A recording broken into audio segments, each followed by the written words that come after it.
Attention, please. The show starts in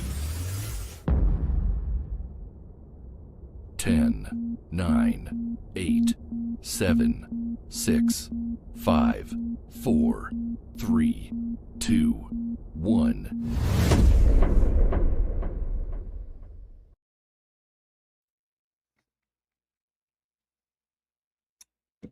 Roll what now? So I think I leveled up because I did the wrestling thing. Correct. You want me to roll some hit points on the map so you can see what I roll? Sure. Usually you have to rest to level up. We haven't rested. Yeah. No, I wouldn't get like the I was just gonna do it. Yeah, makes sense. What's up? Actually, were we resting in the end? I don't recall exactly where we cut off. All right, give me 1 second. I'll be right back. Terrible. So we were gonna go down deeper, but then ended up going around the whole first level just because we couldn't figure out the whole table thing. Want to go after those guys, right?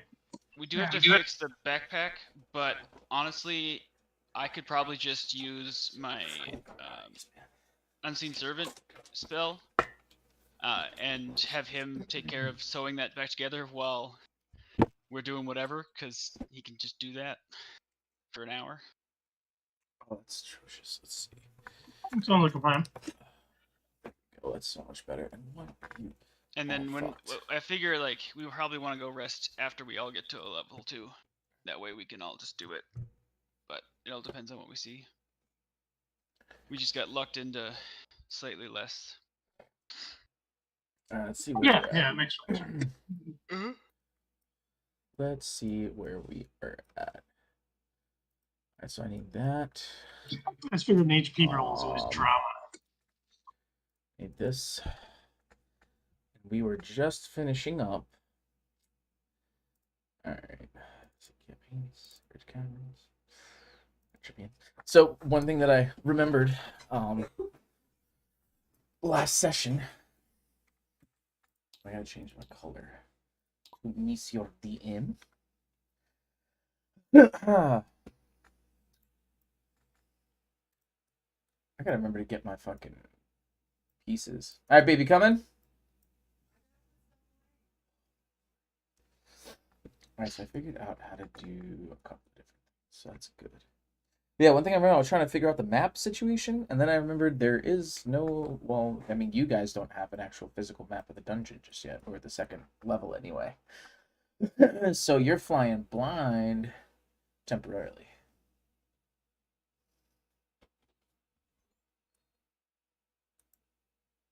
Steven, why does it show you as orange? I think that's what we said. Top right, you gotta change your color to green. Switch it. What in the world?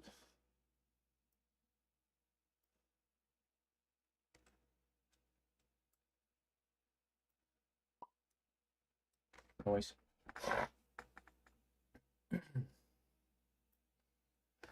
All right. So we got the map. I need this thing. Oops. This thing. Oops. This thing. There we go. All right. Who was our note taker? Me. Would you like to give us a recap of what happened last week?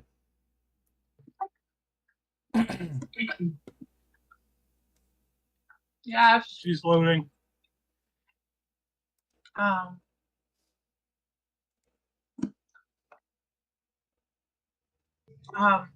We met 5 bandits that jumped us in the cavern. 3 of them were killed. Caressa, myself, went unconscious. 2 of them ran away to a lower level. We got some loot. We got some rations. We got some thieves' tools. Kendall did. As we went along, we met 3 people training in the cavern. Asterok, there was a male with a warhammer. Minalea, which was a woman, and Stevenson, which is another male. They like to meet new travelers and give them training and conversation. They're part of the group known as the Twin Spires. I think you fought them. Yeah, I wrestled with the hammer guy. I struck. I think so. And you won? No, I lost. Oh, you lost. I'll pick that. And then we went further into the northern cavern circle, where we saw a grave site, and we said, nah, now we're good. We left them alone, and then we went to a southern cavern pass, where we saw 3 men and a woman fighting a bear.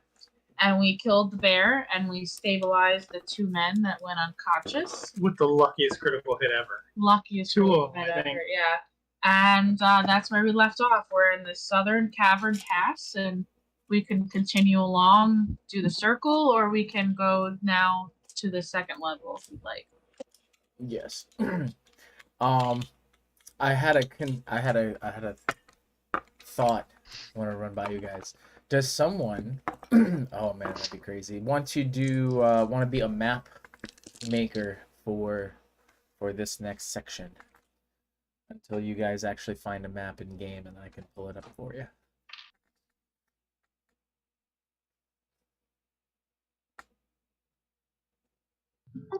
I mean, I don't know how. Yeah, where, how, Yeah. I'm gonna play it out. Hold on one second. Yeah, that I found these tools. Video, input device, default, JBL. Somebody say something? Did you say that I found some thieves' tools? Ken did, yeah. I'm pretty sure you did from the fight. We purchased it, right? Okay. I thought that's what I started with, but maybe not.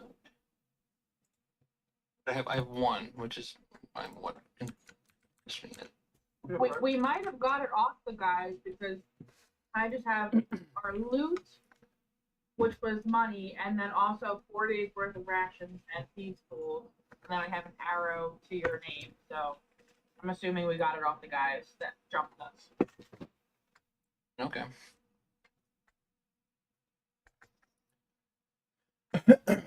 All right.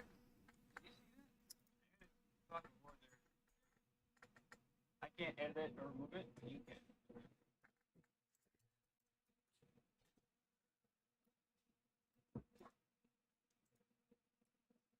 What is this? Maps, medium NPCs. Where are my little guys? Search.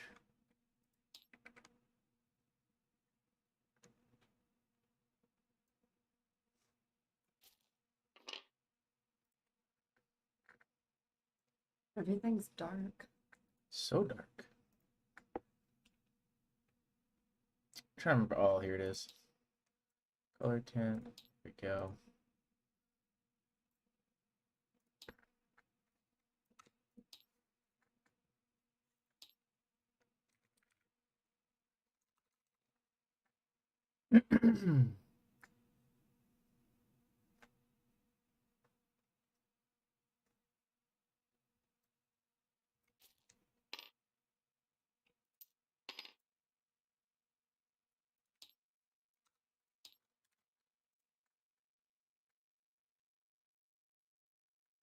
All right. So, looking at the map, did you want to go to the last area that you haven't been to yet? Oh, fuck me. So, looking at the map, did you guys want to travel to the last area you haven't been to yet?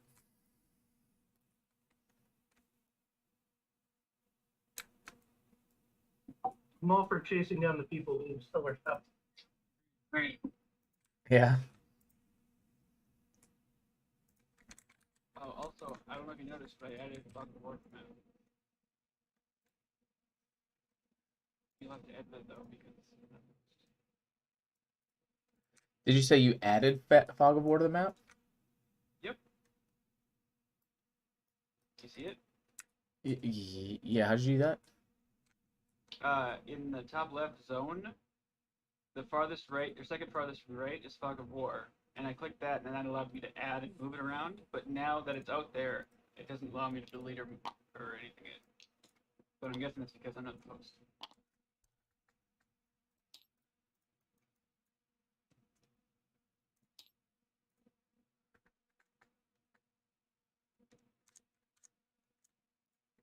So you guys can't see that at all, that section? I can, if you look at what I'm streaming, you can see. Oh, I can add it and stuff, but like, I can only see the Fog of War if I do that. But if I turn off like that overlay, I can go back to my hand, and now I can. Wait, what? Did you remove it? I did. Oh, there we go. So now like everything is covered or what? Now if people are streaming, it's only the center area that we can see. Wait, say that again?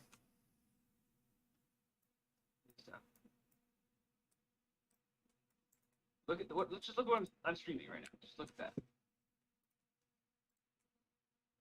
Yeah, just to confirm, we can only see the very center. Yeah.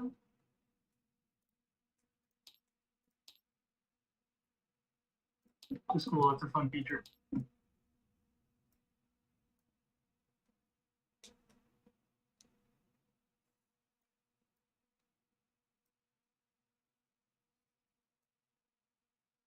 Well, that's crazy.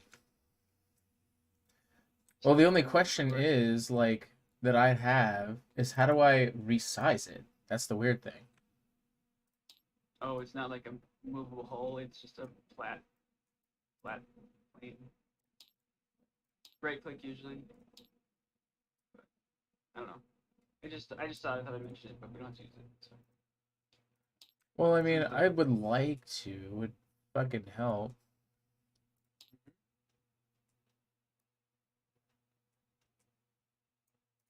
Oh, I think did my game just fucking freeze? What's going on?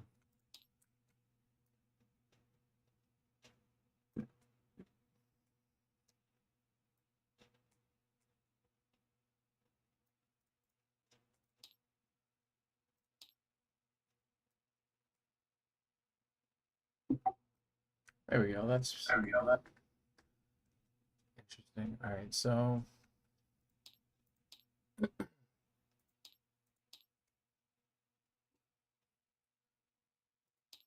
Out. Go. hidden and well, shit. Okay, so if I move it over here, I mean, it's not perfect.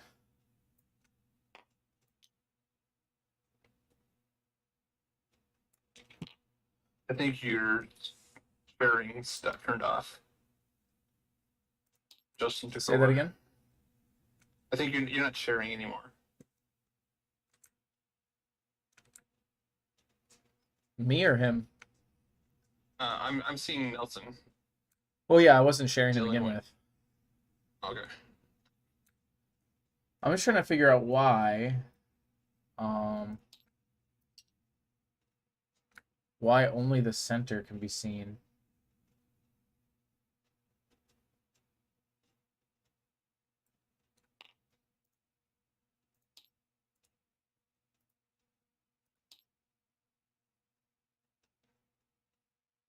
Yeah, I'm not sure. We should play with that off stream. Someone should. I guess Nelson, you and I should get back together and get together at some point and figure that out.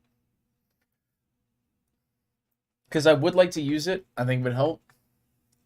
Also delete this hidden box.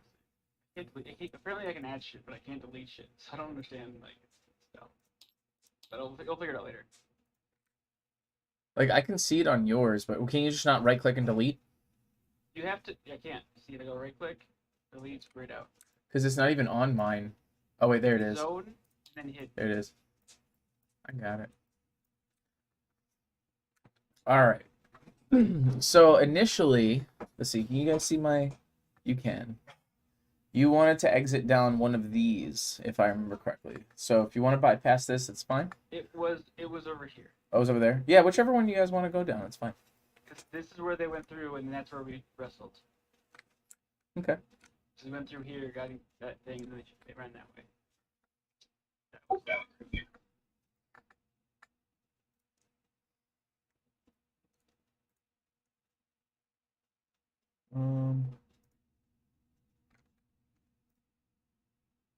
This one. Is that what we're doing?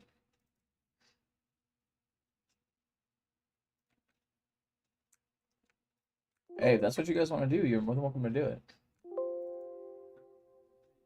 I'm just one person on the team. Oh yeah, I'm for Jason. Get those bastards.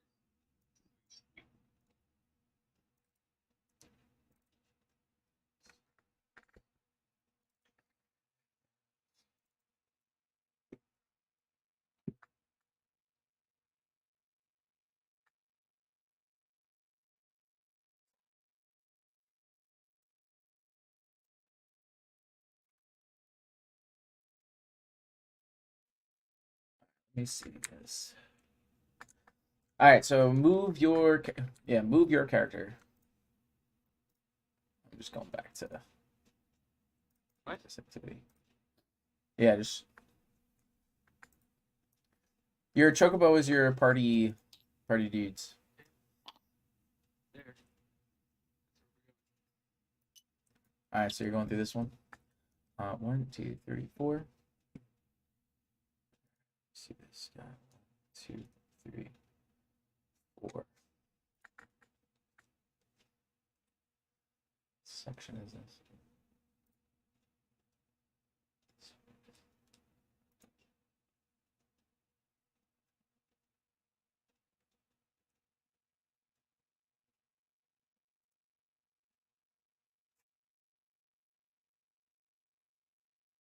God damn it, this is so confusing. All right, F.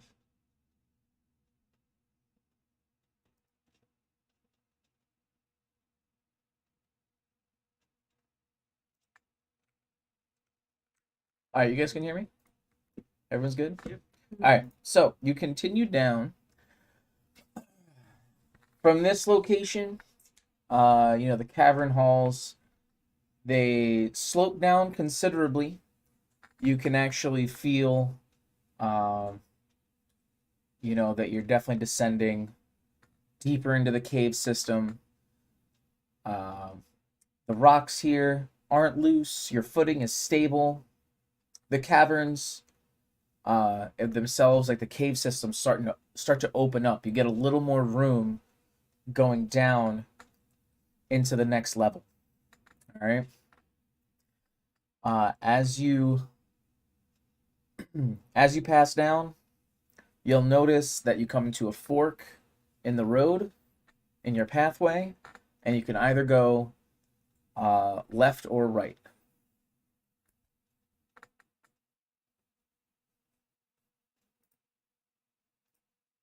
Can we? Can try and see if we can tell what way they went.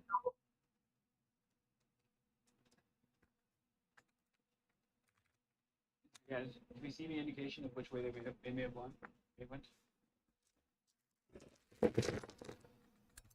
Given that there's no loose rubble here, there's no real way to leave footprints behind that you can tell. They didn't drop anything. Plus, with the added effect, that a lot of adventurers are walking back and forth. It's really difficult. You can do a... what is it to track? Is it a survival these days? Is that what they do? Yeah. To track? Perception, survival, tracking, probably, yeah. I think to track, it's a survival. Who would like to do the tracking? Me. You want to do the tracking? What's your survival check? +4. So here we go. 17 +4. 17 plus 4, 21. Would anyone like to assist? Sure. I know Amanda has a really good survival check too. So roll a d20. I will That's the too. one. She succeeds. Do I have my paper, or do you have my paper? Yours is right here, but if you have a hard copy, it should be in here. I'll take the books.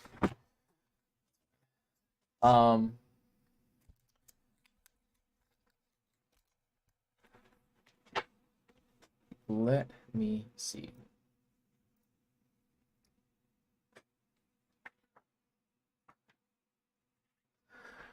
Okay, so what is my thing that y'all just asked about? So your survival check's right here. You got a +7. So what you're doing is you're trying to assist. Mm-hmm.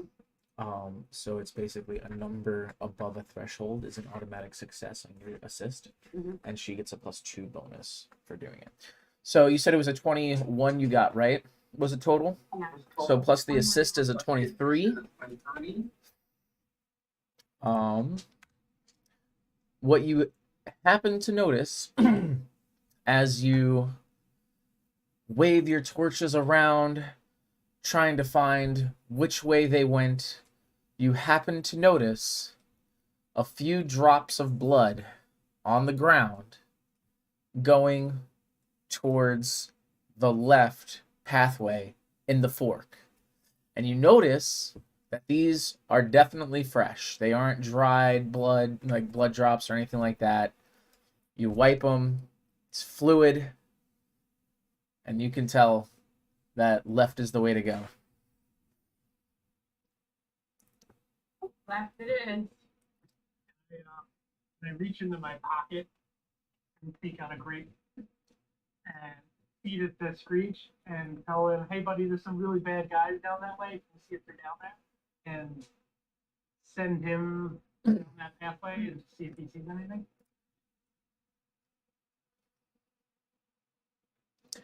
But he can only go 100 feet back. Let me see. Sorry, 1 second. He's also blind, so Jesus. as a bat.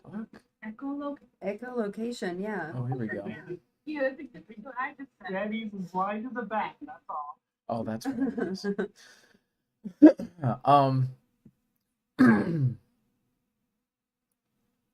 Well, coming from this way, so what'd you say your bat's name is again? Screech. Screech. Stop. When the bat goes down and comes back, it basically relays to Go you lay down. that there's a lot going on down that hall. There's a lot of people, a lot of commotion. No real other details. We suit up. Yeah, What- I'll what does it share that with everybody and sort of give them like a shush motion, and maybe we should slow down and take it easy, see what's going on. So you continue cautiously. So as you are working your way down this cave, you see the glow of lights up ahead, and you hear talking, lots of back and forth discussions. You hear some movement. No signs of combat, nothing like that. So you may proceed as you will. Proceeding. Let's see.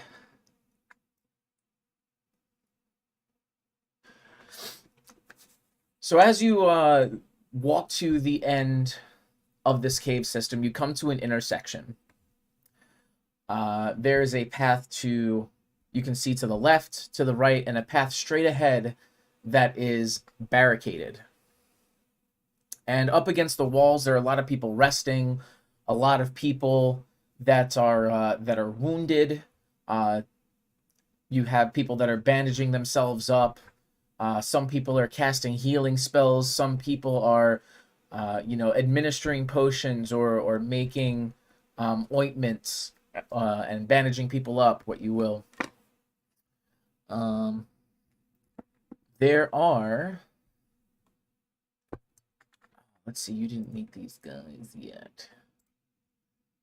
There are also a number of people who don't look like the city guard, but almost look as though they are operating in some sort of, you might say, official capacity. They're wearing some vestments.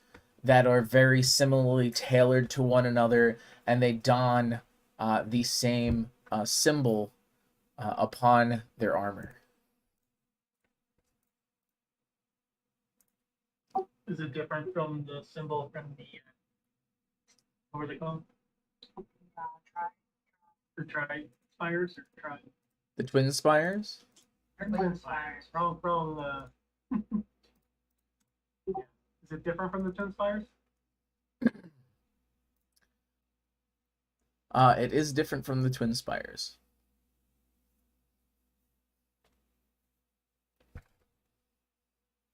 I flap my wing at the party and say, "Chase enemy."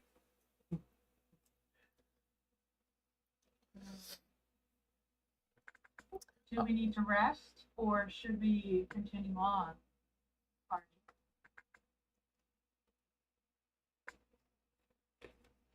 I'll see if It's I up to you can guys. approach them. Did you see anybody come down this way?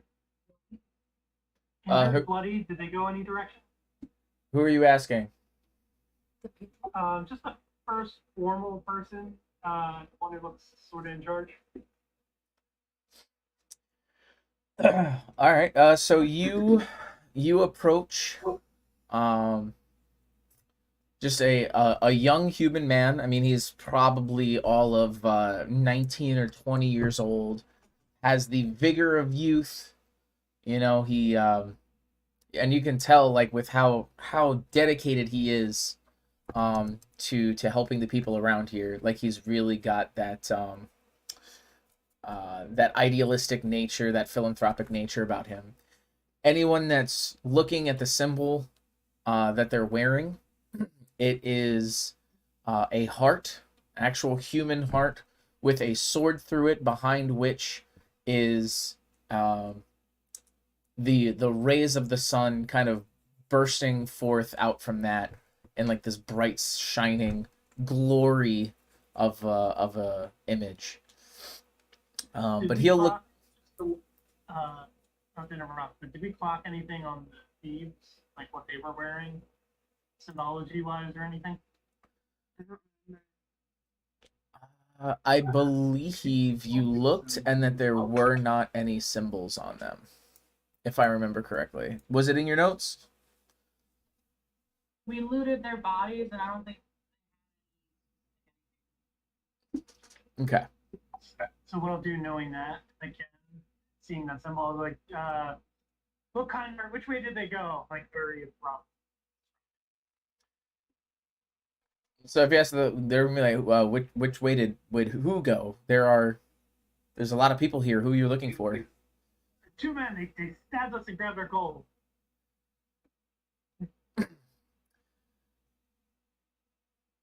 I mean, I've been kind of busy. I guess. What did they look like? Can I look around and see if I see those fuckers here healing themselves or something? Sure. Oh, they're right up on my face. Ready? She's rolling. Perception or investigation? I think this would be a perception. I think. Yeah, I think this would be a perception. It's an 11.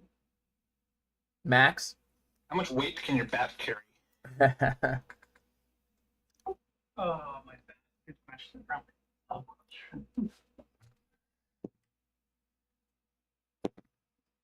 I'll check, but I can't imagine it's very high. So Ashley, over by the gate, you see two guys that you're pretty sure are the ones you're after. The one looks you dead in the eye, and the other is completely oblivious to what's going on.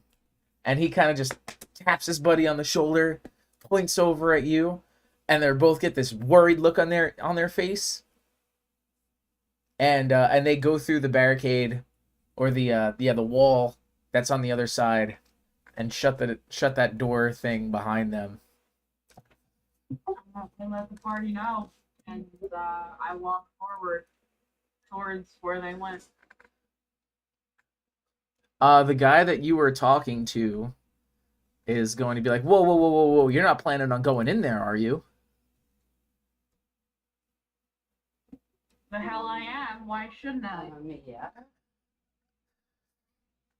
Well, if you haven't noticed, the hallway filled with injured adventurers. They're all here because of what's in there.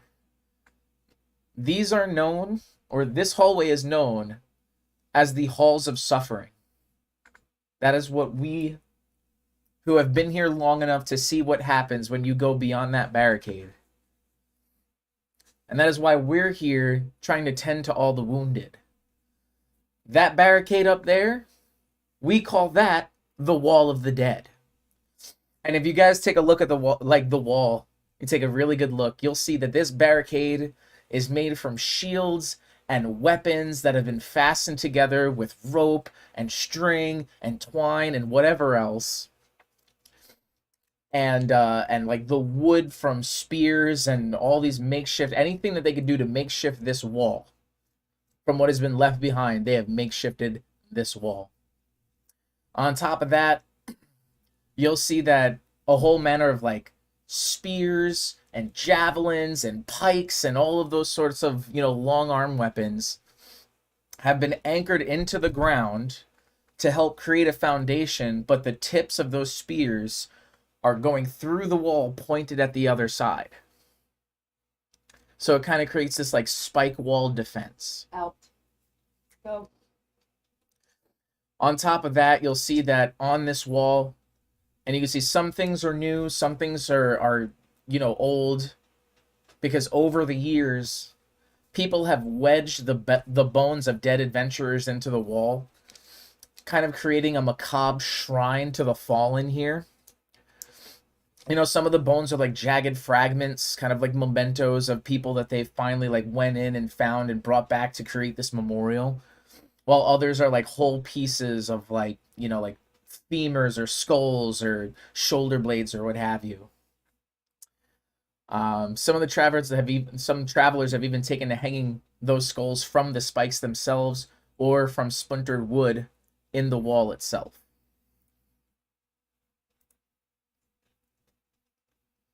So then the guy continues, I highly advise whatever you're trying to go for in there, I hope you are truly, truly prepared.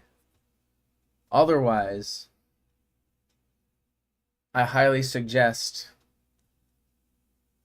you take another route.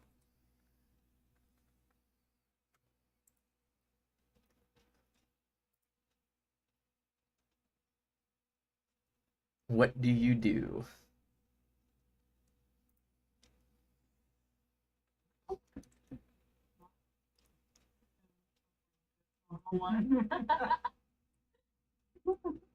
Question for the game. Can I see are there any voting items? I'm having trouble hearing you. Particularly new? Oh, let me turn you up a little bit. Alright, try that again. Yeah, I'm moving closer. Of all the items on the wall, are any of those items like particularly new? Or particularly like very old? Any of the extremes there? Seem to look out of place. You said, do places on the wall look particularly new, or is it all old? Is that what you're asking? Weapon, like somebody recently died and somebody put a pike in, put a spear in. Oh yeah, absolutely. Something looked particularly old, like ancient, been there for a while type of thing. I wouldn't say Something on the ancient. street. Like I said, I mean, with how, given the, I guess you could say the age of this quote-unquote attraction in and of itself, I mean, nothing would be more than, say, a few years old in terms of, like, the weapons and stuff, or really any part of it. You can see that some parts are becoming a little more dilapidated and needed to be reinforced because, the moisture in the caverns is getting to the wood, so they need to, like, get some more wood to, piecemeal it back together.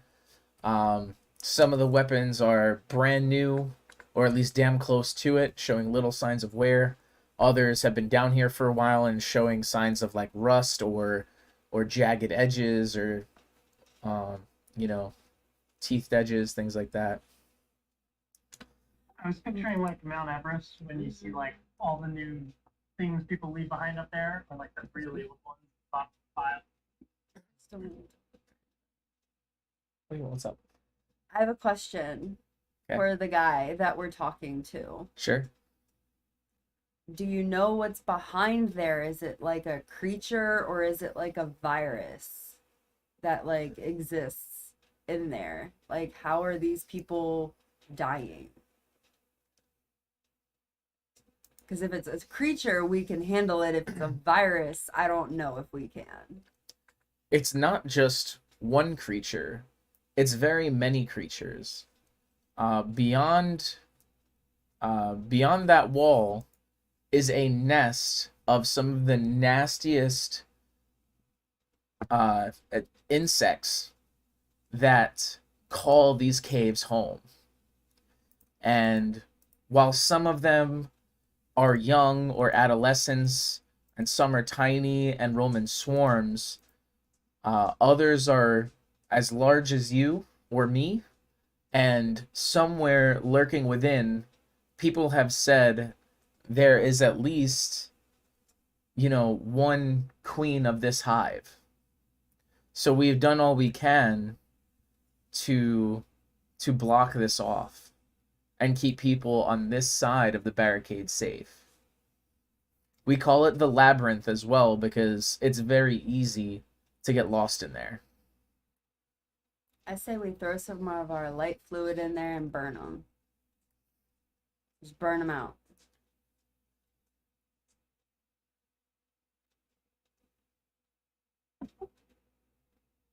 We are intrigued.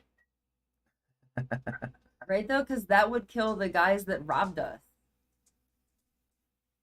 That's very true. We- But also, I want to kill the guy. Yeah, like they would burn. Well, at the very least, if we die, we can track them. Should we rest here and then go in, or do you just want to go and ask the dudes now? Is there any? I'm gonna ask the guys. Is there any other way out besides here? Is it mapped? Is it mapped out? Like, has anyone mapped it? No one has mapped it, but there are 2 known exits within that lead back up to the upper level of the cave system. What's this guy's name, by the way?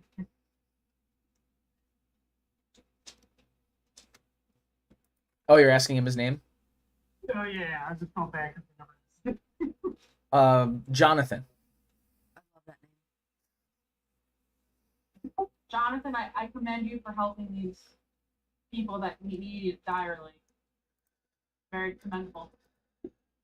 Your sentiment is very appreciated. I feel like I've done all I can here. I truly hope that you know what you're doing if you pass beyond that wall, but I really must get back to tending to the wounded, and hopefully I will see you here. If I do see you here again, it's under good circumstances. And with that, he walks away and goes back to tending to the wounded. I think it's time to track them down and make sure they're dead.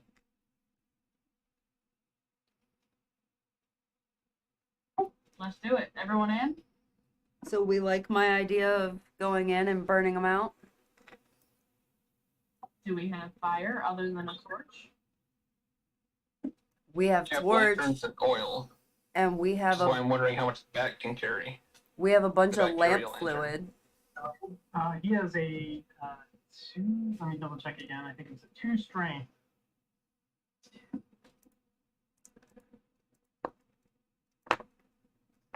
Hooded lantern is 2 pounds.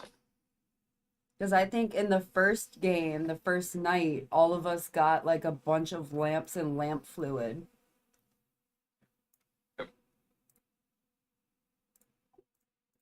Yeah, so he's got 2 strength, echolocation, and advantage on checks relying on. You also did only get a couple of flasks of oil each, so it just depends on like how far a flask would burn. Like, how big the cave is. I have 12 flasks of oil. I have no idea how many I have. I should be writing this shit down. Oh, so his carrying capacity is 30 pounds. Your strength score times 15. I mean, what do you have in So you here? can carry a lantern. Did you add anything to your inventory? Yeah, that or you could carry maybe an oil flask and like drop them maybe Mm-mm. or something. I didn't know I could write it on here. Of course, that's what it's there for. No, Record so if we everything. didn't want, maybe we didn't have him with fire, but he dropped oil. Good. So I pull out my lantern, light it, and go over to you and point at your back. Try to get him to carry the lantern so he can fly around and some light on it. What's going on? Just keep in mind he'll be a giant target. That's the Are downside. these Yeah. are these Carrying more oil of my over abilities? So, How's he gonna drop it on something that he can't see? Well, you can see with the echolocation. I'm saying he would. Oh, if he's sure, gonna right. carry, Because what's yeah, very you can carry dire? the lantern, but that's gonna show where he your is. cantrip, Or you can carry you oil can flask and cast drop as much as you want. them. Hey guys, can you help me out with something real quick? So I have poison spray. I can No, poison no, them. yeah, well, yeah, it's an attack. So, can you guys refresh my memory because it's been a while since I played Druid? When you have your prepared spell at any level, how many times can you cast that prepared spell? Just once, or if you prepared it, it's how many There times? should be a level. There should be boxes next to her spells, and the number of boxes there. She could check it off on her D&D Beyond. Is she on D&D 12? So like mine shows 1 pack slot, so I only have Spells. So she's at first level, so she only knows she could do 2 first level spells. Oh, and cantrips are unlimited. Unlimited, yeah, that I remember.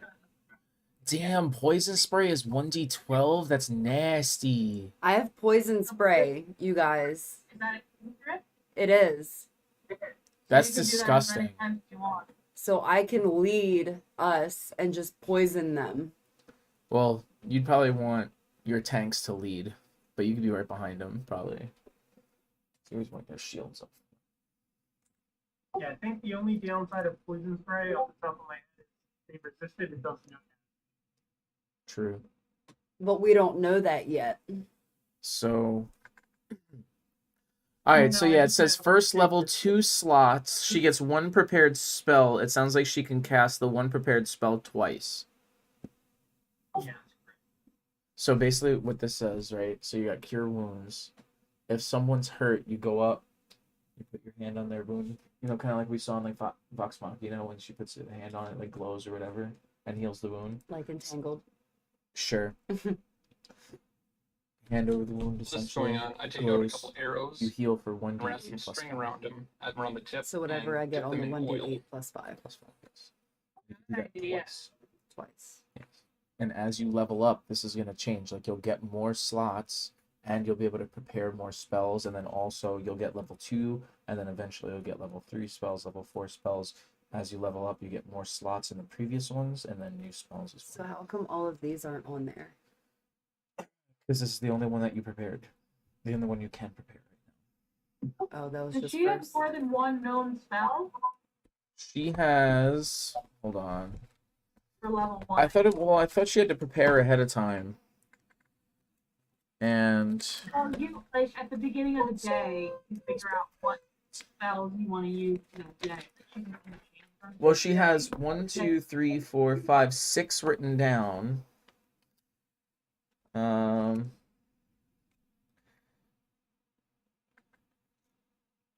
You prepare the list of druid spells that are available for you to cast, choosing from the druid spell list. When you do so, choose a number of druid spells equal to your wisdom modifier plus your... Oh, that's why she has 6 prepared, because her wisdom modifier is 5, plus her level is 1, so she gets 6. Let's see, when to so choose.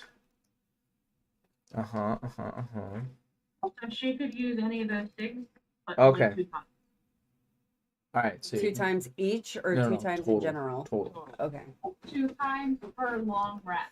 Or short or long rest. Long Per. rest. Depending on what it is. Well, I think for her. Well, she's an elf, so it'd be 4 hours is a long rest for her. So she'd be fine. So yeah, that's what it is. So any one of these, in any mixture of how you want to do it, you get two spells to cast, and you can choose any of them. Okay, so can And then we... the cantrips, like I said, are unlimited. Yeah, so can we go back to Fairy Fire? Sure. Here, you go here. Spells I don't think are Fairy right Fire here. is fire, though, right? Well, that's what I want to know. So this is So the Fairy list, Fire is like and then advantage spell on descriptions attack. are all in alphabetical order. even So just find your Yeah. F's. All right. So you are standing at the wall of the dead.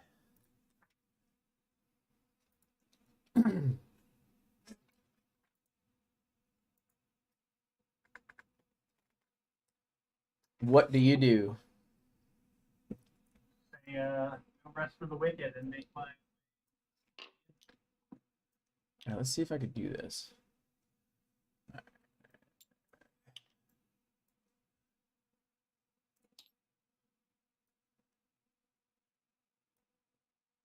So if I do hide that, do this. Copy, delete, close, scripting.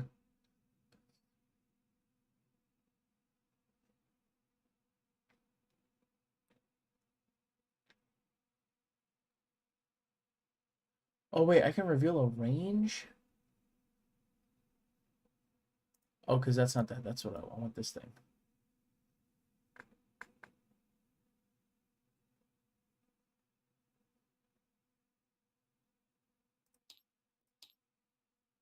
I don't even know. Nope, that's not it. That's not what I want.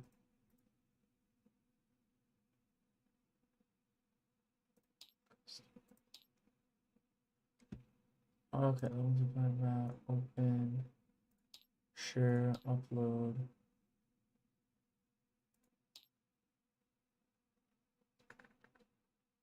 All right, Nelson, where's your thing? Can you go from the top? Why? I still don't understand why the center is not fogged. It's very strange. Anyway. Alright, so reveal a range. Reveal a range.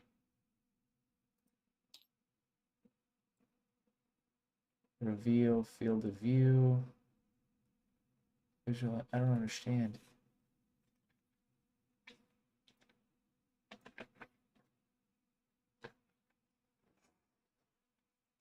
Yes, I'm bloody working.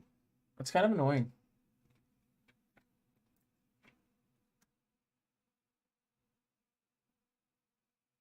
I'll just leave it like that for now, I guess.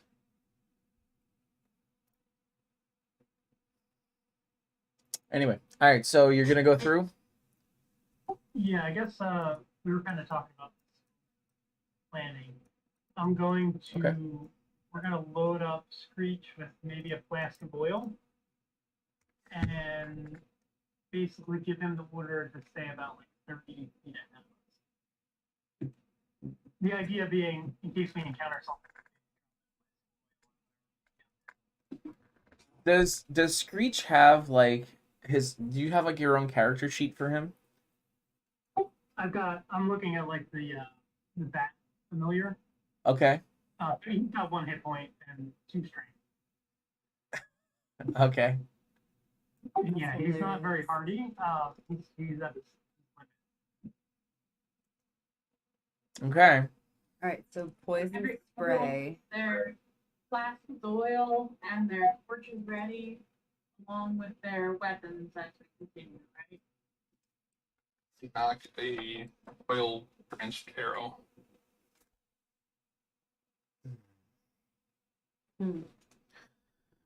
So basically, fire is going to be our strategy, right? I guess so. Okay.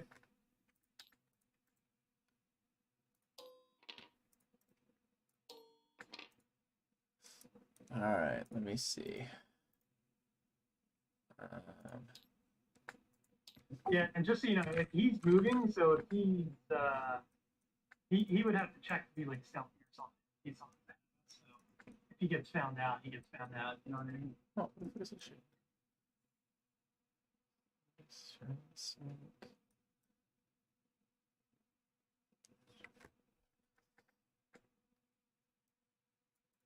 Create costume.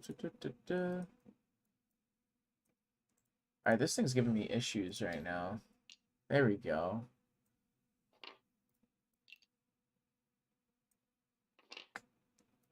This thing's being a butt.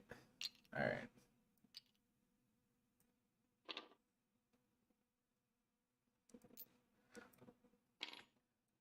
I thought I had... Oh, there we go. That's where it is.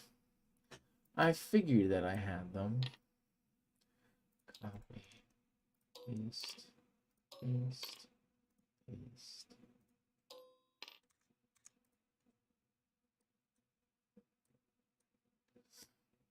All right. So you go to the barricade. You see there's a piece of wood, lying across the door to bar the door shut. You lift that piece of wood. You open the makeshift door. You shut it behind you. And you are on the other side. Again, you see the left and the right. You can actually get a good look at, all of the, like I said, the glaives and javelins and spears and pikes that are jutting out through the other side. And you can actually see that there are, some dead creatures thrusted, upon the, upon the pikes. You'll see that there are some, giant, or at least big, anyway, giant for their species anyway. Some bats, some centipedes, a couple snakes are sliced and diced on the wall, and pieces of creatures kind of just sitting around and rotting at the base of the wall of death. So you can tell there are a couple of different species that call this particular area of the caves home.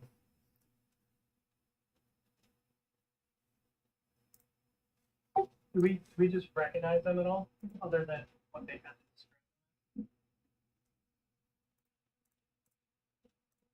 describe? Meaning the creatures that are like bones that are on the wall.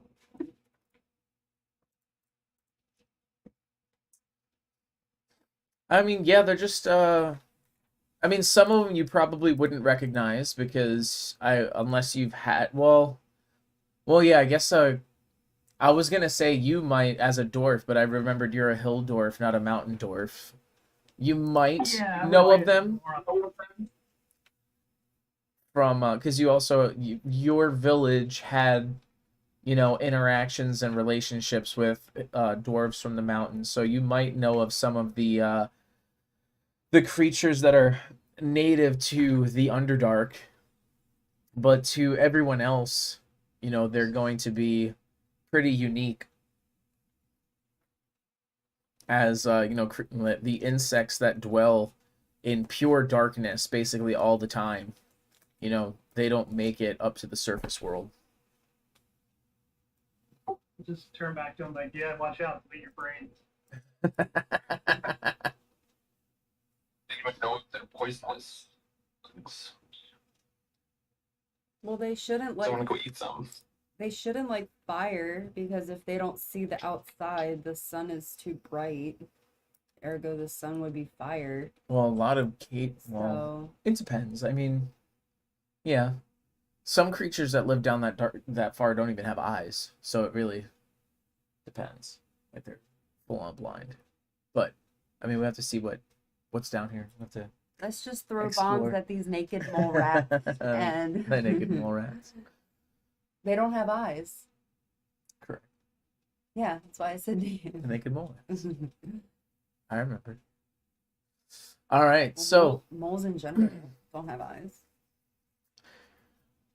you pass along the hallway, and up ahead, you can hear some fighting. Maybe it's tough to say. It could be 20 feet ahead. It could be 40 feet ahead. With the way the sound bounces off the walls, it's really tough to tell. And you can't see it from where you are because what you can see is that this particular cave only continues forward for about 5 feet more or less, and then takes a sharp turn to the left.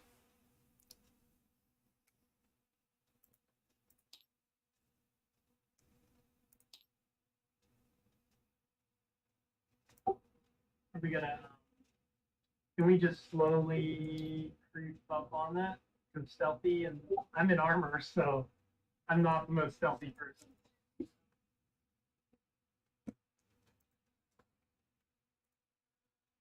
I'm pretty stealthy.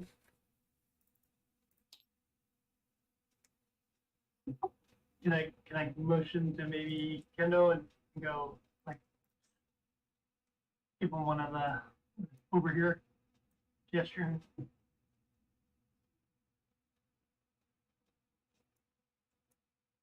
Sure.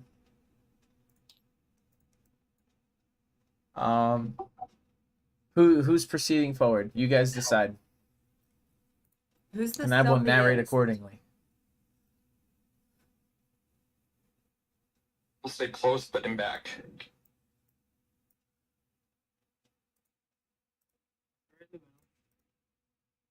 Because I'm really stealthy. I can hide as long as I'm behind you.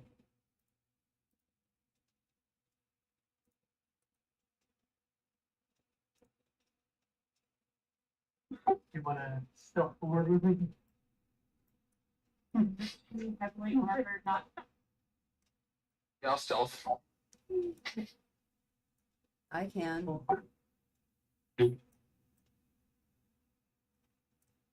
2 + 4 for stealth.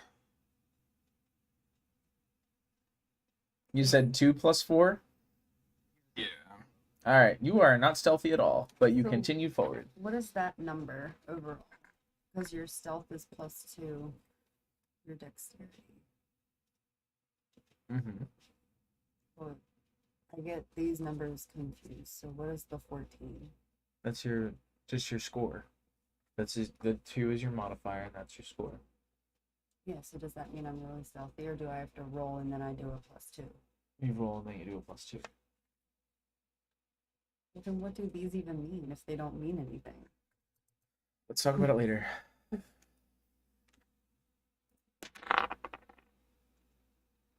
18, 19. Onwin got a 19 on her stealth. So she's following behind you. And from what you can tell, neither of you are making a sound. But as you creep forward, you swing left. And not too far ahead, what you see is there is a woman. She is in tears, holding the body of a teenage boy, fighting back a creature.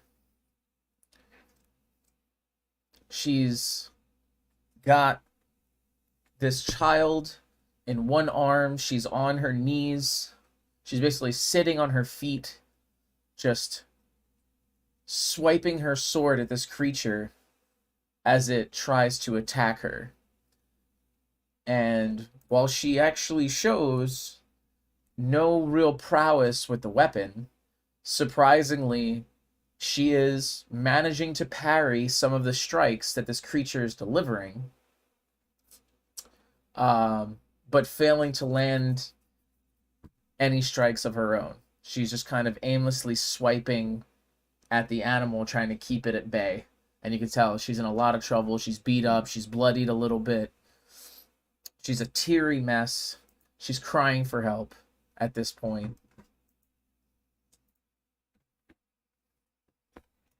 light my How- arrow and shoot it? I could poison spray it. If that might poison her. Not if I'm next to her, because it's. I just read it and I already forgot. Well, if you guys are running up, then we're all gonna run up. We see you guys running, we will follow. Yeah, this I this just want to creature. distract it. So I extend my hand toward the creature I see within range and project a puff of noxious gas from my palm. The creature must succeed on a Constitution saving throw. I just want to read it with you. So, one action, 10 repeats, duration.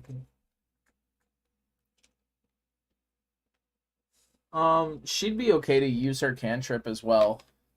So both of you, I mean, you're entering combat. I won't even do an initiative or anything. So this creature is a six-legged creature that basically looks like it has, like praying mantis. I don't know what the hell they're called. Claws, I guess you can say, for all 6 legs. It has a body almost like, I don't even know what you would call that. Okay, so A hold on. lion or something. I don't know. And the face of a nasty anglerfish. So, do you guys remember Star Wars 2? That creature with the pointy feet? It looks like that. Oh yeah. I remember what you're talking The blue creature that I just posted it Obi-Wan up. gets. Yeah, it looks like that. I just posted it up in the chat. It's literally what I thought of when I saw it. So we have Ken. Ken, roll your attack.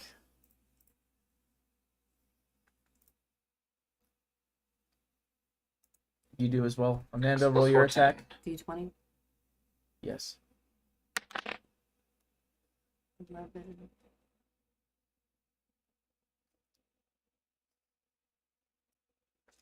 So you're gonna look at. Oh, let me see. Well, it would be your wisdom plus, I believe, your proficiency. I think. Let me check.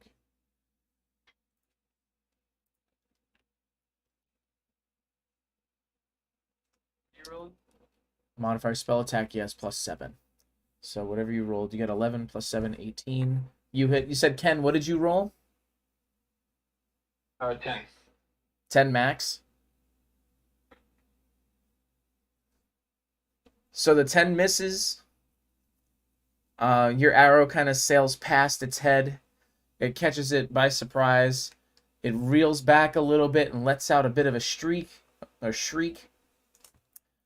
Onwin casts her poison spray. So roll your 1d8. No, 1d12, right? That's this fatso. Yeah, it's the 1d12. 1d12. And then you add But 5 to the roll. But it says a creature does a saving throw. So 5, 10. Let's see. Saving throw, so if you attack them, it'd be then they roll. Yeah, so you have to roll. What's your spell save? Your spell save DC is 15. Her character's in D&D Beyond. She can just click on the stuff and it'll just do all the math and crap for her. True. Yep. I also like rolling. That's I'm what a I do. little old-fashioned, but it fails because it has a negative to its modifier. So it takes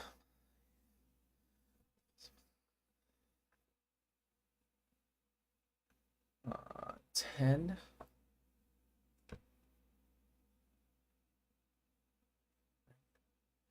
Oh no, we said 7, so right, 12.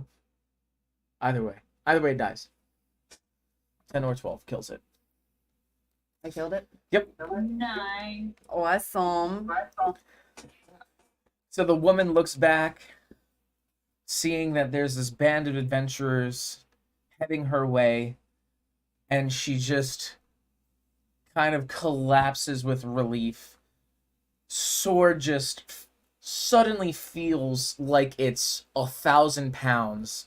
Just her hand drops to the floor. She's exhausted, and all she can think about is this boy laying in her arms. And she starts to Can cry I- and hold him.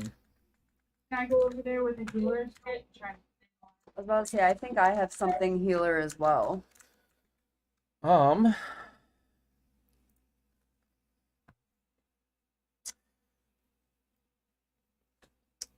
So when you approach, you'll see that the boy is unresponsive and in bad shape. He has deep wounds at his waist, above his left hip, and in his right thigh, with other cuts and scrapes on his arms, his leg, his face, and his head. You can definitely attempt to heal him up and bandage him and stabilize him, but you can definitely tell that that things are not looking good, and without you, he probably wouldn't make it. I would like to do a healer's kit and then stabilize them and then help them back to the door, beyond the door, so they can get additional medical assistance. I have a cure wounds spell. I would save that Don't for yet us. save that for the party. Yeah. Roll your We're medicine gonna- check. So it says here, as an action, I can extend to use the kit to stabilize the creature without needing to make a wisdom medicine check. Oh, without needing to? That's what it says on Beautiful. Patreon. All right. Well, then no need to then. All right, then you expend. You said there's 3 charges, and you expend 1 to immediately stabilize. Yeah, he's stabilized right now. Yep. All right, so you stabilize the essentially the blood. You know, you take the healer's kit. You there's some, I don't even know what you'd call them, but not quite ointments, but whatever the mixtures are. You grab them, you place them on the wounds. It stems the bleeding some.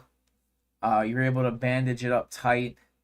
The wound at his above his left hip and above his right thigh, you tourniquet it.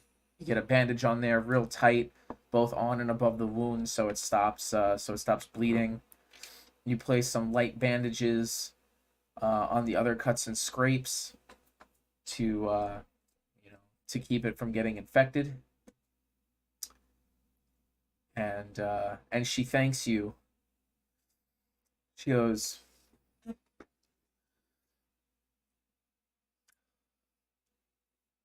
Breathing. yep, she's like, thank you so much. Oh, I don't know what I would have done without you, but I need your help. I hate to ask for more, but my family, we were traveling and we got lost. We stumbled down into this hell. My other children, I have 2 other beautiful children that were dragged away by these wretched beasts along with my husband, their father. I beg you to go in. Can you save them, please? Please save them. What are their names? We will. What do they look like? What do they look out for you? What are they wearing? This hysterical woman that just got bombarded with questions. My husband, I mean, he's stout, not very tall.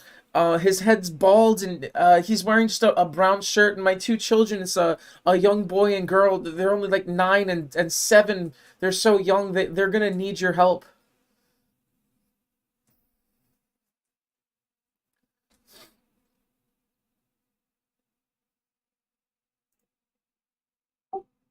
Just because I'm kind of hovering at the back, everything going on. Is there anything out of place with her? Or she just looks like she's is she? I'm just making sure she's not acting the part. She looks like the part she's acting. From what you can tell, this is very genuine. But you can roll an insight check if you'd like to see if she's lying. It's gonna be a mighty 2. You think she is definitely genuine. Can I ask their names just so we know that it's them if we come across? The husband's Edward, and the daughter is Malia, and the son is Eric.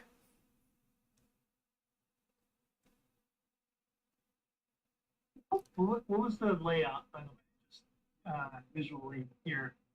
Down to the left, I'm just trying to paint a picture. Say that one more time. The layout of what now? What layout of the area we're in, where she thinks it's at? She has no idea. This place is like a maze, and it's too disorienting, and they were running for their lives basically the entire time. But from what you can tell, Which way you came from? she basically just points ahead and says they were dragged just deep into the tunnel straight ahead, from what she can tell. Where you're standing, there's like a little crevice to the right, but you can see the end of it from where you are. And straight ahead about, let's see, your torch is, it goes what, 20 feet, right? Yeah, I think I have dark vision now. You can kind of see the, so for your dark vision, you can see that the tunnel splits in a couple different directions. Everyone else kind of just sees a couple feet ahead. Like, it does open up, but they can't see where.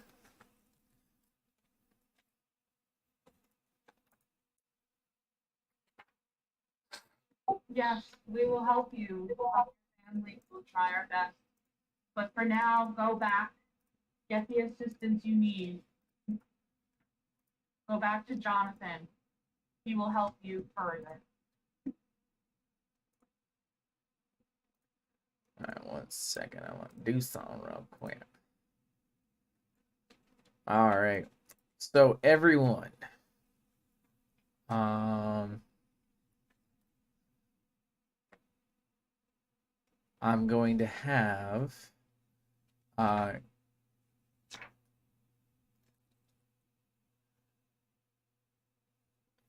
where were we?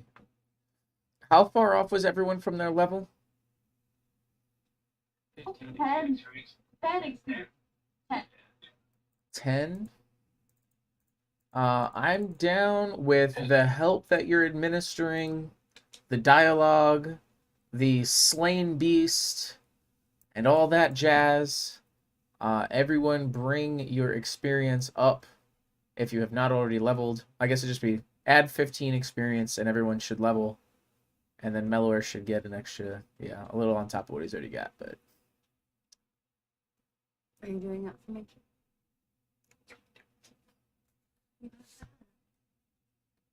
I don't know how to use this thing. The website, D&D Beyond. Trying to figure this out. Character, manage character and levels. Manage experience. Hit points, first level. Also, level 2. How did someone get 20 on their base stat? Shouldn't, unless you have a +2 with it. Racially, should be possible. For where? For wisdom on Enwin. I was looking at that while we were doing this stuff. Just trying to help with that. It shows an 18 roll, which is possible. And then it shows a +1 for racial bonus. And then it shows an override score of 20.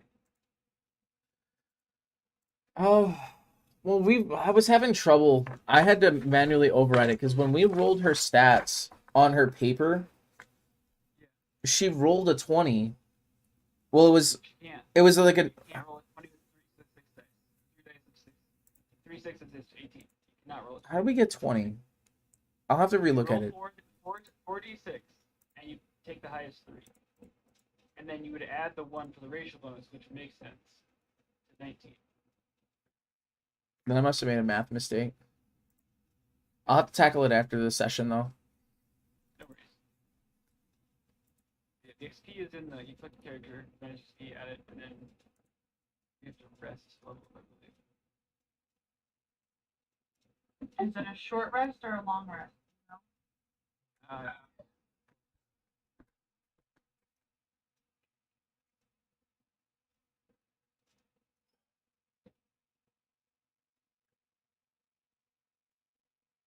Is that what we said? You get everyone levels up at a long rest? Thought.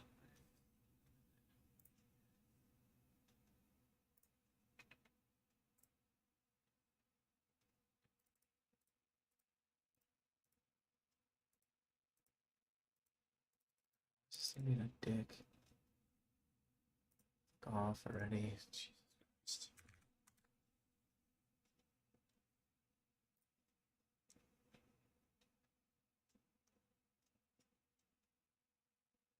You're fucking kidding me. Did I just delete everything? This is why we keep a fucking... No, we're not doing it. Alright, fuck this thing.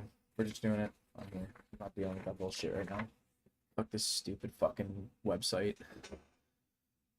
Retarded.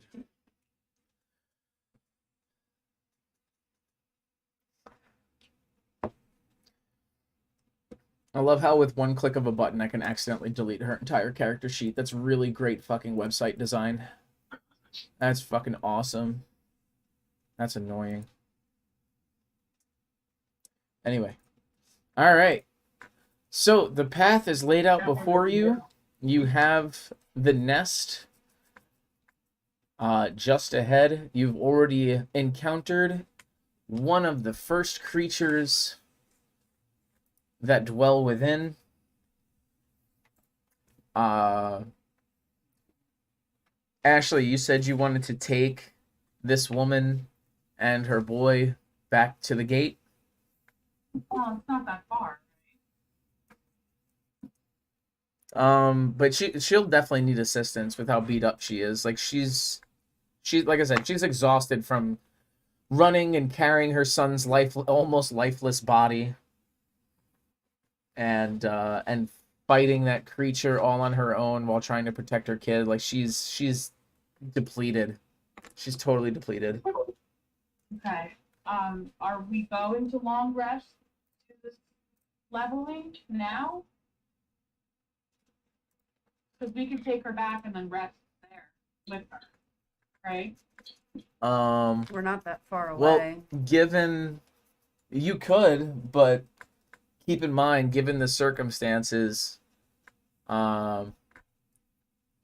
you have to weigh the chances of survival of her family against the time you spend resting. All right. Well, I'll help her bring her son back, and then we'll forward. So here's a good. Technically, there's no rule saying you can't.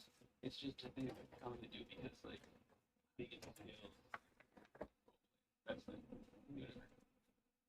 I guess it's up to our DM then. Yeah. For leveling,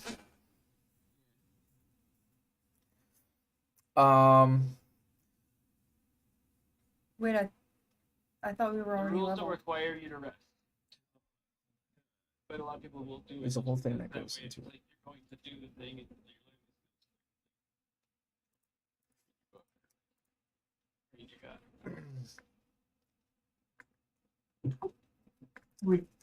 I think that at least for the early levels, I might not make it a consistent thing, but probably for the early levels, I would assume that like you've had introductory training, you know, you kind of know the basics of, you know, your own particular classes. So in essence, I feel like you could level the first couple levels without needing to take long rests or learn new skills from other people. But when you get into like the advanced aspects of your classes, if you cross class, or if you're trying to develop like a mastery, like you get up there in like the 15th level and 20th levels of things, like as a DM, I would want to create that logical, like, oh, I need to seek out a mentor or a tutor or a teacher to bring me to this next level. Like I need to learn these advanced spells. It's not something you're just going to like magically know, you know? And like I said, like originally this campaign, like I said, was built for Legend with Legend in mind. And that's how Legend works. is it's a little more realistic in that aspect. Like if you want to learn something, you need to go find the book that teaches it to you, and you need to read that book through and through, and it might take a couple days or whatever, but in the end, like that's how you can do it. Or you can sign up for a class, or you can go to a temple and learn that spell, or go to the like some magic academy or bard college or whatever it ends up being. Like you have to go out into the world and find that thing that you're looking for to access that new knowledge, which is something that I really liked how he built that in. But like I said, for the first ones, I figure like, you know, you probably in your backstory like had some kind of mentor or something that taught you the introduction of how to be, you know, a fighter or a bard or a rogue or a druid or whoever, and they probably told you enough of the, you know, the basics to carry you through like the first couple levels. So I would say for what's up? I was gonna say as a happy medium, what if we short rested, like when she gets back, and then moved on?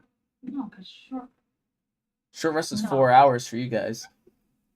short rest is a half hour to an hour. Yeah. How do you figure that? A long rest for Alvin. The long rest for us would be 8. Short rest. It's built into the rules. What a rest is considered per race. But yeah, I would say don't worry about the long rest or rest right now for this level. I'll let you guys know when you have to start either resting for things or going out and seeking new knowledge for things. Have we rested yet in this like sense? No, not a lot of time has passed yet. I would say Because we fought a lot. you had, I guess, well, one big fight with the crabs, the decent sized fight with the bandits, the little wrestling match with the twin spires, and then the fight with the bear. But you missed like 2 small sections of the cave, so you've probably been down here for only a couple hours, so it's not like you're exhausted yet.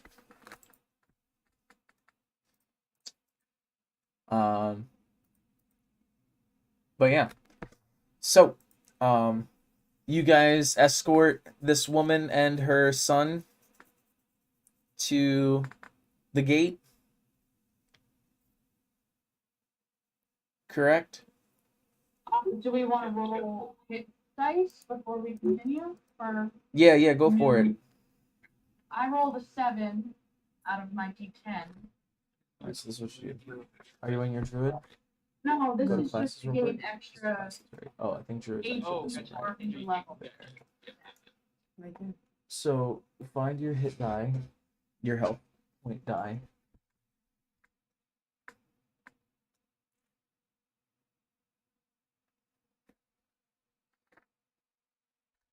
Yeah, so just as a reminder, it's whatever your hit dice is in your class plus your Hit points, constitution. 1d8. So this is what you do. Change 290 to 305.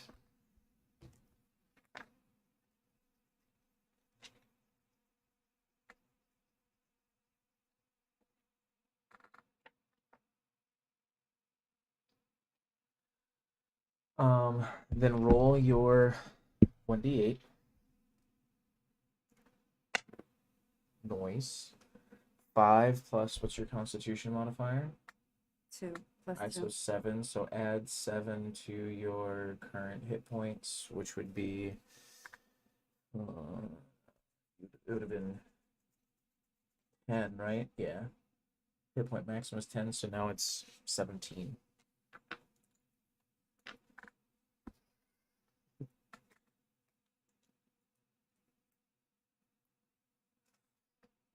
All right. Go get them, move your arm. All right. So the next is this tells you everything you need to do. Yeah, we can take a second. Everybody level up. I'm gonna help Amanda real quick with her level up. So this tells you what you get every single time you level up. So your cantrips known are still 2. It's going to be 2 cantrips all the way through level 3, and then it goes up in progression to 3 until what 10th level, and it goes to 4. but you get an extra first level spell. So what you to do is, all right, slots total, put 3 in here.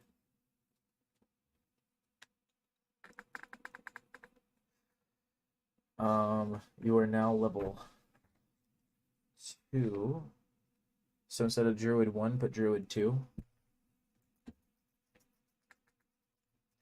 you remember how many spells known that you get?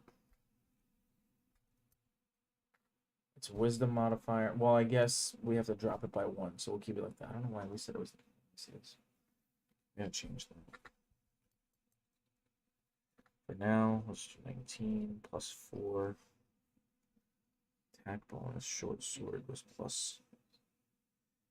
Oh, because proficiency. Then check your phone. And then spell casting. Spell save DC is 15, spell attack bonus is 6. Spell save DC is probably 14 now. Sneak attack is when someone of your party is in melee range and you attack it, Whatever you have. or if you have advantage. Yeah. It's just basically whenever you have advantage. And that is, so you had a first. Alright. You told me once that there was an ability or something that I wanted to get, so I could always do my sneak attacks.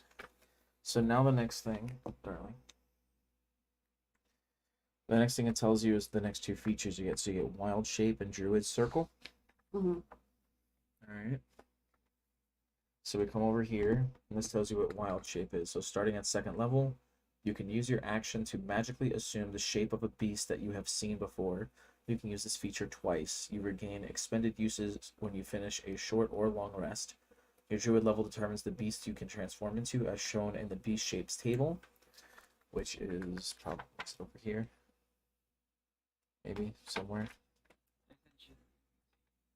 Figure it out. Oh, this one.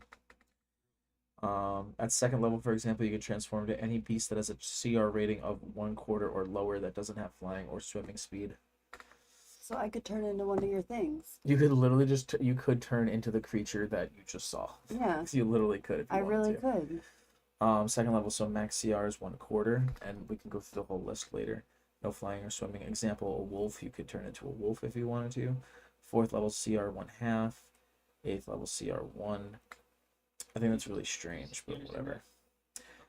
You can stay in beast shape for a number of hours equal to half your druid level rounded down, so 1 hour max. Mm-hmm. You can revert to your normal form earlier by using a bonus action on your turn. You automatically revert if you fall unconscious, drop to 0 hit points, or die. While you're transformed, these rules apply. We can go through the rules later.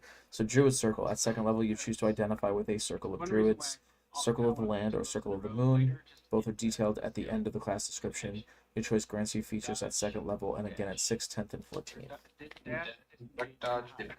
So Circle of the Land is made up of mystics and sages who safeguard ancient knowledge and rites through a vast oral tradition. These druids meet with sacred circle of trees or standing stones to whisper primal secrets of druid.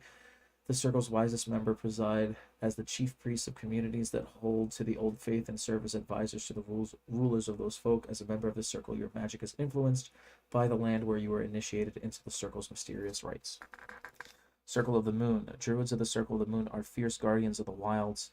Their order gathers... So are you reading level 3, by the way? It's holding. What? You sound like you're reading level 3 stuff. No, level... Druid Circle, level 2. Yep, Druid Circle and... Druids don't get anything at level 3. They don't? Wow. Druids do not get anything at level 3. Their order gathers under the full moon to share news. Oh wow, we're ending. We're in for session. a good time. Woo! I don't know if you guys heard that, but okay. Whoops. Yeah. Where did I go? Their order gathers under the about to full be a moon party. to share news, not nudes, news and trade warnings. They haunt the deepest parts of the wilderness where they might go for weeks on end before crossing paths with another humanoid creature, let alone another druid. Changeable as the moon, a druid of the circle might prowl as a great cat one night, soar over the treetops as an eagle the next day, and crash through the undergrowth in bear form to drive off a trespassing monster. The wild is in the druid's blood. Do I get to choose? You get to choose. Circle of the moon. So combat wild shape. When you choose this circle at second level, you gain the ability to use wild shape on your turn as a bonus action rather than as an action. Additionally, while you are transformed by wild shape, you can use a bonus action to expend one spell slot to regain 1d8 hit points per level while the spell slot expended. What was this one? Bonus cantrip. Instead, when you choose this circle at second level, you learn an additional druid cantrip of your choice. I mean, if you want to read through everything real quick and if you have any questions, let me know. All right, so you guys basically, whoever wants to, lifts the boy into your arms, cradling him. You know, you say, "Come on, we'll take you to where it's safe." You lift the boy up. You know, whoever else wants to, you lift the woman, you put her arm around your shoulders and put your arm around her waist to kind of help her walk along, kind of aiding her in carrying as much of her own weight as possible. You get to the door, you know, you walk it through, and, you know, if you choose to call for help, you can call for help. If you want to seek out Jonathan again, you can seek out Jonathan again. But in essence, you leave them with the group of healers whose name you didn't catch this time around. You leave them with the healers, and then I assume you head back into the cave. Both to chase down these bandits and also to save this woman's family.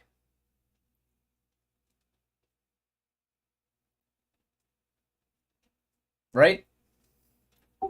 Yeah. Everyone's on Head down the great path. Hey, Dan, Yo. do I see any morning stars? You know, lying around or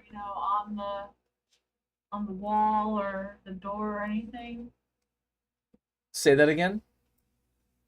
Do I see any morning stars or any like weapons like that, bases or anything? No, you do not.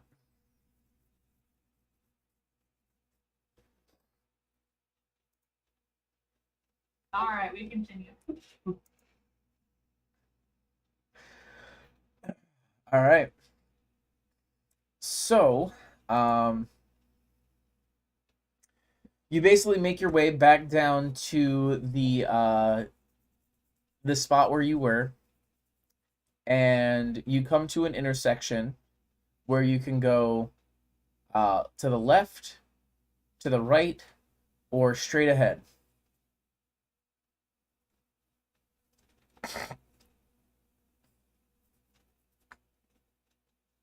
This is sorry, just to clarify. This is after she pointed us straight.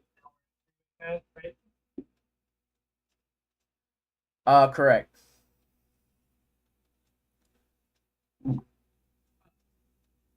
Who's gonna turn? Me, I'm doing survival. Go for it. Can I track to see if like anyone was dragged away in a certain direction?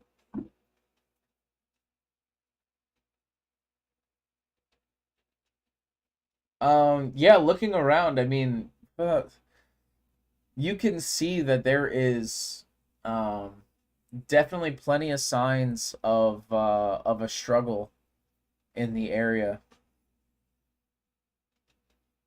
Just a question. I've got from a dwarf standpoint, I can sort of tell like carved tunnels. Are any of them like mined versus maybe like carved by a creature? Would I be able to tell anything significant that way? So in this particular area, there is a combination of just like natural cave formations, but also plenty of tunnels that have been, you know, burrowed by various creatures. Okay, that was a breach. I was just seeing if anything standing out. Yeah, there hasn't been anything that has been touched by the hands of man aside from that barricade earlier.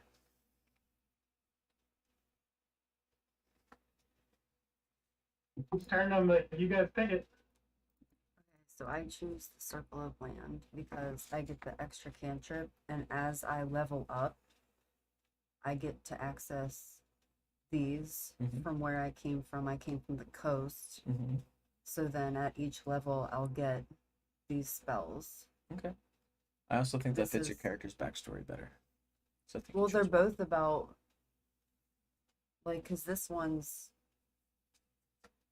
like the animals and stuff that I like, but this one's more cultural, but it's also more beneficial for us because I am better with history and I'm better with other things, but then I get my bonus, and then as I level up, I get extra things. Okay. So now what you do is in your features, put Circle of the Land.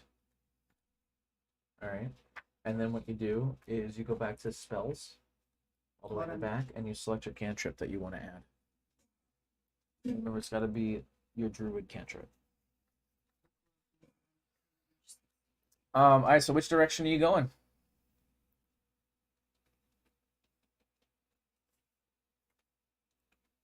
Where'd you say I go? Go to your spells, all the way in the back.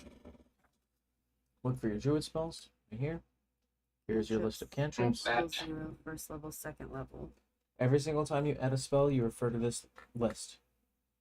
And obviously, since this is your first time around, you're not going to know what a lot of these do. So look at the spell, go find the description. If you like it, you can add it. But right now, you're just adding one of these, and you get it permanently. Well, wouldn't it be second level because I'm second level? No, that's the level of the spell, not your level. Oh, so You then get a I'm... cantrip. Remember, it said you get a cantrip. Oh, can't. I'm gonna say a prayer to Ilmater. And what is there? Three different ways, right? There is 1, 2, 3. Yeah, three different ways. All right, we're gonna go. You forget when I say this. I'ma say a little prayer for you forever. Sorry. All right, let's go straight ahead. All right. As you are passing through this hallway, you are beginning to notice that on the ceiling there is a greater and greater density of bats. Some are fluttering about. Most of them are just chilling, really not doing much. What?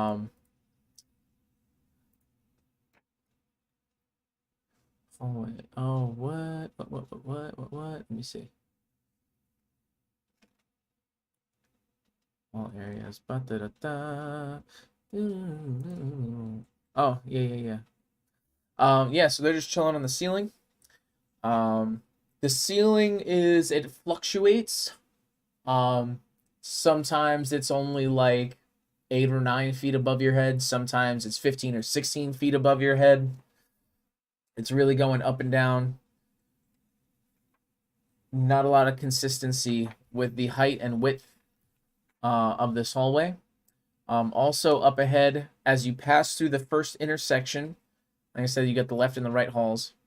Up ahead, you also see that the hallway, even though it starts off pretty wide, probably about 11, 12 feet wide, it really narrows down into probably a 4 or 5 foot space, not too much further than where you start off.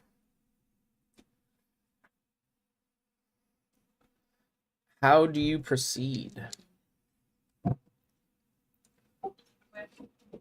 oil and torches and weapons in hand.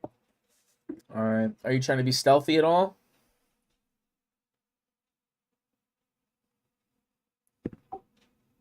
Sure.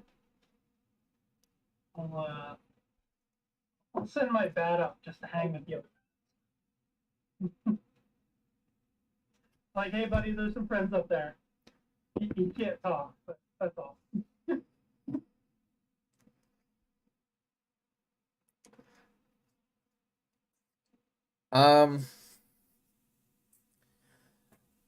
As you said, Screech, was it? Yeah, I mean, he's there for someone. As Screech approaches, a couple of bats start screeching and fluttering about, and then more bats start screeching and fluttering about, and it creates this chain reaction of bats just going fucking crazy.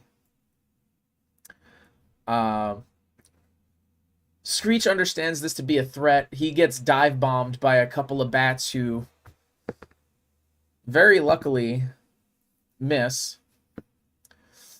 And he comes sailing back to you. However, unfortunately, enough of the bats have been stirred up to your presence that they come swooping down at all of you. I mimic that sound as best I can and as loudly as I can to disorient them. Which sound is that? Echolocated, this screeching, whatever, bats. Oh, bats you're mimicking it? Yeah. Nice. All right. With that, That? How does that sound go? let me see.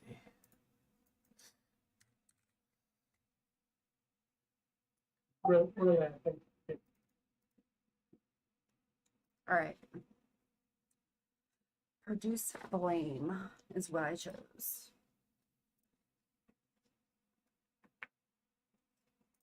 Good. Sorry, guys. Okay. Hey, roll a d20 real quick before you go. All right, so, interestingly enough, no, at least it's just initiative. So,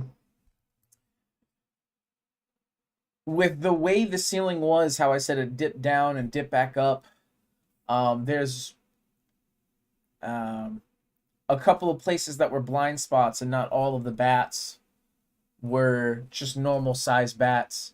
And what happens is, quite a few small ones dive bomb you, you notice that two much larger bats kind of descend from some of the crevices high above and swoop down on you. And with that, I would like everyone to roll initiative. What is that one? That's what one? Roll an initiative. Which one? That's what I had you roll. Oh, and I got a 1. Yeah. Shit.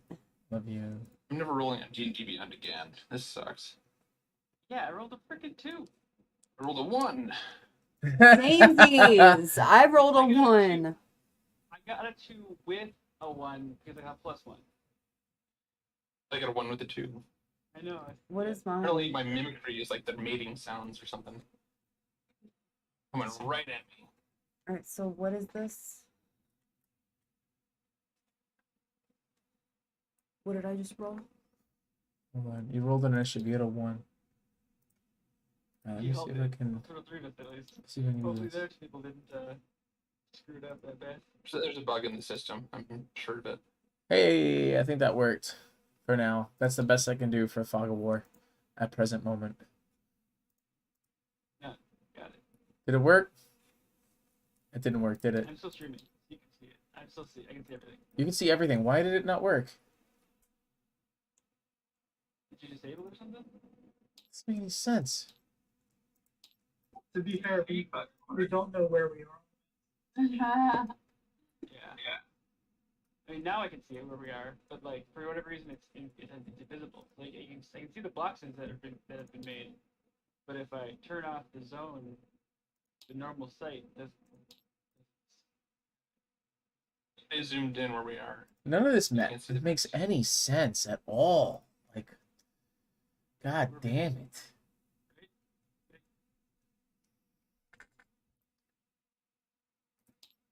Around here again?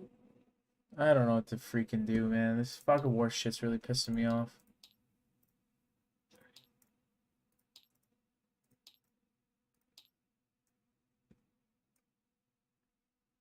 So one time spell table's nice. Wait, so that worked? Now you can't see anything? Yep. Now we can't see anything. That doesn't make fucking any sense.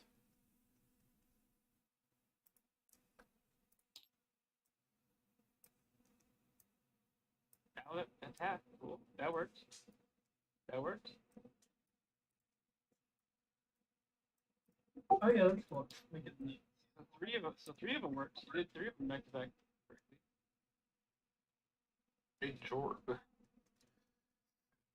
Each square is going to represent a 10-foot space. Wait, so this last one didn't work? Yeah, for whatever reason the last one just didn't work. First we did though. What the fuck? How is that diagonal? I don't know. That's fucking weird. And it reloaded.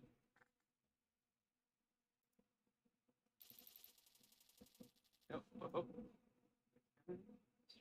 Yeah, it's bugging out for me too right now. There it goes. That's fixed. User scripting error. Kiss my ass.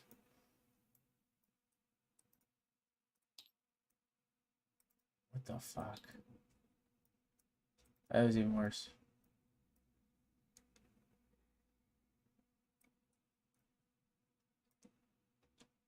Why is this last one not working?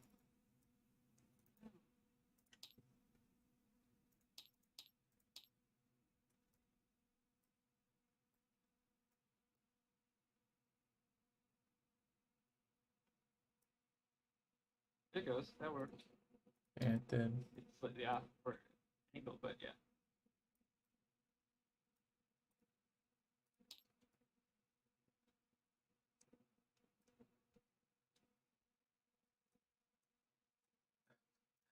It's so stupid.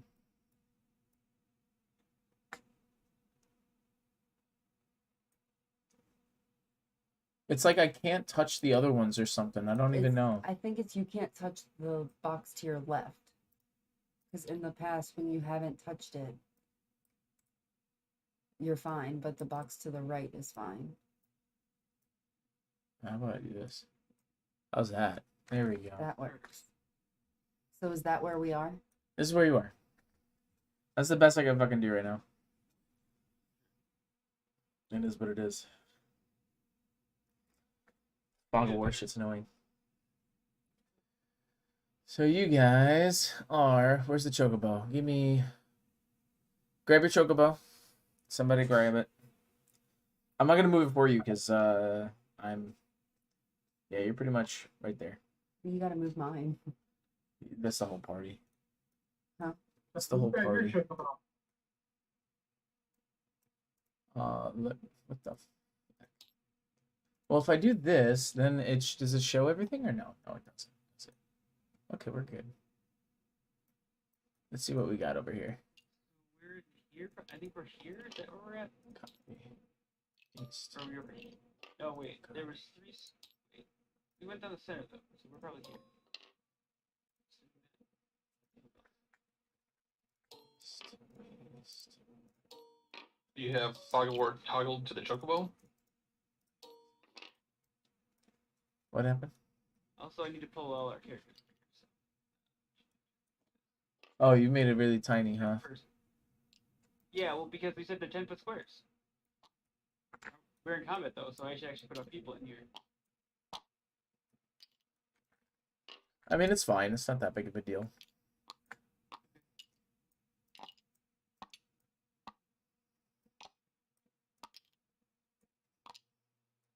It's more of just to get an idea of the general layout. I think you can toggle Fog of War for the chocobo, and it'll just reveal more as it moves around.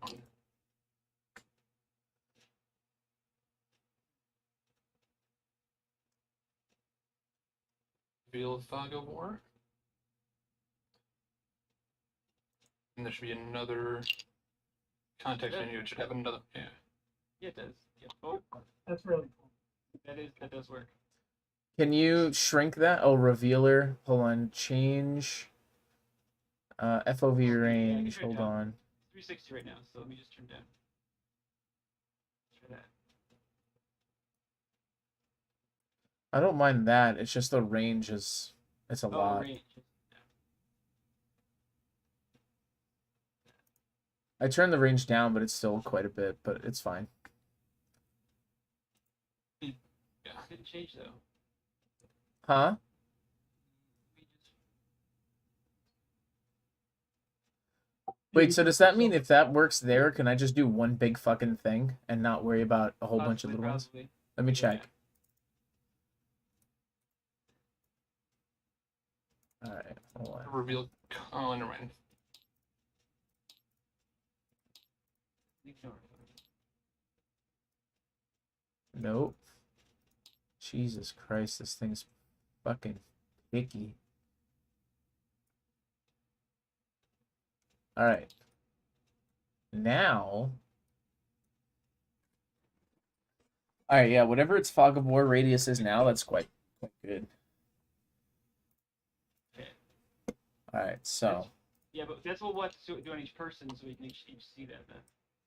That's okay. It's not the black, but just all characters. I want to let you guys toggle it for the Our characters because I characters are in don't here think somewhere. I'm allowed to do that. Our characters are in here. I can't see them. There. I'll bring him to you.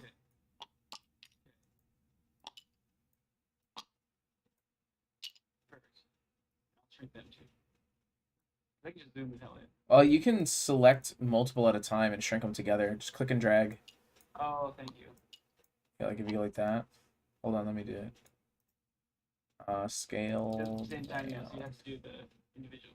But I should have done that, right? Yeah. Makes no sense. Scale. So much faster. Yes, sir. And then even here we can do is we don't worry about it.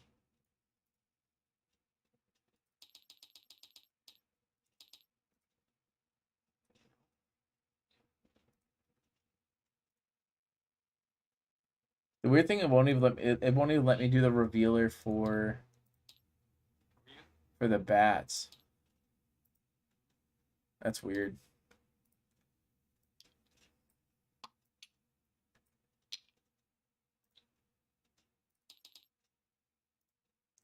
Where's the other giant bat? Come over here.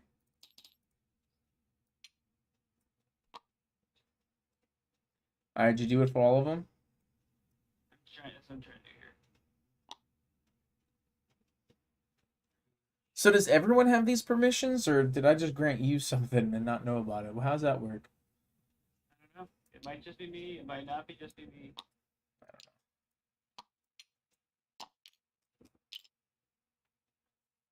Alright, so marching order was Melor and Caressa in the front. You there. What the fuck? There's even a height apparently. There is. And your finger is so huge. Alright, then Onwin was after... Yep. After them. What is, what's on initiative? 1. She rolled a 1. I'll do that while you guys figure the rest of that out. Alright, so Onwin rolled a... What's your dexterity modifier? I think it's 2, 3? +2. +2. Alright, so you got a 3. We have Edward at a 1, Kendo at a 2, Onwin at a 3, Meller at a 12. Whoa, whoa, whoa. Time out. I'm not ready for you yet. Where?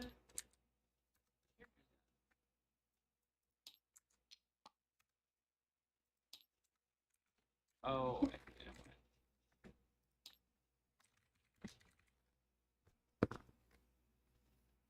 Cray. I'm done. I do need to take our fucking war off. Alright, so Onwin was at a 3. Ashley, where were you? I I'm at 14. Okay, and Melor. Mellor's at 12. Edward? No, Mellor is at a 12. No, I know. I'm asking for Edward. 1. Plus something? Dexterity modifier at all? Nothing? I got 3 total.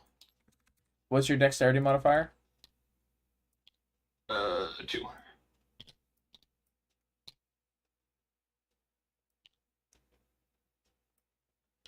Yeah, this game's a little funky. Just It's time to point of get clarification, funky. guys. Confusion. So we leveled up, but we're at our current hit points. So I'm at 11, which was my total for 22. Usually, I thought when you level up, you just go straight up to. Yeah, just go back straight up. Yeah, go straight up. That's right. All right, I just So, like yeah, we'd reset. avoid, you know. Yeah, if you took damage, yeah, for sure, reset. Don't snap. Nothing snap. Just fucking drop. Maybe a dick. Oh, you get out of here. Okay, you'll have to. I didn't realize what the setting meant. I took 2 characters and set them to not ignore Fog of War, so they can reveal Fog of War, but I can't see them. Oh, yeah. That's how that works now. So got it. Alright, let me figure it. Yeah, it's just toggles and then ignore Fog. They're over here. Here's Ken and here's Edward. How do you not see them?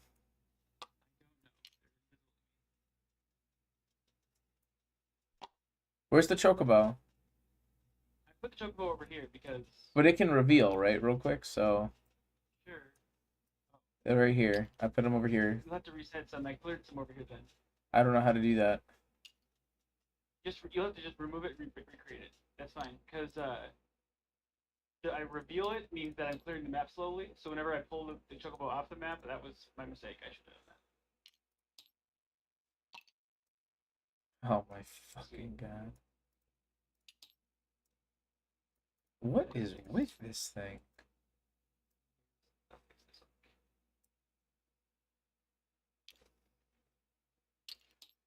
Alright, but I can also reveal it too if I click and drag it, right? Yeah. Alright, give me this real quick. So you guys came from up here, and up here. So this is what you've seen so far.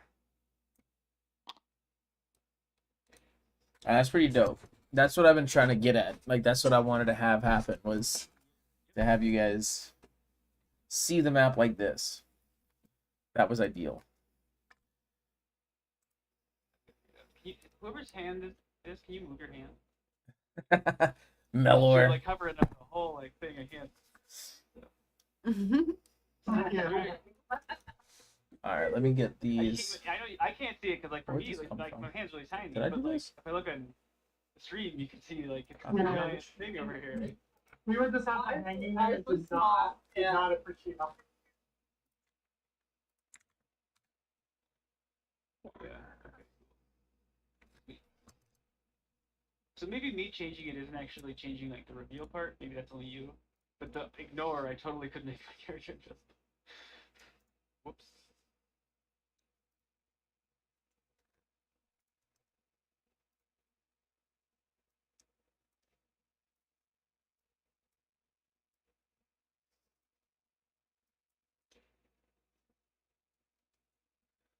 All right, are we all ready?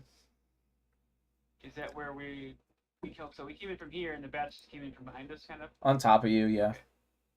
Cool. All right, makes sense. Understand where we're at. Got initiatives, right? All right, the chocobo can leave. I'll take the chocobo out of here. God damn it! Yeah. All right, we're gonna have to be careful with that. You just have to put the chocobo on the side, like, or back where we came from. Yeah, put it back up. Yeah, just put it back down the road where we came from. Yeah, I know. That way we can always remember where we came from. Exactly. All right, Just a little chocobo flashlight. goes here, here. It's important to remember Here. where you Yep. Well, Yes, also there. we need to know, like, for the fact of like clearing out the map a little bit, like a brush. I don't know if there's a different brush you can use than actually a character. All right, so we got 2 swarms. This thing, that thing. All right, so first up, the bats rolled quite well, and I imagine we'll just say it's because they have a height advantage and knew exactly, what they wanted to do. They came with a purpose. And first up are the. Why did I do bat? I don't want bat. I want bat. I want giant bats. Two challenge 4 +4. All right. So first up, one giant bat over here. The first giant bat is gonna swoop down and try to attack.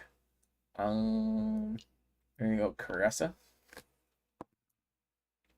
And your AC is 18, both of you, right? Melor and Caressa? Yay. Yeah, that's going to fail. And the other giant bat is going to swoop down and try to attack Onwin. And it's going to miss horribly. Next, the swarms. One swarm is going to go after Edward. Another swarm is going to go after Ken. And the other two swarms are going to go after Melor. Melor first. Ooh. That's a 23. Just barely. On Melor, one of the swarms. Actually, what was it? 23? Was it? Oh, it gets +4. Yeah. 2d4. There's 1. There's 2. 2d4. It's going to do a whole 4. One's going to do 4 damage to you. The other, you said 18 hits? Yes. Lucky ass rolls, man. The other one's going to hit as well for another 6 damage. And then the other one, other swarm that's coming after Ken. Ken, what's your AC? You want to mute? 13. What is it? 13. It hits for 6 damage. And then the last swarm coming after Ed. Ooh. What the hell? I'm going to switch die. That's a critical hit. What's your health? Wait, where is he? Ken? Health is Edward? you roll 2 die. What? Health is you roll 2 die. It's not max damage. Unless you want to change it. No, I was going to do max damage. You're going to do just max damage. 3. No.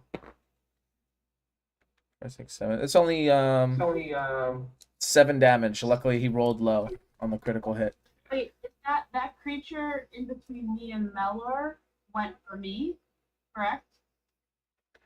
Well, they're kind of up in the air, right? Because they're swarming So- above your head. So I have the reason I'm asking is I have sentinel attack. Uh-huh. So let's say that that form went after Onwin. If it's 5 feet from me, if it attacks another creature, I can attack it. Yeah, the one that hit, the one that went for Onwin, you can hit it. The giant bat. It missed me. Yeah, but even if it attacks you, I can hit it. Yeah. And as well, I have a response as well. I think I'm the only one that they missed. She rolled. Oh, I got 2 now. She rolled a natural. 18 + 5. All right, you hit.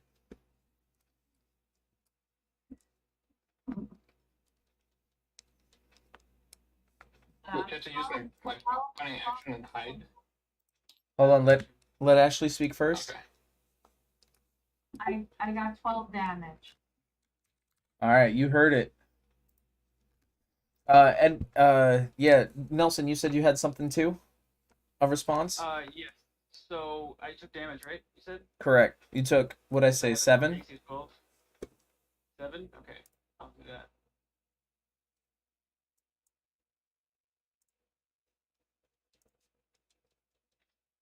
Okay. And then I have Hellish Rebuke as a response. Okay. I don't remember what that does, but I remember it's a thing. In response to being damaged, I can make a reaction to any creature within 60 feet of me that I can see. Also, I took an invocation that means that I can see 120 meters in darkness, both magical and non-magical. So I have that now. Okay. And I'm going to cast Hellish Rebuke Okay. at it. So Hellish Rebuke is... Well, I should do that. Are these cantrip spells? He has to roll... I don't know what his is. It could just be a Dexterity saving throw.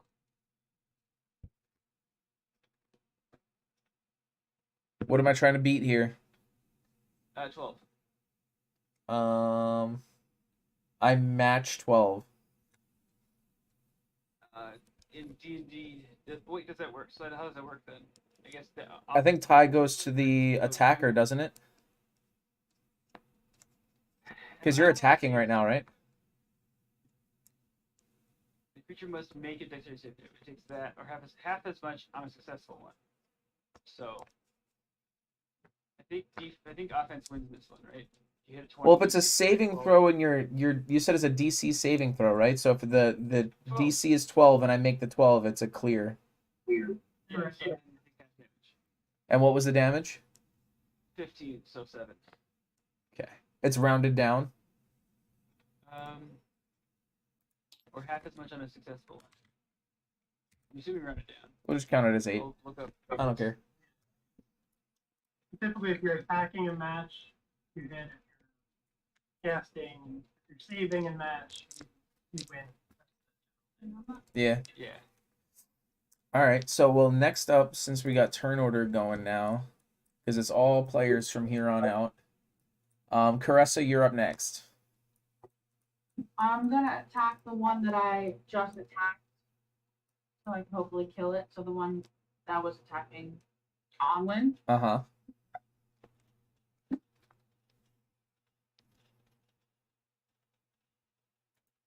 I rolled a 16 plus 5, so 21. That hits.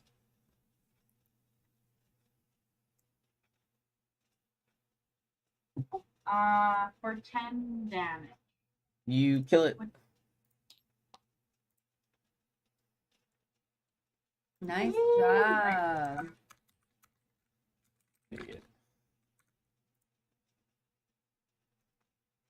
That's one down. Mellor, you're next. Okay, I'm gonna call myself out and just remind you that I have should you choose to murder him, you can. And then I will just seeing the other back go down.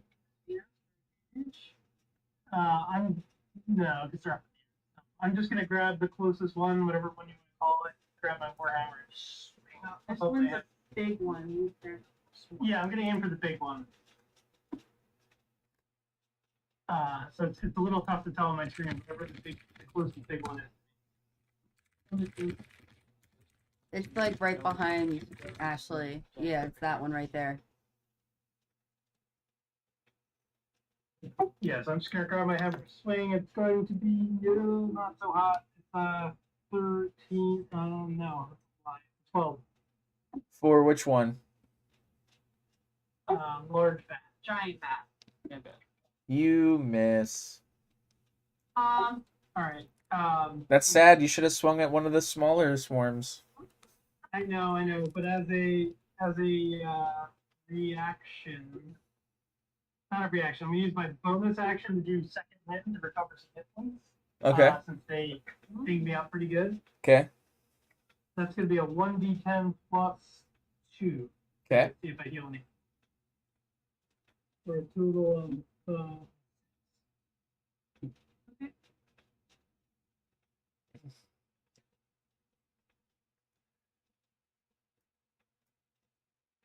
and I'm done. All right, Ken, I believe you're next. I'll take a shot at the big one that's closest to me. Oh, it's a little swarm of bats right here. Yeah, whatever's closest to me. Okay. 12. 12 hits. Damage is 7. Onwin, you are Then- next. Oh, And then I will bonus action and hide. oh, okay. How does that work? Just like what's the mechanic? Gotta roll a stealth. Action. You can take a bonus action on each of your turns to take the dash, disengage, or hide action.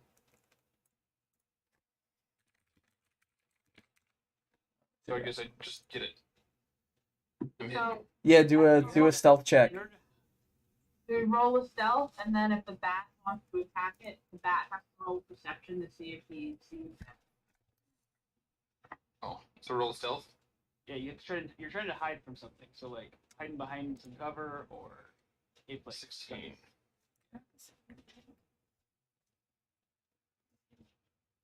Like behind a wall or behind a tree. Yeah, just behind lay on the ground if I have to. Well, you don't get prone because prone they have it. Oh, that's right. You're right. Yeah. I hide behind the tank, big guy. Tank over there. So like you're here. If you leave this range of this bat, you're gonna get opportunity attack. I just go around that corner right in front of me. This way, well then you're getting opportunity attack with the bat. That can attack you. He can react to you. Maybe get your range. Or you can disengage though if you wanted to. Disengage means you wouldn't. But he can't disengage and hide. It's two Correct. You different- can either yeah. disengage or hide. So here's I guess I'll what I defer to will the crowd. say. What should I do? This is what I would say. If you want to do that, I mean, just roll a knowledge nature real quick.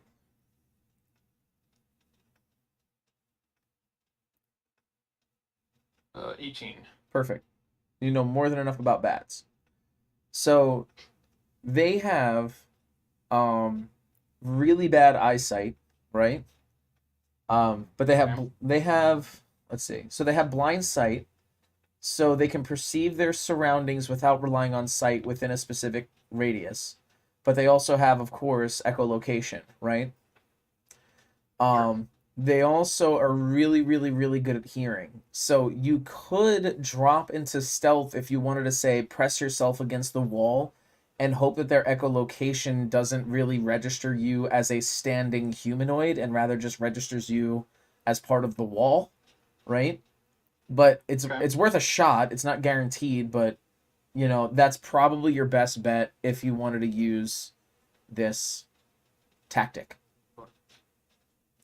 Well, I guess I'm not sure which one would be better here: disengage or hide. Disengage allows you to Dis- run away. Hide doesn't. It's just a chance of whether or not you can hide from it. Right. I would say probably. Well, isn't disengage a full action? Nope. Well, it is normally, but he can disengage, he can hide, and well, there's 3 of them Oh. Yeah, the rogue is for a bonus. yeah, both. So he's using his bonus action. It's completely up to you, but yeah, I just wanted to clarify the point on hiding anyway. I'll go for the hide and keep screaming at it in its own sounds to disorient it more. Make it. That's gonna let you know where. You're hiding is. while screaming. Yeah. Yeah, remember it has the Well- advantage on hearing, so you'll want to be quiet if you're gonna go into hide. You can't hide and yell at the same time. Okay, I'll just be quiet and push And- myself up against the wall. Okay.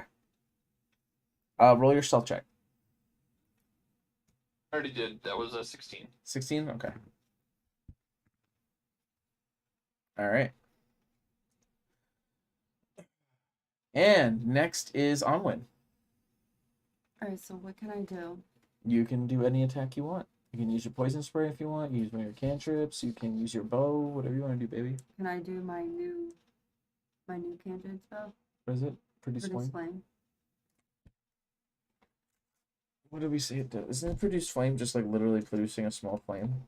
No, I can produce a fireball and throw it as one action, I think, is what it says.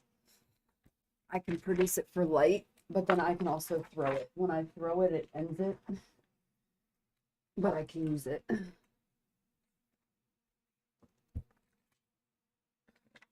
Next page. I also took a big hit, so I don't know if you have any healing stuff. And if you can get to me. Like, yes, it doesn't matter. I'm hidden. Never mind. Wait, me? You'd have to do a perception check. I didn't take a hit. No, he said he's hurt and you could do a cure wounds on him. Oh, But you'd have to perceive him also because he dropped hurt. into hiding.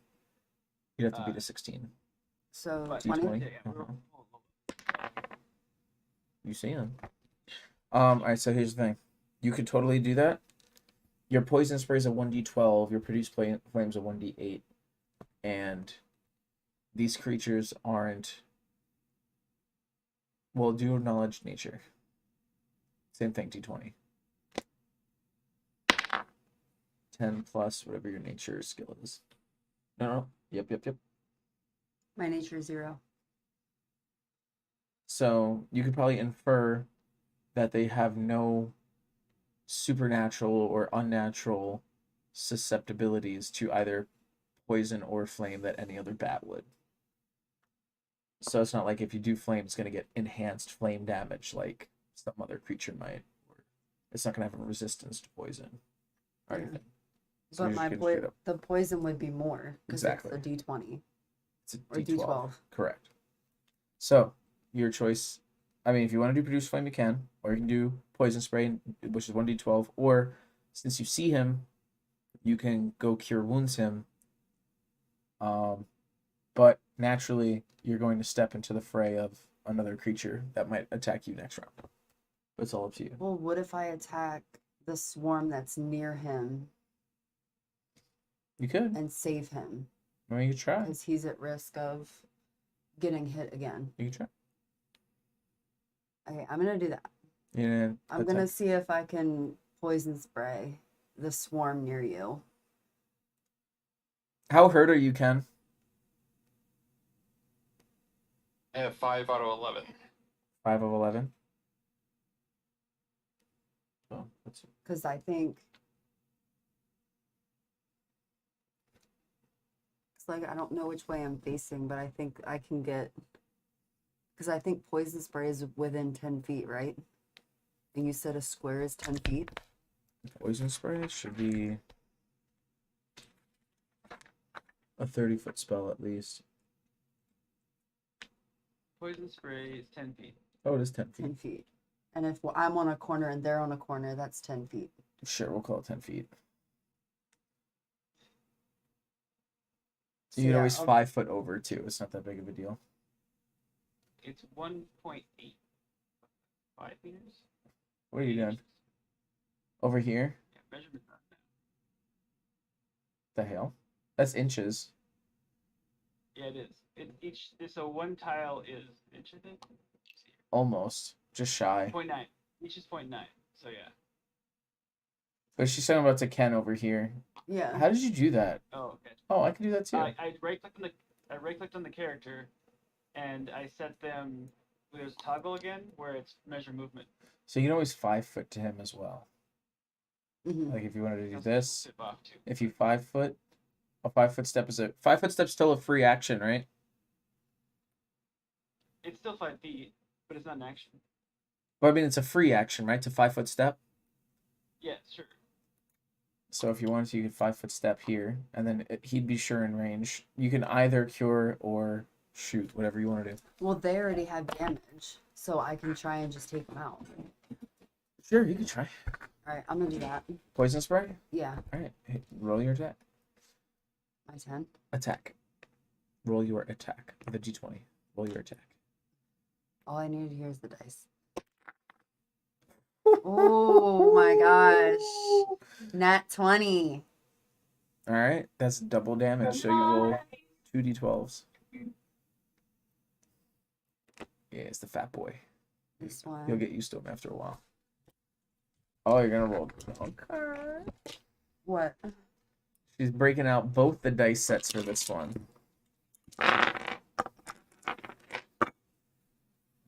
This guy right here.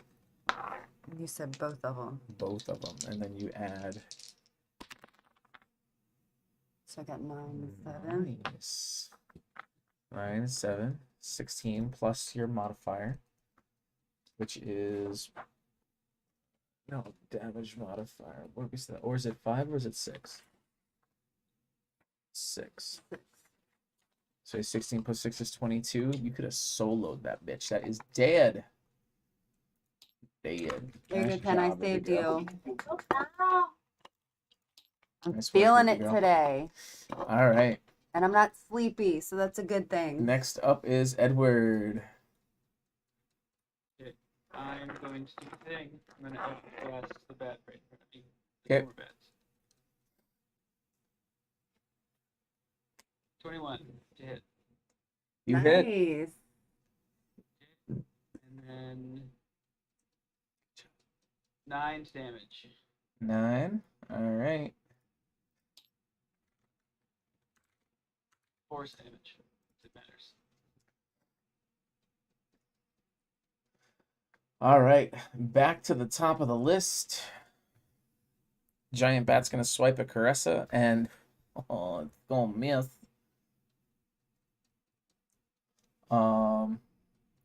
It's basically going to swoop dive bomb you. It's going to miss. It's going to hit the wall. It'll take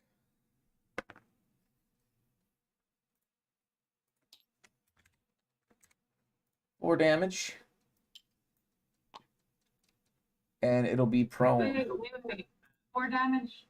Oh, the bat takes 4 damage? Yeah, Yes. it natty one It missed you. Nice. and slammed into the wall and took 4 damage. And it's prone on the ground right now. Oh my So god. romantic. Yeah. Bro, I'm not gonna lie, fucking Steven, these fucking bats have it out for you, brother. It's because he has Another one hit, They want your pet. right?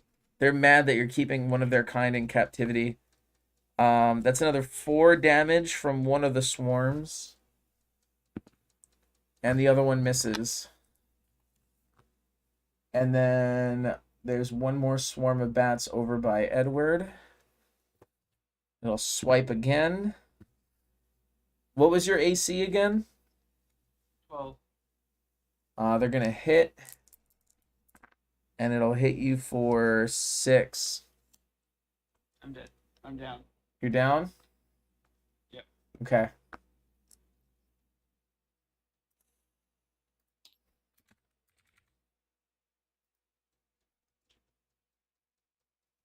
All right, next up is Melor, I believe, was up first. Or was it? Or was it Cressa? Cressa's up first. You see Edward got knocked. You have a prone bat that you can take advantage of, or you can go help Edward.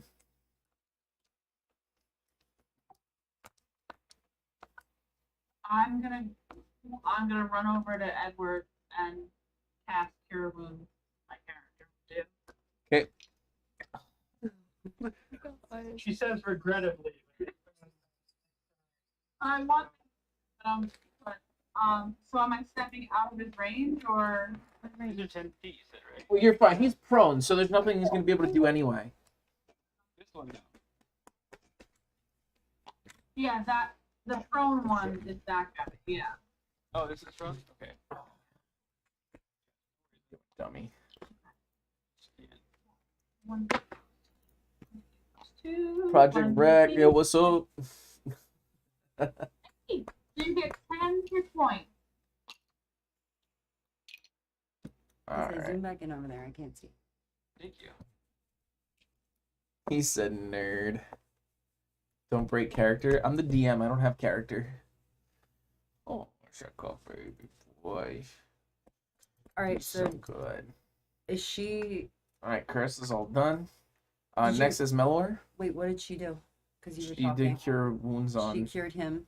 Yeah. Okay. So he's at plus 10 right now. Damn, girl. You're the nurse of the crew. So I'm still surrounded by 3, right? 2. Well, yeah, 2, because this guy's Swarms prone. and this guy's prone.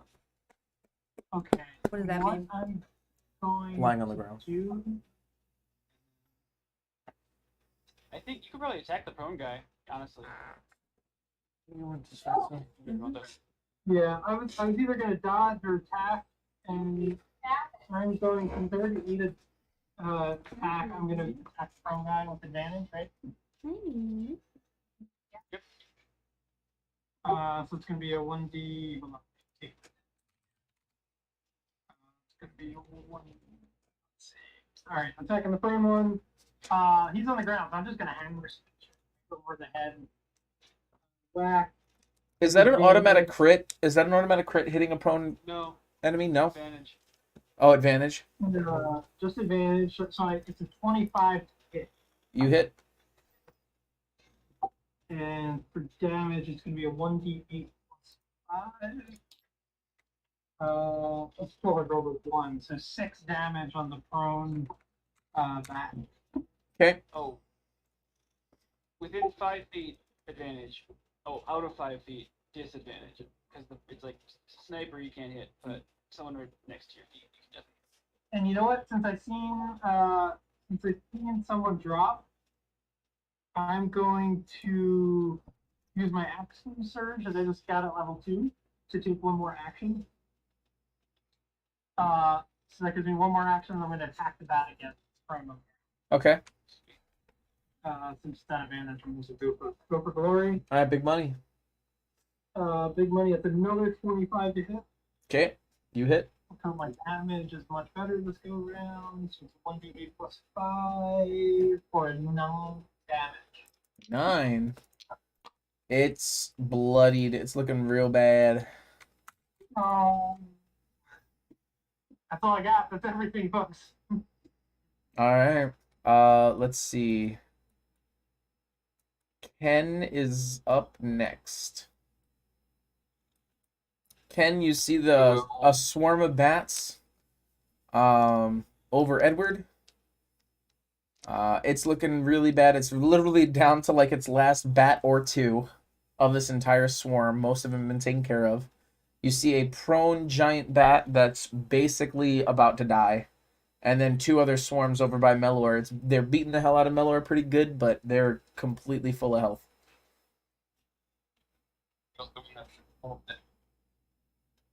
Two. Say that. The big one? Can't really look around, so. These two are this one. Yeah, those are swarms. Big one.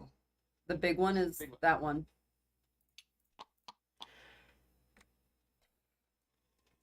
Well, go for swarms. Swarms are smaller, right? Yes. These two are both almost dead, and then there's these two over here. Also, keep Go in for the big mind. one, yeah. Wait, Justin, do you take an attack of opportunity for standing up in front of that swarm? No, You don't? not for standing up. Okay. No, only if you move out of attack of range. Okay. But you're without you have to move closer to actually be able to get advantage on them. Because right now you're too far away. Can we hear? I'm not at Um, 80. I'm gonna shoot him with my bow. Yeah, but he's prone, and if we're within 5 feet, it's advantage. If you're not within 5 feet, it's disadvantage. Attacking with a ranged weapon on a prone creature is disadvantage. Oh. Yeah. Yeah, basically. Is there one that I can see that isn't prone? This one next to me, or these two over there. Go with the one next to you then. Okay. And I'm hidden, so does that give me advantage or no?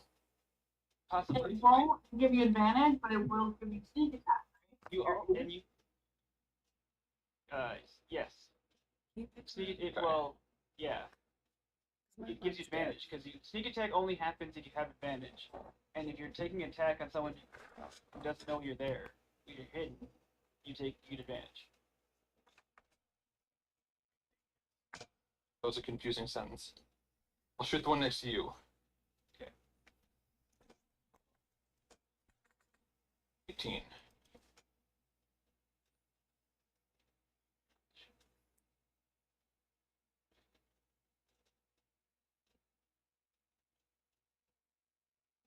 Oh, you have a kid. I do have a kitty. You said you 18 to hit? Oh. You hit. And that's 6 for damage then. For the giant bat?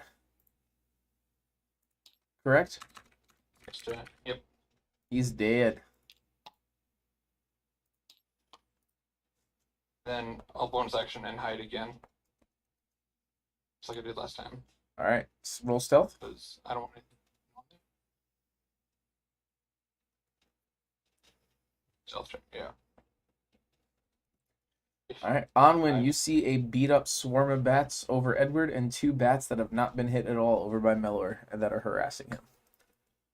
Alright, well, I'm closer to the swarm, so I'm gonna take a poison shot at them. Okay. What do I need? D20.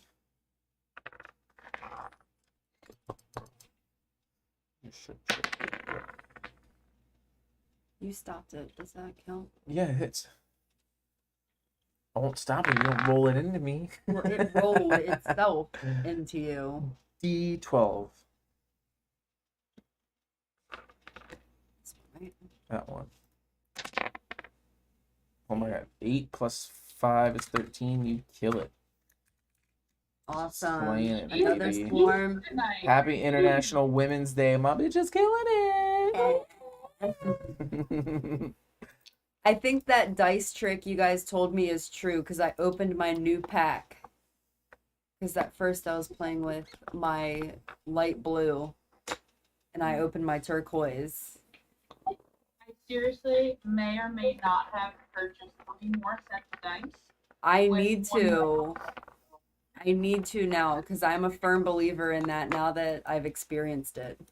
Because Alright. last time I was sucking at rolling. I wasn't hitting anything and I was like missing my shots. Edward, you're up next. Send you a good editing link, don't worry. Mm-hmm. All right, Justin, you're up. He's just straight chilling. I had this set in defense. All right, so we got 2 swarms left, right? Yeah, it's my turn. I'll attack that. Attack away. Up blast. 20. Dirty 20. All right, you hit. And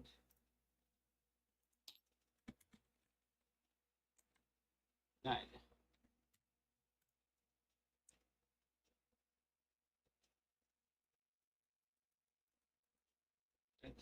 That's it. All right, top of the order. It's bats again. It is bats again. They will miss the first one, and they'll hit the second. They hitting. Mellor. For you. Of course they are. Well, you are like right there. For 7 damage.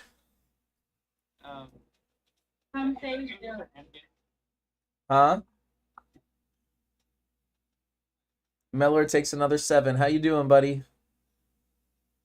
I'm starting to think, God damn it, I'm afraid of bats. Why are you attacking me? Aw, What do you say? he's afraid of bats. You That's why. I'm a bat. Oh, friend of bats. can We speak told- you can speak to animals and try to tell them that. We told you you have their person or their friend as captive, like as your pet. Girl. Pretty sure you can like full on ward as an action.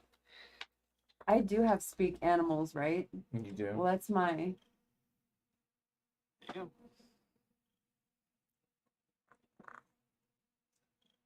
I can use well, this is the one I can use once. Or up to 2 times. Any of these up to 2 times. Correct.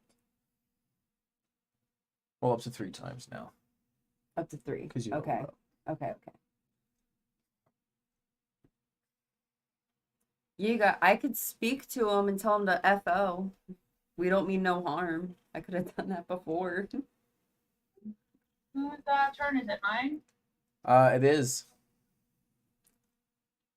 Can I get on the opposite side of a bat swarm and have that advantage? Is that a possibility? That's about 25 steps.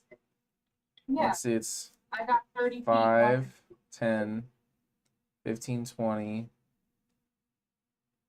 About 25? Yeah, you should be fine. Yeah. I don't think you Yeah. incur any attacks of opportunity that way, right? No. Okay. There you go. Alright, I will attack at advantage. Here we go. Oh, 19, thank God. Oh Lord, have mercy. 24. Can you put her? 24. 24 hits. What'd you say? You recall. Is this the one that I damaged or is that it? You damaged one? You damaged the giant. No, there's a swarm. I don't know which swarm, but it has -9. Yeah, Edward damaged it.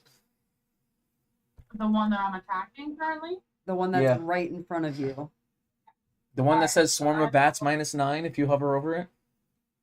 So that's for 11 damage. Big money. You took out a huge chunk of the bats that were in that swarm in a single blow. There's like one little tiny baby bat remaining.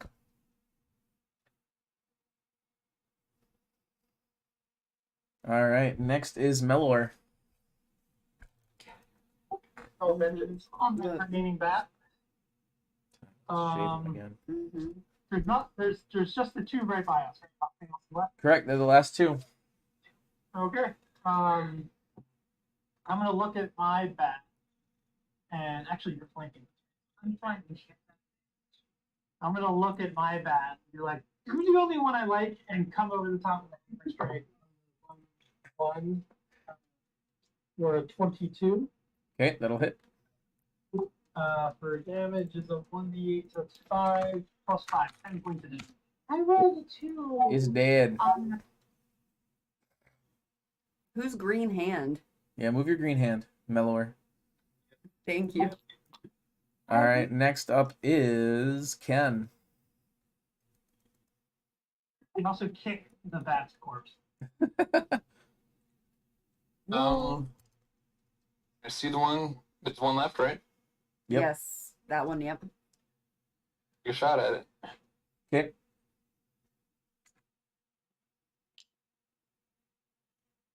$19. 19 hits. 5 damage.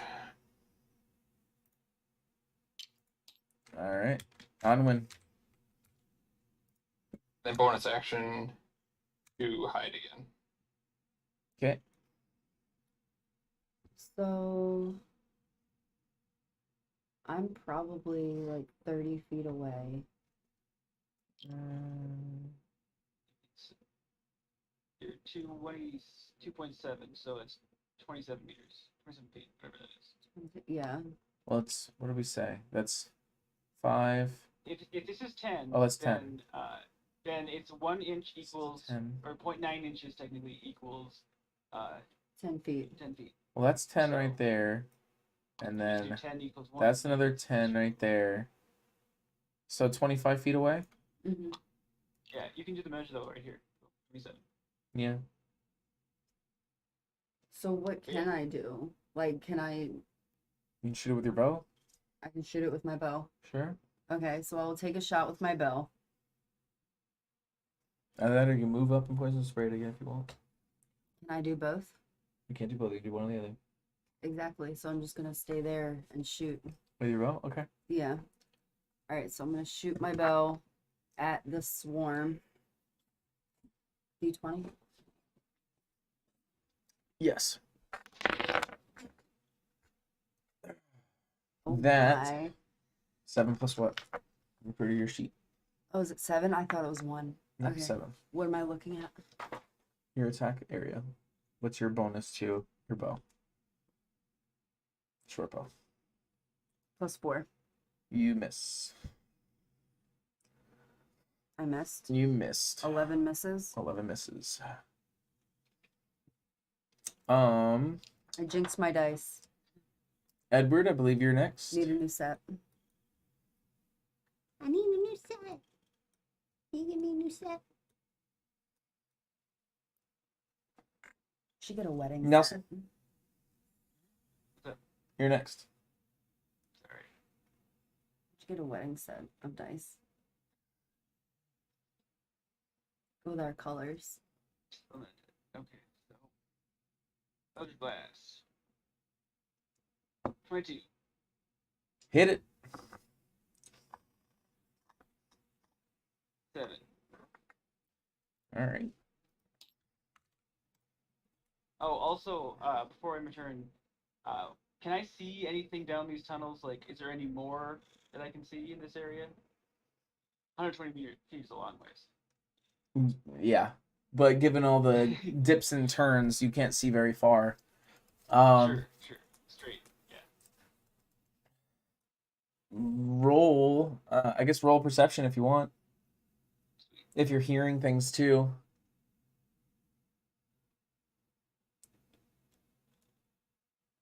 6. That's a great. Okay. Outside of the flutter of the bats that have just like dispersed throughout the halls, you don't see anything, but you don't hear anything either. Let's see. Swarm of Bats is up next. They're going to miss Melor, and it's Caressa's turn. To use my reaction to. I didn't pick up a damn word you just said. I want to use my reaction to attack with Sentinel if he attacks Smeller. Okay.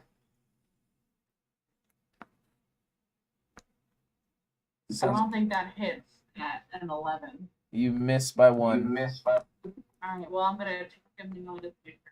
Okay. Oh, wait, is he at advantage? Like, is that, flanks between me and Meller or no? No. Okie doke.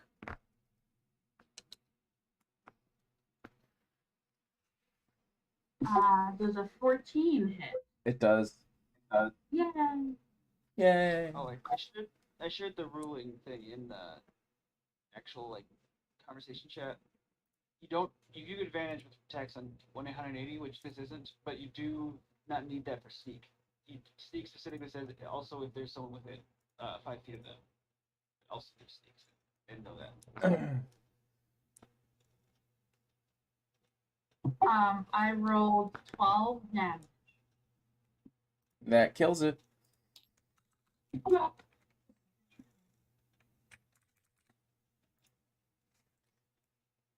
Damn. That one beat you up a little bit. All right. So that encounter was a medium encounter. Good to know. Medium right to my face. All right. Pretty much. Everybody gains 120 experience. 120 experience. Where am I writing that? Just anywhere? Nope. There's a specific spot. Top right corner of your sheet. Under experience points. So what do I do? Add 120 to the 305. You can't do that in your head? Baby girl. Aww.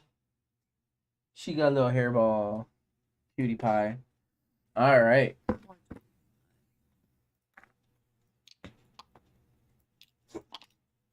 I'm going to use my last spell slot to heal Meller because he is hurting. Yes, he is. So, Edward, what's your max HP, Nelson? 13. So you're 10 of 13. Ken, what are you at? 5 of 11. 5 of 11. All right. She just rolled an 8, so I'm up at 15. 15 of 22.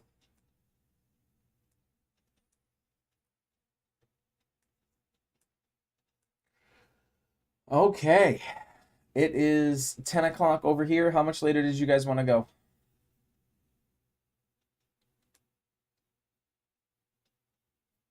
up to you guys. I don't have anything going on. It is Friday night, so if you guys want to go for another hour, we can go for another hour. We're good for another hour. I'm good. I'm wide awake. Okay. Surprisingly. I've been getting my face kicked in. Is there anything on the ground but some bat guano? Okay, so they're all dead. Pat guano. They're all dead. They're all dead. I'm sure there's plenty of guano around.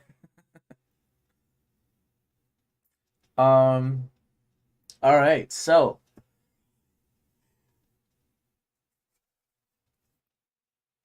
the nest has just provided you with a small taste of how brutal it could potentially be, and you know you have only just stepped inside of it.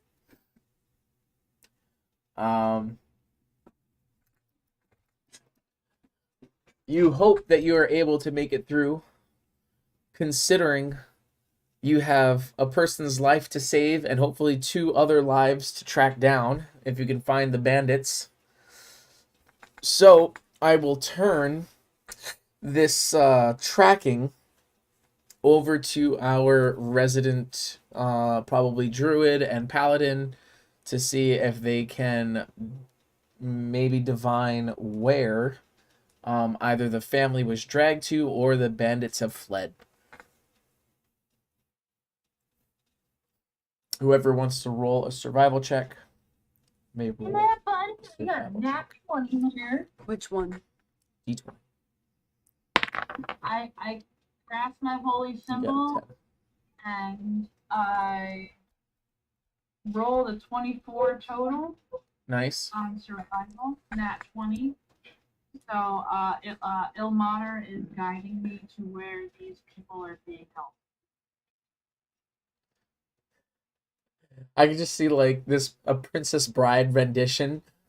Ilmater, please guide my hammer. What do you use, a hammer or a mace? The great sword. Guide my sword, please. Guide my sword. All right.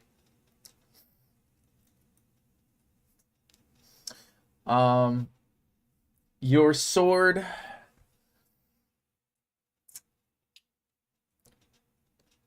You hold your sword out in front of you, and you get the sensation, well, in your heart. Let's see. Do I want you to roll for it, or do I want you to decide? I think in your heart of hearts, knowing your character and how you've been playing, I think you would prioritize, and probably Ilmater would want you to as well, the salvation, potentially, of the family. 1,000%, yeah. So, being that from where you are standing, if you were to turn this way, you would essentially have a left or right decision.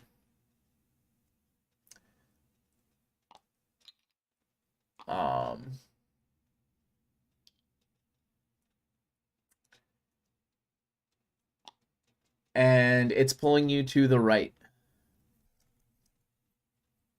To the right, I want to go then. All right. You go here. You see that again, there are multiple directions to go. I assume everyone is following in tow. You use the chocobo again, you just pull it out with the... Okay, so, Apparently when I turn the revealer on, it doesn't actually turn it on, so it's just for me, I guess. did I delete Miller's character by mistake? Where'd Miller go? He's on. Inside, Huh? right here. The fuck? Oh. Okay. Wait, what? You put him inside. Yeah, I was on top of. Oh, I see.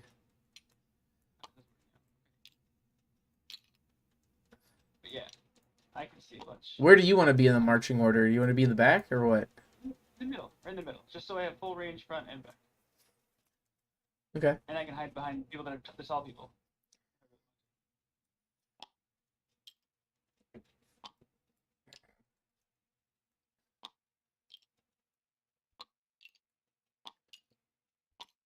All right.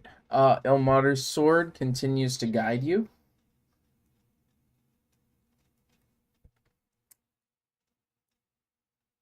And of left, straight, and to the right. You want me to roll for survival? No, I'll give you one more. Because you rolled... What did you roll earlier? Wasn't like a 20-something? Well, I rolled a nat 20 for 20. So I'll give you one more. She's going to want you to go this way. And with that, her guidance seems to fade.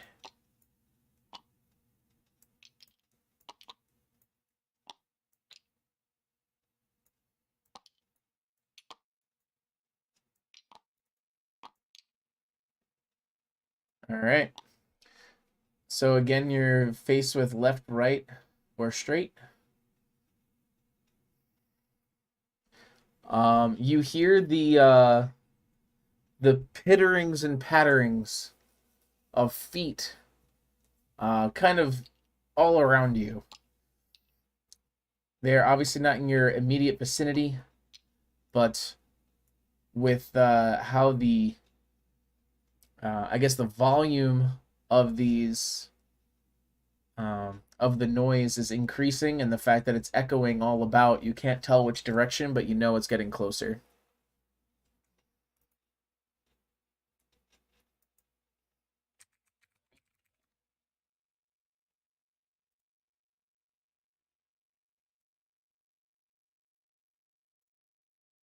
If anyone can heal me while we walk, that'd be good. I got you. I'll do a cure wound spell.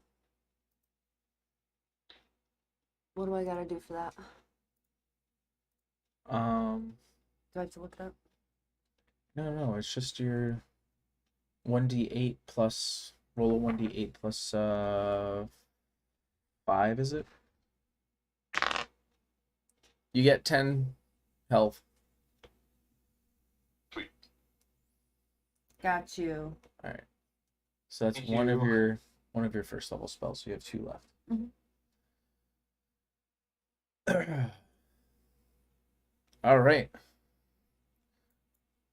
Left, right, or center?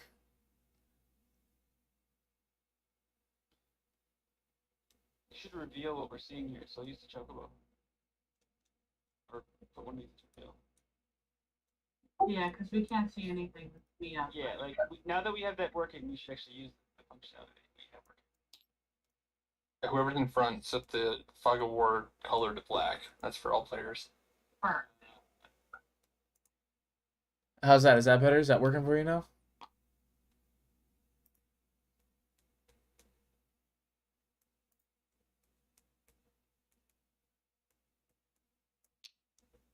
Yes or no?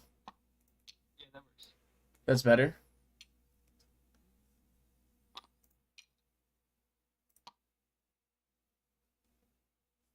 All right.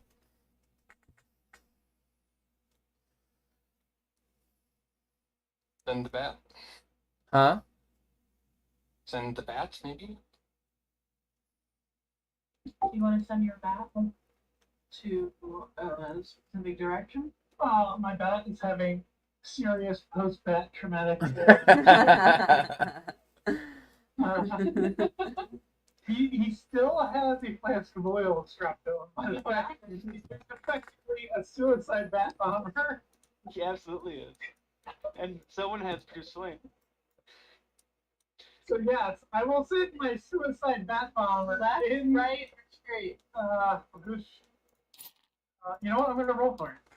Do a 2d6. Oh no, do it. 1d4 minus 1. It's literally the same. 1, 2, or 3 is 1 is left, 2 is straight, 3. D4 minus 1. It's going left. Suicide Bat Bomber Screech is You have going more of an option to go No. left, right. You have more of an option because you have three. No. Left.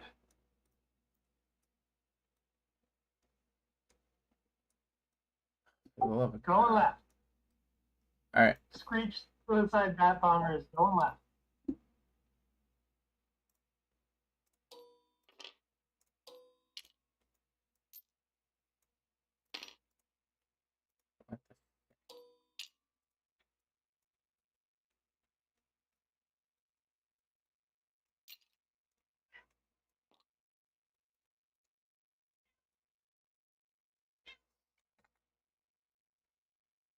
All right. So you guys are going up this way? Yes. What the hell is that arrow? I like it. I saw someone do it earlier and I was very happy with it. How'd you do that?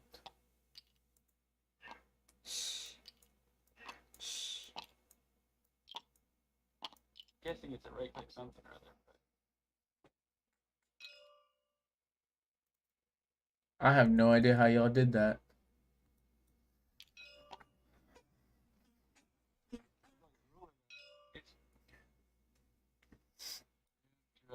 That's pretty cool. Not gonna lie. All right.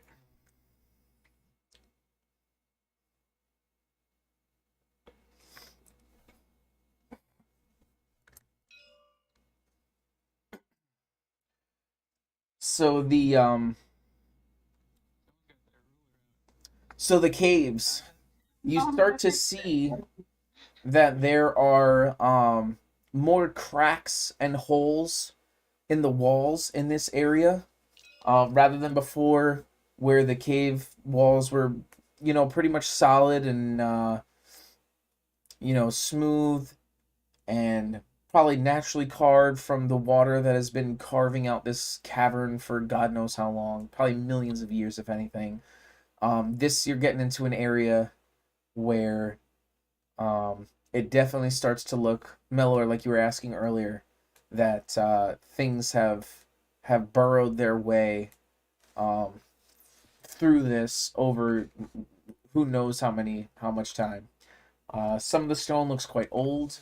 Some of the etchings and the I guess you could say that the chip marks and whatnot look more fresh. And through the cracks, you can see insects crawling into holes and out of holes. And in the distance, you can hear, like I said, the sound of footsteps just getting closer and closer. Oh, the last part cut off. Our footsteps are getting closer. No. Insect. Oh, insect. Okay, got it.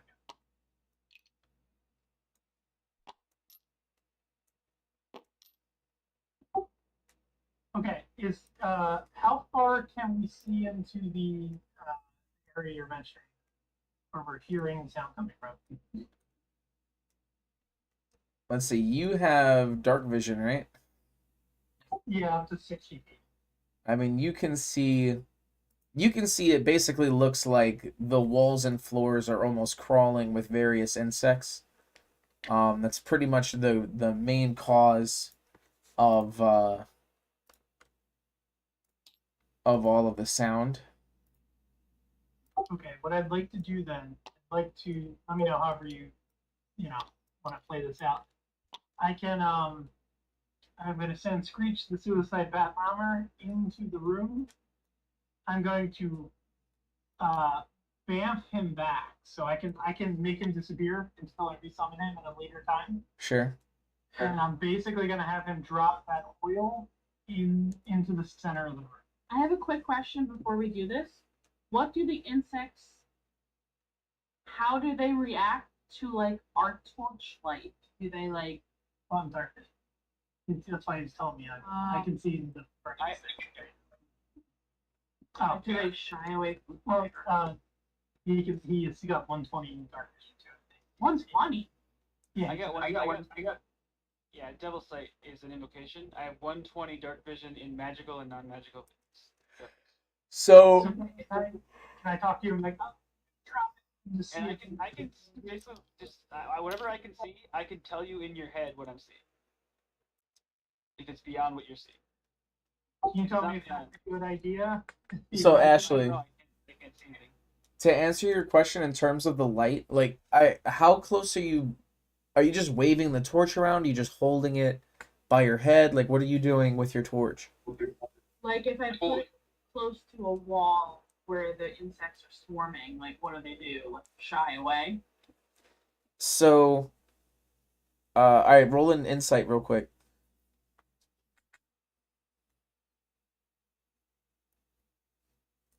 Oh, that's a natural one. As far as you can tell, when you draw the flame close to them, they run away. Okie dokie, thank you. You're welcome. Yeah. Let's see, Edward. I'll go ahead and knock a oil arrow too. Get that ready. Okay. Yeah, so if we can't, I mean, in theory, like, I don't have the perfect visual, but we want to kind of set up a. Sorry, just visually, because I'm trying to get it right. Is it a bigger room that we're going to open up? For you, no, you just see a series of hallways, even more. From where you are. Yeah, I mean, it's a series of hallways, but there's also a nearby intersection, and because there are a lot of cross sections, the one area is larger than the others. But it's not, there are no rooms per se in the area. You roll your bat back, the oil flask, and just throw it there. Get your bat out of there. Yeah, I'm gonna. So what I'll do, whatever the largest, and however you want to do this is fine by me. Whatever the largest open area is, I'm gonna send the bat there. He's gonna drop oil, and I'm just gonna bamf him back. I can make him poof out of existence. And then I'm just gonna listen. Like, does that make sense? Yeah. Sounds good to me. And we'll just know it's there. So if we want to do something, we can. If nothing comes of it, nothing comes.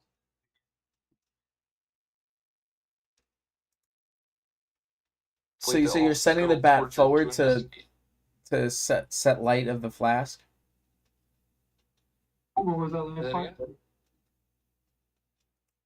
So you said you're sending your bat forward to light the flask on fire and drop it? No. Just to drop the oil. There's gonna be no fire until, for whatever reason, it would be advantageous for us to set that area on fire. We could. Okay. Just so you know what I'm planning, but if not, it's just gonna be oil on the floor general area. And we're gonna slip in it. That is possible. No, we will, because we'll forget Hopefully it's when there. the bugs hear something, they'll go scuttle around it and investigate. Gather them up.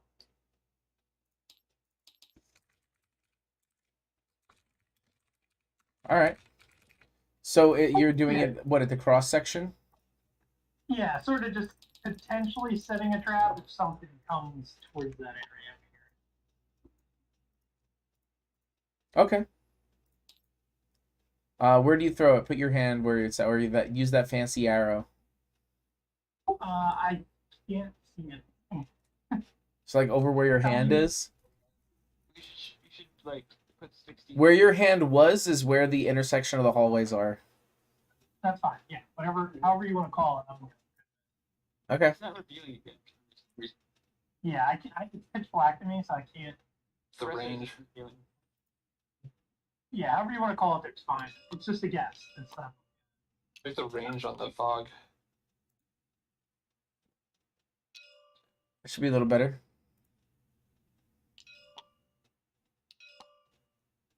I'm only getting like 10. Just that, but The range. There you go. That should be a little better. Well, I can only wear my hand. but the thing is, I think if I increase the range, even though you have dark vision, if I increase it for you, then everyone's going to be able to see what you see. So I'd rather just keep the ranges short for now. Yeah, I'll say keep it far. Whatever, if there's something over here, that makes sense, or over here that makes sense, but it theoretically drops there. All right. So you see that you can go left or right. Where do you want to go? I'll say go right. You set the fog to its color, it'll only reveal for that player. But there's also walls. Wait, say that again. So wait, reveal Yeah. color like red. Reveal color if I do like blue. Well, he'd be green, right? Oh no, he'd be blue. And I'm red. Reveal color. Fuck. Reveal color blue. Black is everyone. Black is everyone. So reveal color Remember that green. Reveal color. this also This the color key to teal. that is for when it's all Reveal color. loading computers. So like for me, if you put it to reveal cover red, whatever I'm streaming, it will see. Wait, say that again. So I'm only going to see reveal color red or black. Streaming. Well, I set. All right, so I set Caressa as red. Melor is blue. Edward is green. Onwin is teal, and Ken is purple. That's what I set the colors as. Yes, but we didn't log in as that. My color is up here. So, color should it be then? Well, you should be green. I think. Wait, what were you on the board? You were red. Wait. Ashley, why is your character's thing red? You shouldn't be red. You should be green. Color tint. Alright, hold on. Let me fix this. Apply. And then Edward should be red. Apply. So revealer. Red. Revealer. Green. Alright. Now everyone's color should be correct. What was Onwin's? So wait, Onwin was purple. No. What the fuck? What color is Onwin? Some kind of blue. I'll leave it at teal. Ken stays purple. I think all the other colors are correct. From the looks of things. Alright, so now that everyone has an assorted color, what does that mean now for me? That means that, like, for me, if I move something, I should see, but it's not. But if you move it, it should. What I'm saying, so if you move, like, you'll see yours, but it won't reveal for them? Mine says right now, it's, for whatever reason that I clicked mine. Granted, I don't know if it's counting because it said it's green. Your reveal color, oh, it changes to red. There you go. Yeah, now it works. So I see red. Yep. Alright, so... But that didn't... Alright, so Ashley and Steven, him moving around didn't reveal it for you, right? No, I can't see the All right. range. So that means 60 feet of dark There's also vision. FOV. Reveal range should be... Remember though, these walls are gonna. The game doesn't know about the walls. Yeah, true. No problem. I think if you set it to 1 by default, it should be fine for now. Uses line of sight. Pretty much. I know it's a little difficult, but... Alright, well, you said you're going to the right, so... Well, yeah, it was just dropping the drop.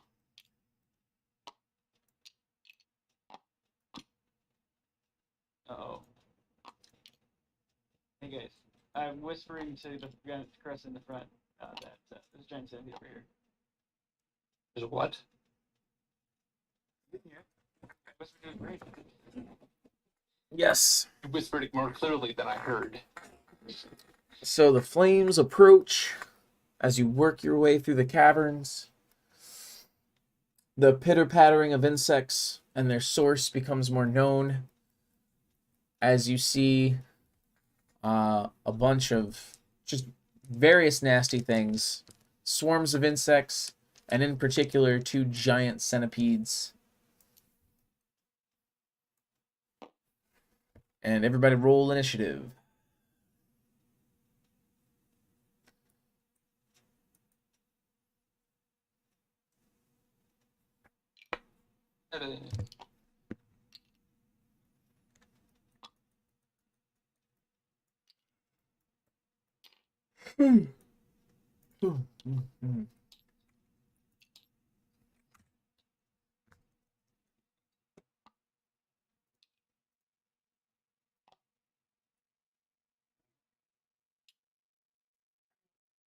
What's up, baby? What do I gotta do? Initiative. Which one's that? D20. Nat 20. Crazy, baby. You got a nat 20? I did. Hey. Nice. Do you have a plus to your initiative? 2, I think, plus 2? My initiative, that's right there. Is that 0? No, you forgot to add your dex modifier. Initiative doesn't get proficiency bonus, right? It's just straight up dex? Yes. Yeah, so it's just +2. +2? So you got 22? Yeah. Distinctly better than your last roll. Mm-hmm. It was the opposite spectrum of the last roll. All right, Caressa. I rolled a 19. Okay. Malor rolled a 7. What's your dexterity bonus? We already calculated that. No, I mean, what's your bonus, though? You tied. We're both +0. All right. Miller was 7. Ken? It was also 7. I imagine you have a higher dexterity than him. 5 and 2. 5 plus 2. Okay, and Edward? Nelson? I have 14, yeah.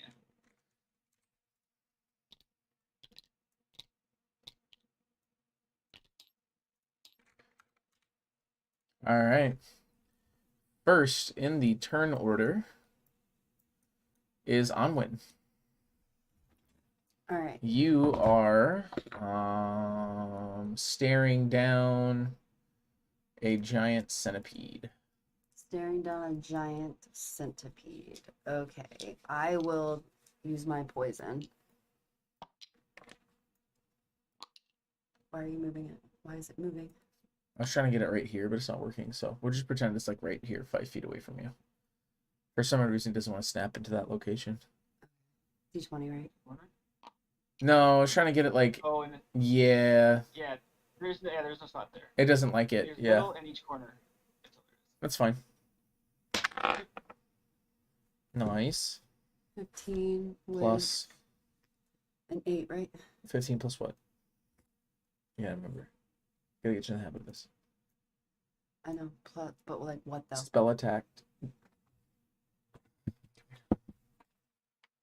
Every time you roll an attack, you get a bonus, no matter what, if it's a spell or a physical thing.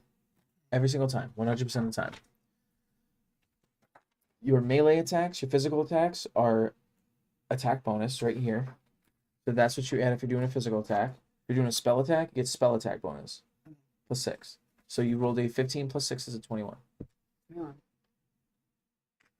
And then you do D12. 11. Very nice. Plus the damage thing.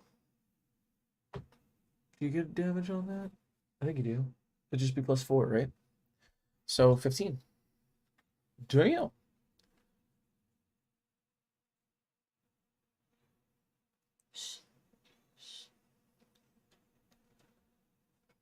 You one-shot it. Is dead? It's dead. Oh yeah. She gets kill count for tonight. Yeah, seriously. Right. All right. And then there was the other one that I guess is going to approach Caressa. What are Alright. those purpley things? Or hold on. Those are swarms of insects. Oh, So one's already down. So yeah, all there is the other one. That's a quick question for orientation. Yep. What? Where would the oil have been? Over here. Like, in this area. You should create a patch of black or a patch of brown or something. Oh, that's how you do it. It's on a person's location. Interesting. That attack on Caressa is going to miss terribly.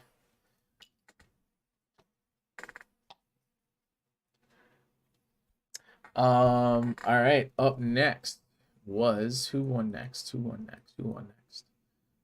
Caressa's up next.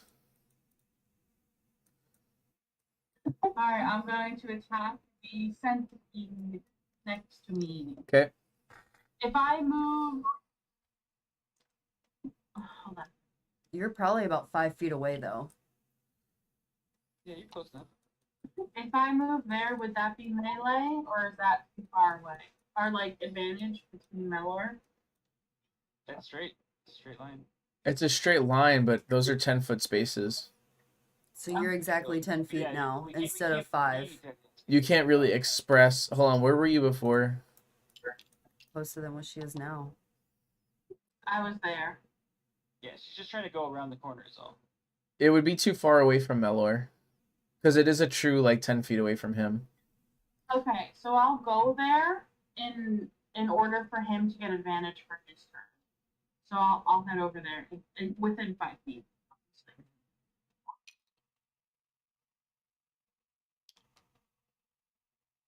We'll just call it 5 feet. Yeah. I understand what you're saying. I will attack. Okay.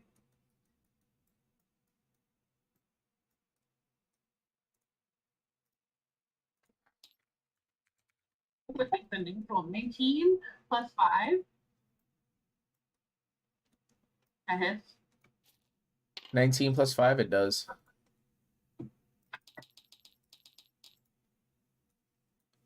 That's 13 damage. You one-shot it. Nice. It's roll two. Ladies tonight. Saving the mensies. Saving the mensies. Is it that time of the month already? No. Aye, you said it, not me. I didn't mean it like that, though, you pre-birds. Hey, my chin has been sufficiently joined throughout this evening. All right, so that giant centipede is flipped. Next up was Nelson.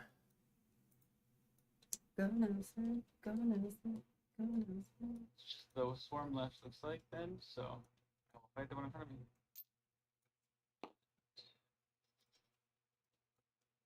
What are you doing, weirdo? Last. Oh, there you go. Well, you gotta do damage now. So 10 damage on the crit.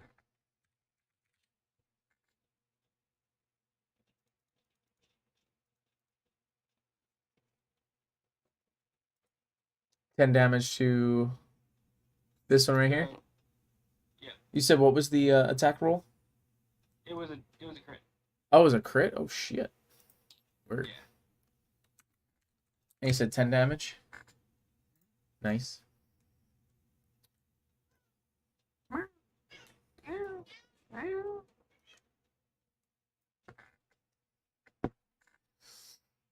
All right, next up is the swarms. Let's go. Take me to their leader. You all hear the sound of the pitter-pattering of insects intensify. Gross. Bugs are nasty. Bugs are nasty. They are. They're disgusting. I agree. All right, this swarm. All right, hold on. That's gonna come for Edward. So we were walking on the beach, right? And I see these little holes. And I'm like, hey, what here burrows, like digs a hole? That one misses. And Roman goes, oh, it might be tarantulas. No, thank you. I didn't. And Justin goes, well, if it's the cute little furry ones. That's not what I Yeah, said. no. You said something like that. I said the furry ones are the ones that aren't as bad because they're aesthetically Because normal. they're, yes. Both of these swarms of insects, swing and miss. So Edward does not take damage, nor does Mellor. However, Edward and Onwin, you see that those two more young Kruthiks are closing in on your position. And Mellor, you see the same from behind you up the hallway. So, where are the ones? The picture thing that we saw earlier? Yeah, exactly. Hey, down right now. Get down. I will fucking kick your ass. Little shithead. Anyway, sorry. Centipedes are fish. Get out. They said we were gonna kick our ass. Yeah, they're really mean. Yeah, they're really. Not me. Yo, like, honestly, God save my cat if he ever jumps on my fucking 3D printer bed. I'll kill him. Anyway. You're vicious. That's why we need to enclose it. No, we can't enclose it. That whole bed moves back and forth. Oh, so that thing doesn't move. The bed moves? The bed moves. Full range of motion, yes, back and forth. Like, it comes out a lot. All right. Sorry for the delay. Next up after the swarms was Ken. I'll position myself to take a shot at the swarm, the one closer to me, and loot an arrow.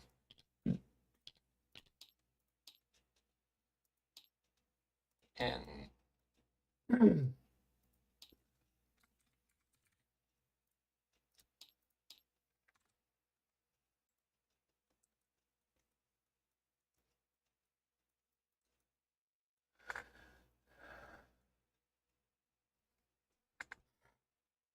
You said what was the attack roll?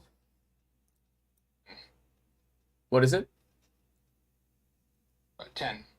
Yeah. 10. 10 misses. Then I'll hide. Roll stealth? Against the wall, and there's a little, like, nook right next to me. I'll sneak in there. Yeah. Roll your stealth.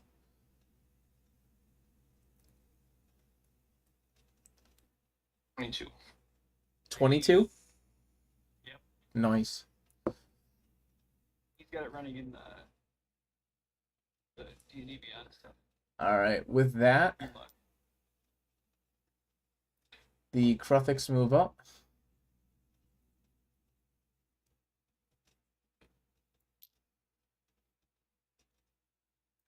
Right there. Right there. Hate that. You can't put them where you want them. Nope. There's just no halfway. Yeah. There isn't. Well, actually, I could Corners- do. corners and middle. I could do this. Oh, I'm stupid. I'm so fucking dumb. Do you have a grid? Wait. Oh, Pick that object. Above this one attached to it. I took away. Let's see. Show the object. Snaps it. Oh, it's so much better. Oh, it's so much better. Get there's no rid snapping? of. I'm taking off snapping. There we Yeah, go. now it seems like there's 5 feet movement now. Yeah. Yeah. True 5 feet. Oh yeah, and I can actually. Oh yeah, it's perfect. The ruler actually whip snap. To be originally. Huh? Yeah. Yeah. I mean, yeah. Oh, yeah, that makes sense. So it'll go like right there. That's actually more like there. It's more like here. Perfect. Okay. Jesus. Green hand, please.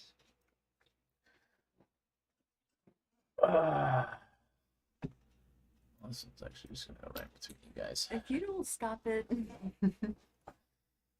You'll be fine. All right. Where were we?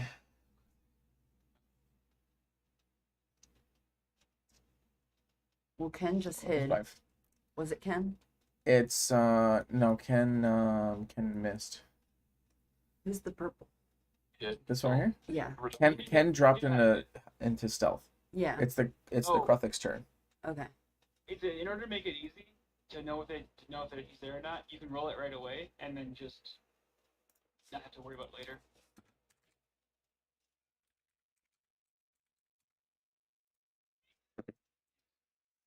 All right. First one up. What's your AC? Armor Oh. class. Armor class 13. All right. This one's going to hit. You take 5 damage. On Ed. That's going to miss on Ed. On Melor. That's going to hit on Melor. Which one? This guy over here, He's not within 5 feet of you. he is not. Damn it. That is a max damage hit of 7. And then on Caressa, that will also hit. That is a minimum damage hit of 4.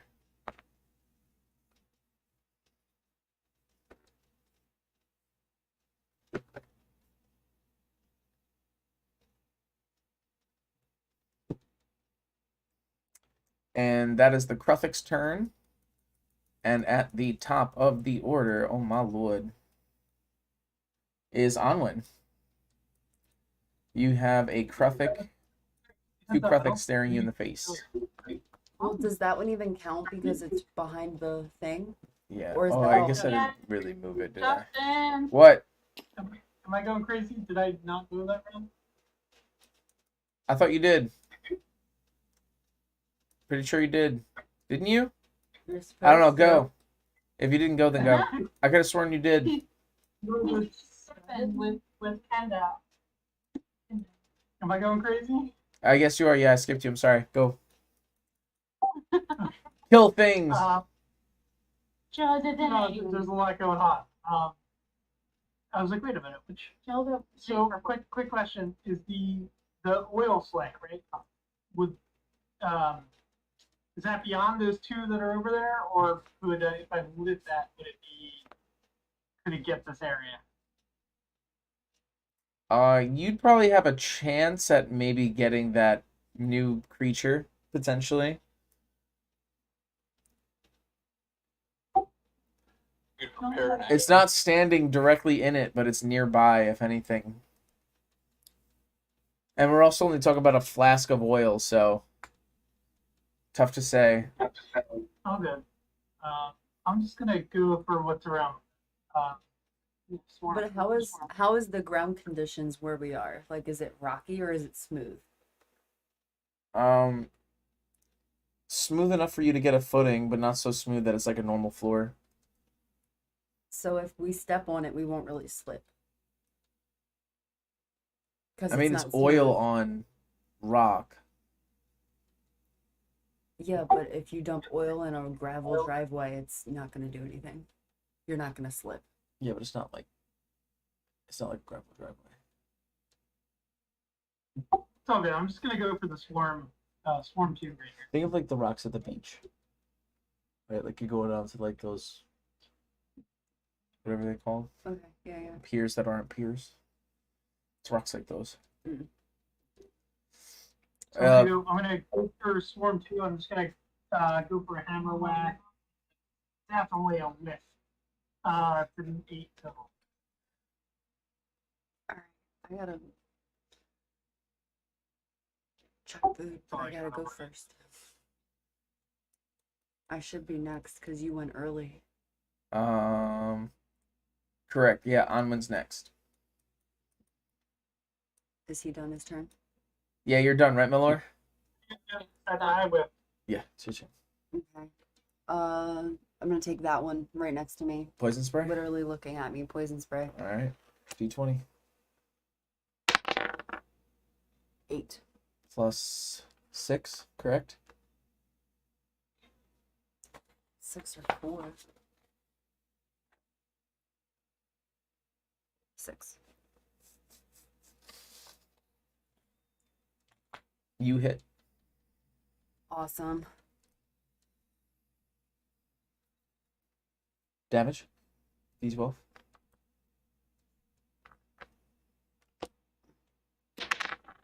7. Plus.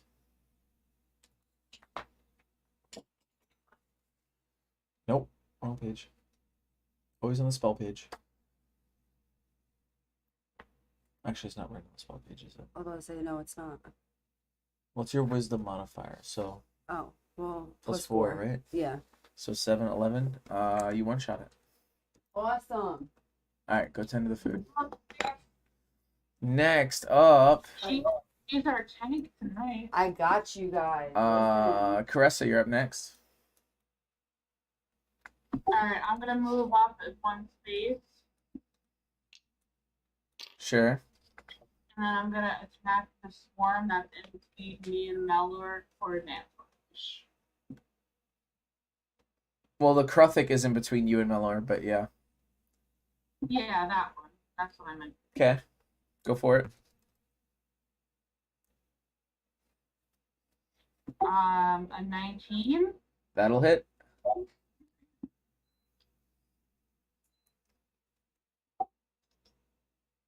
Damage. What do you have? Nice. 13 damage. You one-shot it.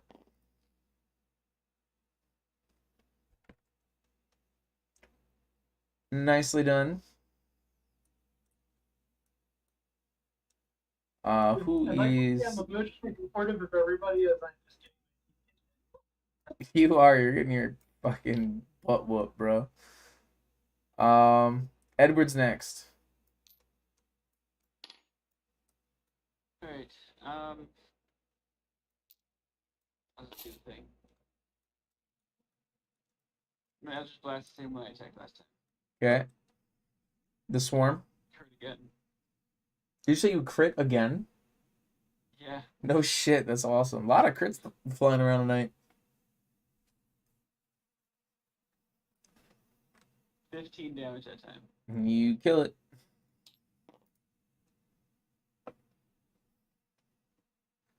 All right. And then Next up are the swarms. There is, what, one left? All right. Is it attacking Melor? It's attacking you. Okay.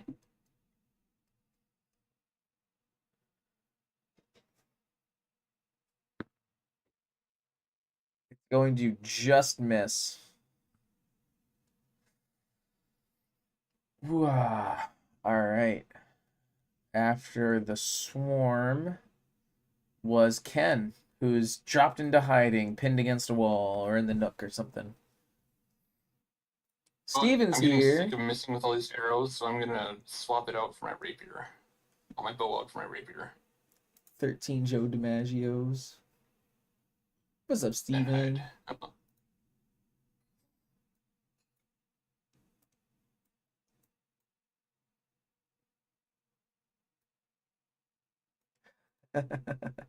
What's up, bud? Sorry, Ken, I missed that. What's going on? What'd you say? I'm sick of missing with my bow all the time, so I'm gonna put that away and take out my rapier. Ooh, fancy. I think that's my action, right? No. That's a free action. Free action. And I will saunter over to the swarm and swing at it with my rapier. How you been, I heard Steven? sauntering is an action. Bro, I should share this written campaign with you, dude. Like, it's actually, I wrote this custom campaign as some of the best fucking writing that I've ever done. Alright, so you 5 foot up, and then you hit it with the rapier. 17. Slangin disconnected. Steven, what is going on here? Sorry, what'd you say the hit was? 17, damage 8. That is so freaking good. It fell apart, literally. Alright, let me see where we're at. Damage 8. Oh. So close to killing it. Then I'll hide again. Let's see what you did here, darling. It is so freaking good. I literally didn't have to do anything. It fell apart. Mm. Very good. Mm-hmm. Crazy good. It's so good. Melor, I didn't forget you this time.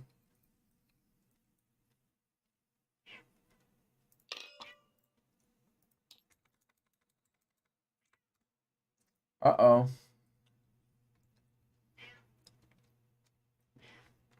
Did we lose?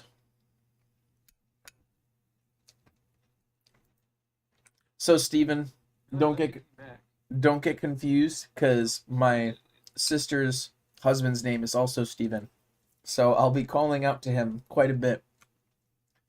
Ashley, you there still? Yeah. Alright, where'd Steven go?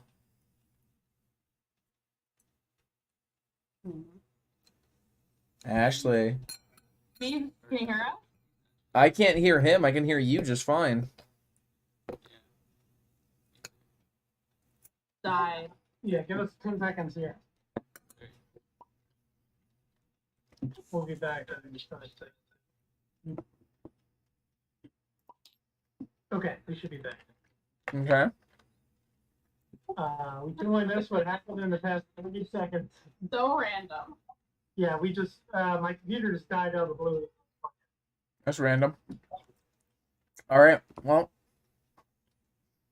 Ken almost one-shot one of the young Kruthiks, and you have a swarm right behind you.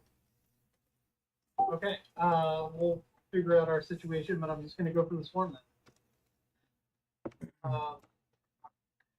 Okay, I will. That's right behind me. Yeah. Okay, I'm just gonna grab my hammer, put my shield up, and go for a big whack. Do it. Nice. Crush it. 22. Awesome. That'll hit. It'll be a 1d8 plus 5. It's it's a 1. 6 damage. Big money. All right. After Melor are the Kruthiks, I believe. One. All right, so we have one. Oh, Ken, what was your stealth roll to drop back into stealth? Huh? Teen. What teen? 18? 18? Teen. 16? Okay, it doesn't see you. It's You're good. Your hiding skills are but, yeah. masterful. It will try to strike Edward. It will, I believe, hit, because that would be a 16 to hit. Minimum damage, 4. And the other one will try to strike Caressa. And it will hit for 6 damage. And then we go to the top of the order, which I believe is Onwin. Mm-hmm. You have a Kruthic right next to you that is in really bad shape. You could sneeze on it and probably kill the fucker. All right, I can't believe how good that came out. I'll poison that one. Okay.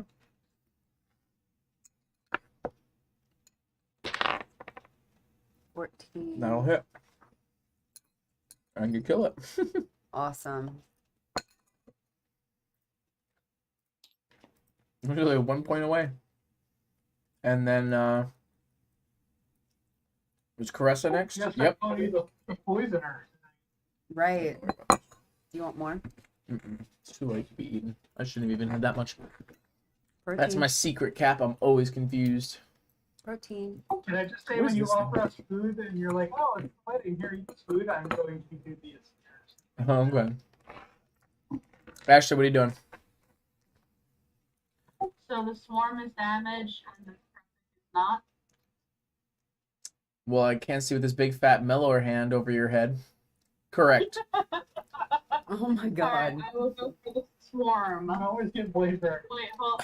I'm gonna walk around this prefect to get advantage though. Oh lord. have Are you? mercy. Or are you just gonna move everyone to have advantage?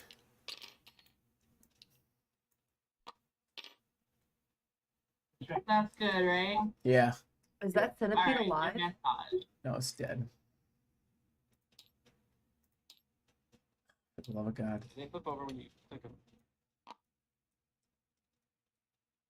That'll work. 14. Does a 14 hit the swarm? So 14 hit this one. It does. Nice.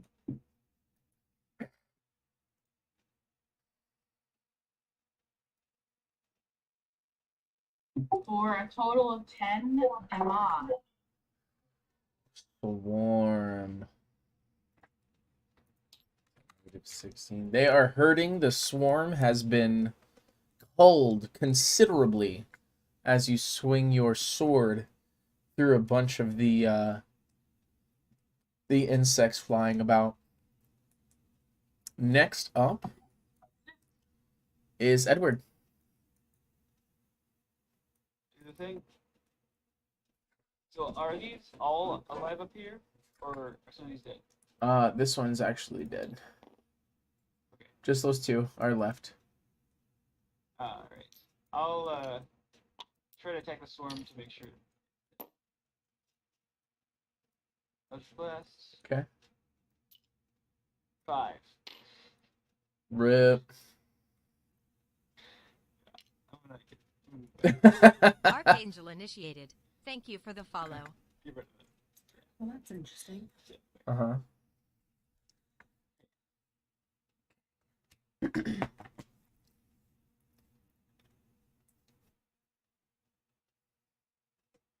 All right, who was next? I guess it's the swarm and then Ken. Do we even have swarm left? We have one swarm One. left. Isn't it on his last leg? Pretty close, yeah. It's going to try to attack Melor and miss. So Ken, you're up next. Oh yeah, use your sentinel. There you go. With a Reaper. So real quick, Ash, run that ability real fast. 9 plus 5, 14 again. 14 hits.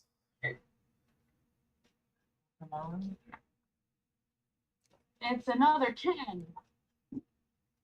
Another 10. You Yay. kill it. Awesome. You go, girl. All right, Ken, there's one more creature left on the board, and it's right next to the Hand of Obscurity. There's 2. I'll There's not. mosey over to it and swing my Reaper. Ooh, probably not. 5. What are you doing? Which one are you pointing at? This is Ken. Well, it's like the same color. Yeah, it happens. Sorry, what'd you say the attack roll was? That was a 5.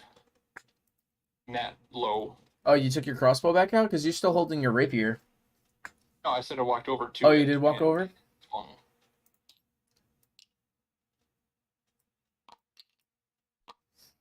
Okay. I rolled a 1.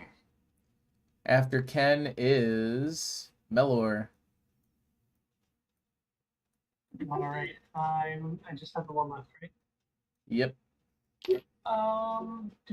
Quick question. Do I hear any other chattering? Nothing nearby. You hear me Okay, telling okay. you to I will, freaking shoot it.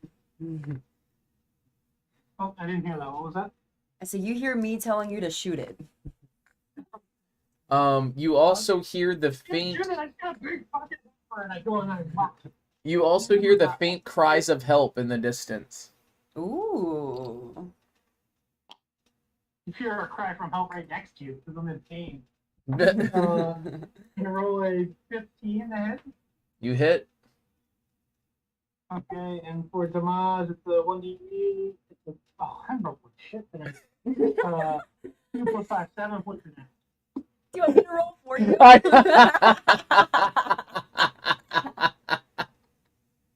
Were you thinking it? All right, that really hurt it, but it did not take it out. I totally missed whatever you guys were joking about. I totally missed. She said, "Do you want me to roll for you?" Because I rolled a 1, a 1, a 1, a 1, a 2. That's Oh great. my god, switch dice already. Alright, the last one's the Kruthic. It's gonna try to return fire to Melor after that devastating hit, but it's gonna miss, which brings us back to Onwin, the person who can actually deal damage in the group. Alright, so zoom in more, please. I can't. The Hand of Obscurity is back in the way. Green hand. Green hand. Move yourself. It's the Hand of Obscurity. That's what I'm gonna call it from now on. It's just right here. You can you can hit it with your bow. I was about to say, well, I didn't know if there was someone in front of it, but if they're to the side like they are, I can shoot through them. Okay, so fine. my bow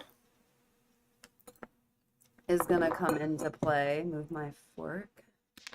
Crit fail. Nah. 13. 13. Plus. Plus 6. No. Oh, plus Plus. 4. Plus 4 is 17. That hits.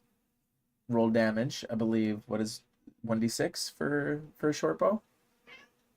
1d6 plus 2. All right. It's a 7. Where'd my 6 go? It's literally the closest one to you. The square. Oh, the square.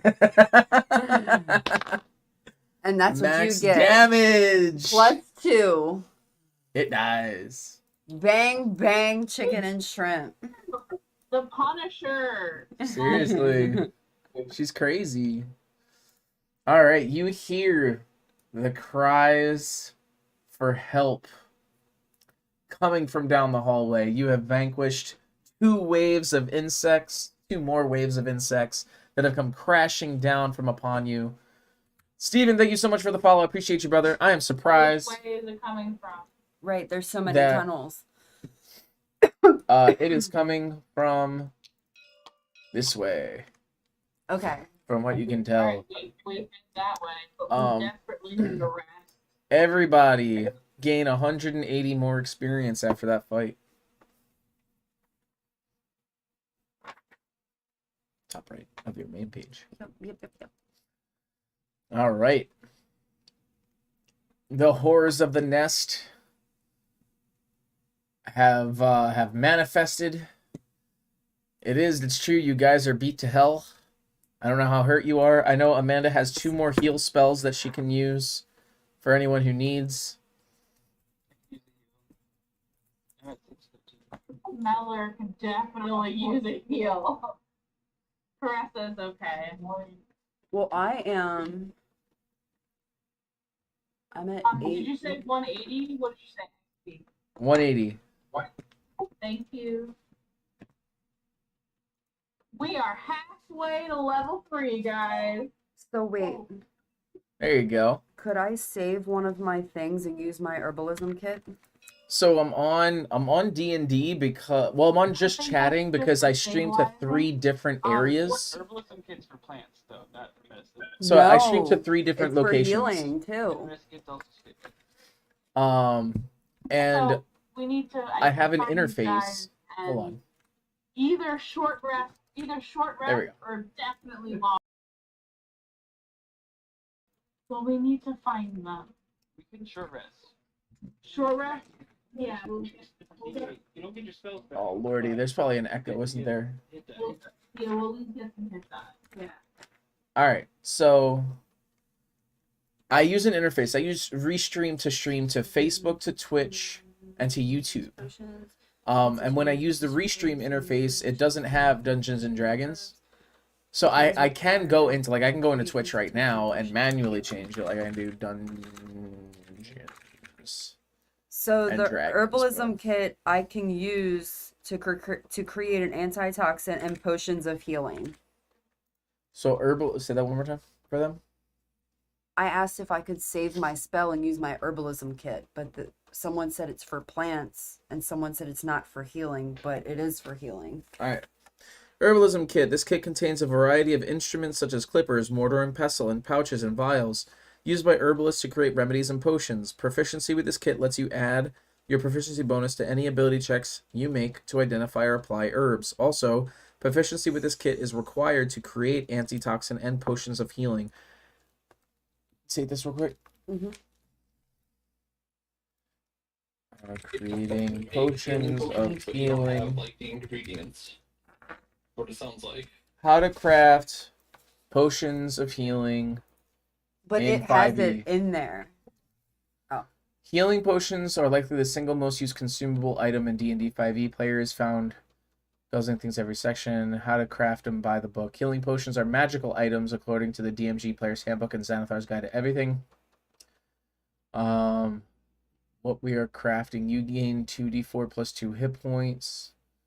Crafting a healing potion from the DMD. If you want to craft a potion of healing in 5e, you must have the following: access to the healing spell Cure Wounds, the knowledge of how to create a potion, 50 gold points worth of materials, 2 days worth of uninterrupted crafting time, which you do not have right I do now, not have. and be at least level 3, which you Which are are not. not. Okay. So not yet, but she can. Soon. Yeah, Um, really. Do we think we are going to encounter another battle between now and rescuing the... Probably. Most certainly. So let's short rest now Then go. and then go in, right? Yeah. So Let's bandage up our Unless we hear them like screaming like to be coming. I mean, you like, are you alone? Or We don't want to scream at you hear well, like I said, you hear the cries for help just up the hallway.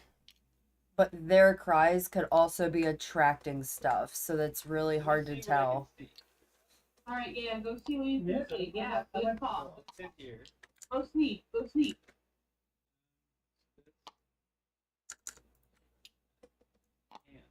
Hand of obscurity. I do have an That's oily. explorer package. What Are you is gonna that? cure wounds then? Well, I'm What's the just thought? trying Huh? to... Yeah. How about we set not that I'm going too crazy, but yeah, but you want to set an oil trap where we are right now? Use Streamlabs to do it for I don't like slobs as much as I like Studio. I've really been hooked on Studio. It's a really good program. I use the Alchemy Almanac auxiliary I can't say that word right now. Auxiliary rules for my alchemists that I I don't play. know how big. So yeah, if you're scouting things, Um I'm just trying to make sure that I can see 120 as basically as normal. So- Like, in this light, I can just see 120 meters any direction, full light. But I just make sure my vision, so I can't see the vision. So balls. What is a mess Yeah. kit? Does anyone know? mess kit, that's your eating kit. Okay, so that's where the ball's at. Okay. That's all we can see so far. I can see. So Is there's it? there's some jets on the sides, but Yeah. which way do we hear him from? Say, Carissa? In front of the green pawn. Okay, it's down there somewhere. Okay, so I mean, we borrow. Alright, what's happening right now? Let me see this. Uh, Yeah, tell me more about your alchemist, dude. Like that actually sounds like it would be a lot of fun to play, I'm not gonna lie.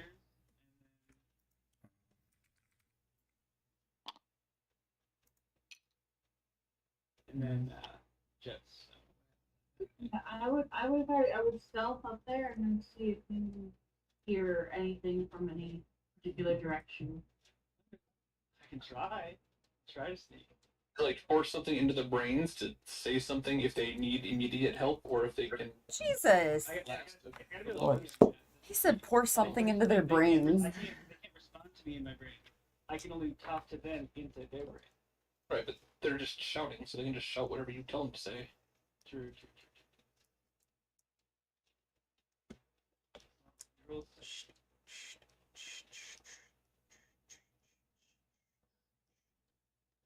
All right. So what's the plan, Stans? 8. I rolled 8. I'm not gonna sell very far.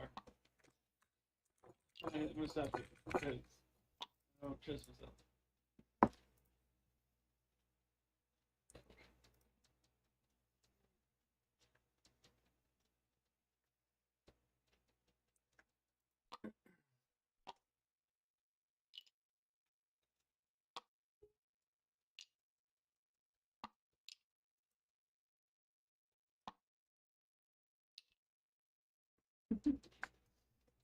What are you doing? Are you guys healing each other? You taking along the rest? What are you guys doing? Looking down the path a little to see if there's anything down. Sorry. All right. So the calls that you hear are coming from this way. So what I'm doing here is I don't know if you're watching what I'm doing, but I'm trying to use my vision to see as far as I can. All right. So Before about 40 feet down the hallway, there it forks to the left and to the right. Yeah, you can kind of see that from there. Even if you were to move up, like, meh, I wouldn't say that far. Like, well, I mean, you can if you want to, but if you go up like 10 feet, if you go here, you see a little more, right? Maybe, No, well, the thing is, like, the vision's a circle around me, right? so unless I change my field of view and then increase it or something, like, it's still gonna screw up. So I've just been doing where I move my character, like, here, and then that way I can see Okay. that far. Because my vision's from here, I can see that corner. Okay. Do you want to like verbally out loud say something or no? There's yeah. No, Melor, what's your health? I'm never saying it out loud. I'm not talking out loud. The person that's closest to me is the person I I'm know talking that. to in my head. But can we only hear their screams, or do we hear other stuff too? Right now you can only hear one person screaming. Okay, so We should shout back at them. probably Melor, what's your health? 8 of 22. You're gonna want to hear wounds him. If there was a You don't scale wanna to heal put him. our health at, it would be Well, I was gonna Around ask 8. you. I'm at 8 damage. Is I'm that good at or bad? 11. You're at 8 of 17. 13. No, 17. So you miscalculated. So you're at 12 because you got hit for 5, right? You only got hit once Yeah, I only got hit once. for 5. So you're not at 8. You're at 12. 12. You're at Okay. 12. Melor, I will use one of my spells to heal you since you're the worst. You are the worst, Mr. Hand of Obscurity, still in the way. I will, as you're healing me, I will give you my action. Truly going to be on the front line. Alright, D8.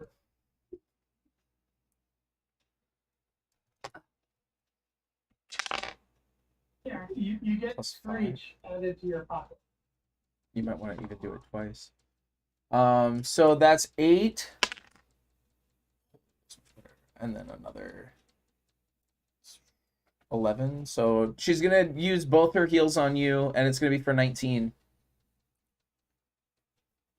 So that should bring you to max. And I'm Ashley, out. you don't have any left, right? I have no I need the long. Yeah, I need a long rest too. To recoup my feel like- 3. I kind of want to shout back to the guy and be like, "Are you alone? Are you the father with the kids? Not even that. Are you alone?" All you hear is, please, help, please, please come help me. Don't say that. People are gonna be like, what the fuck are they doing? That's all you hear. Fucking trap. So our window's open and he's over here screaming that.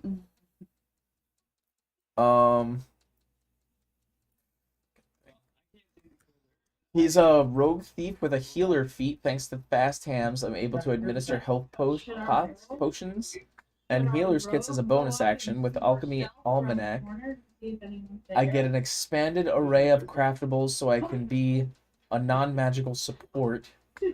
Health potions, dark vision, flaming weapons, water breathing, even explosives. That's badass, bro. And you do that with some of the extended manuals, or you do that right out of Player's Handbook? And then if no one's there, we could Alchemy Almanac, or is that the book? Is Alchemy Almanac? I will give Screech some scritches and send him off northeast, right? Where the screams are coming from? It's a lantern. No lantern. He's in the dark. be in the dark. I'm gonna make sure that it's safe and sound for us to go hang with this screaming dude. Yeah, he's okay in the dark. Right, but I was thinking if you shed some light around them, Justin to look at them, he can start talking into their heads. No, I'm gonna change it up. I'm gonna grab first the shoulders. Yeah. I'm gonna go into my bat. Oh. And I'm going to be the bat for the next 100 feet. 100 feet or 100 yards? Let me check. Feet. It's feet because It's feet, and then I will fly to where we hear the voice coming from. You said, what are you doing? So here's what I'm gonna part of my find familiar feat. I can go into my bat for 100 feet. So I'm going to go into Screech, and I'm going to follow to where I hear voice. Okay. So he's gonna however you want to do this. He's gonna stealth and just be in the dark, right? Be in the back, basically. But I will be in control, meaning I'm letting. Okay. So Screech will go up the hallway. It will hang a right.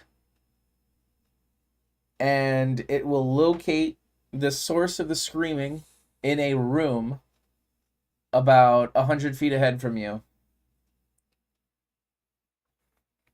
The coast on the way is clear, but you said you were able to see through his eyes?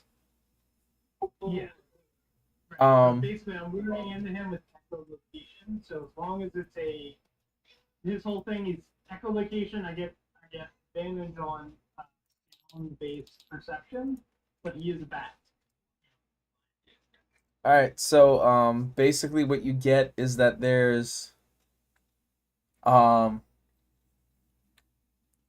sounds of the screaming are coming from the room up ahead, about 100 feet ahead of you.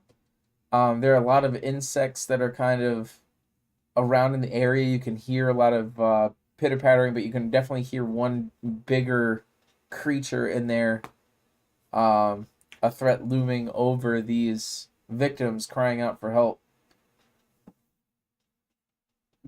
Yeah, so I'll communicate. Guys, there's a big fucking insect. Other than that, we can get rid of this.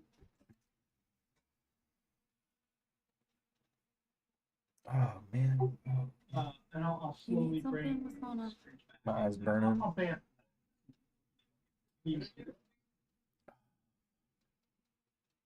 All right, so do we move? Are we moving? Yeah. Or are we resting?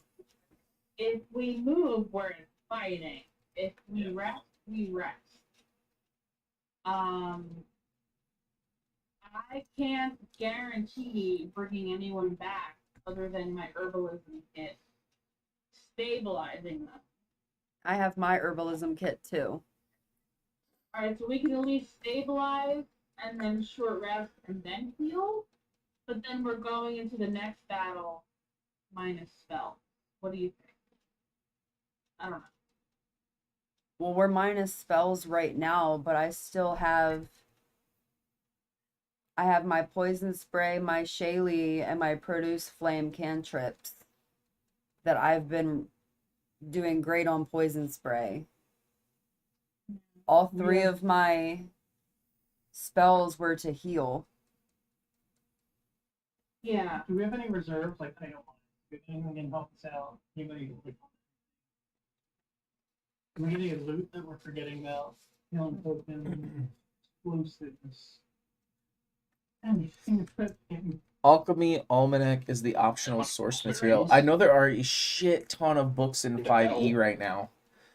I know, I forget who I was talking to, but they were actually saying that they were frustrated about the amount of books that were being printed. It might have actually been Nelson. I don't even remember who.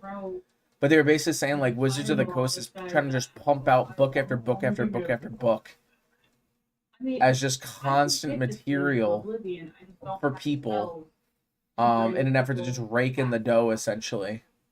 Let me ask it this way: is there, if we, Justin, the way we're going into this creature and rescue, are there other pathways? Like, is it a dead end, or like did we get? You would have seen.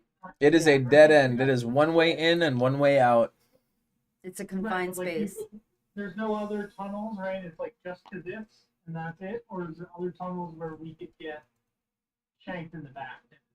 If so, going up ahead, you saw there was a fork to the left and to the right, and when you take the right, it is the final hallway into the room. Facts, free online PDFs. Big facts, bro.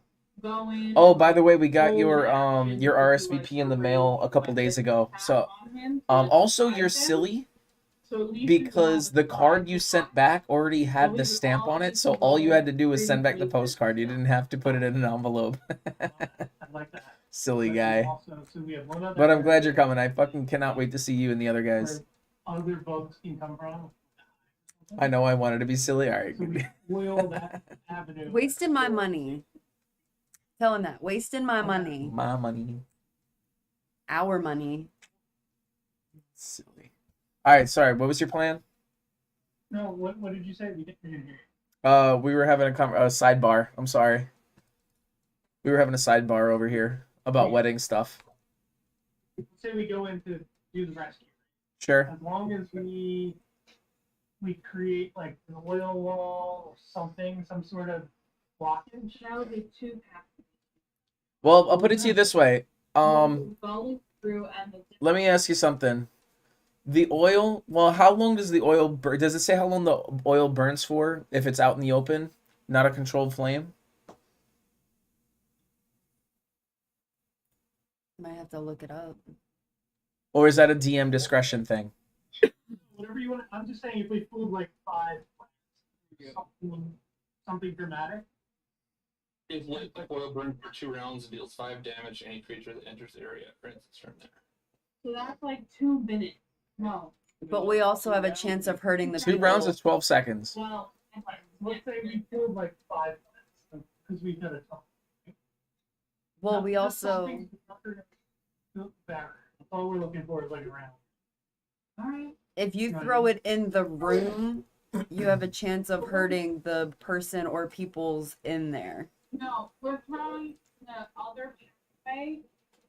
Oh, like you're the left and blocking. Right, we're going right. We're gonna throw oil on the left. Okay. I thought you guys wanted to do it in the room. My bad. No, we're gonna we're gonna stealth, hopefully, into the room and like hold our attention so at least we have a surprise round. Got you.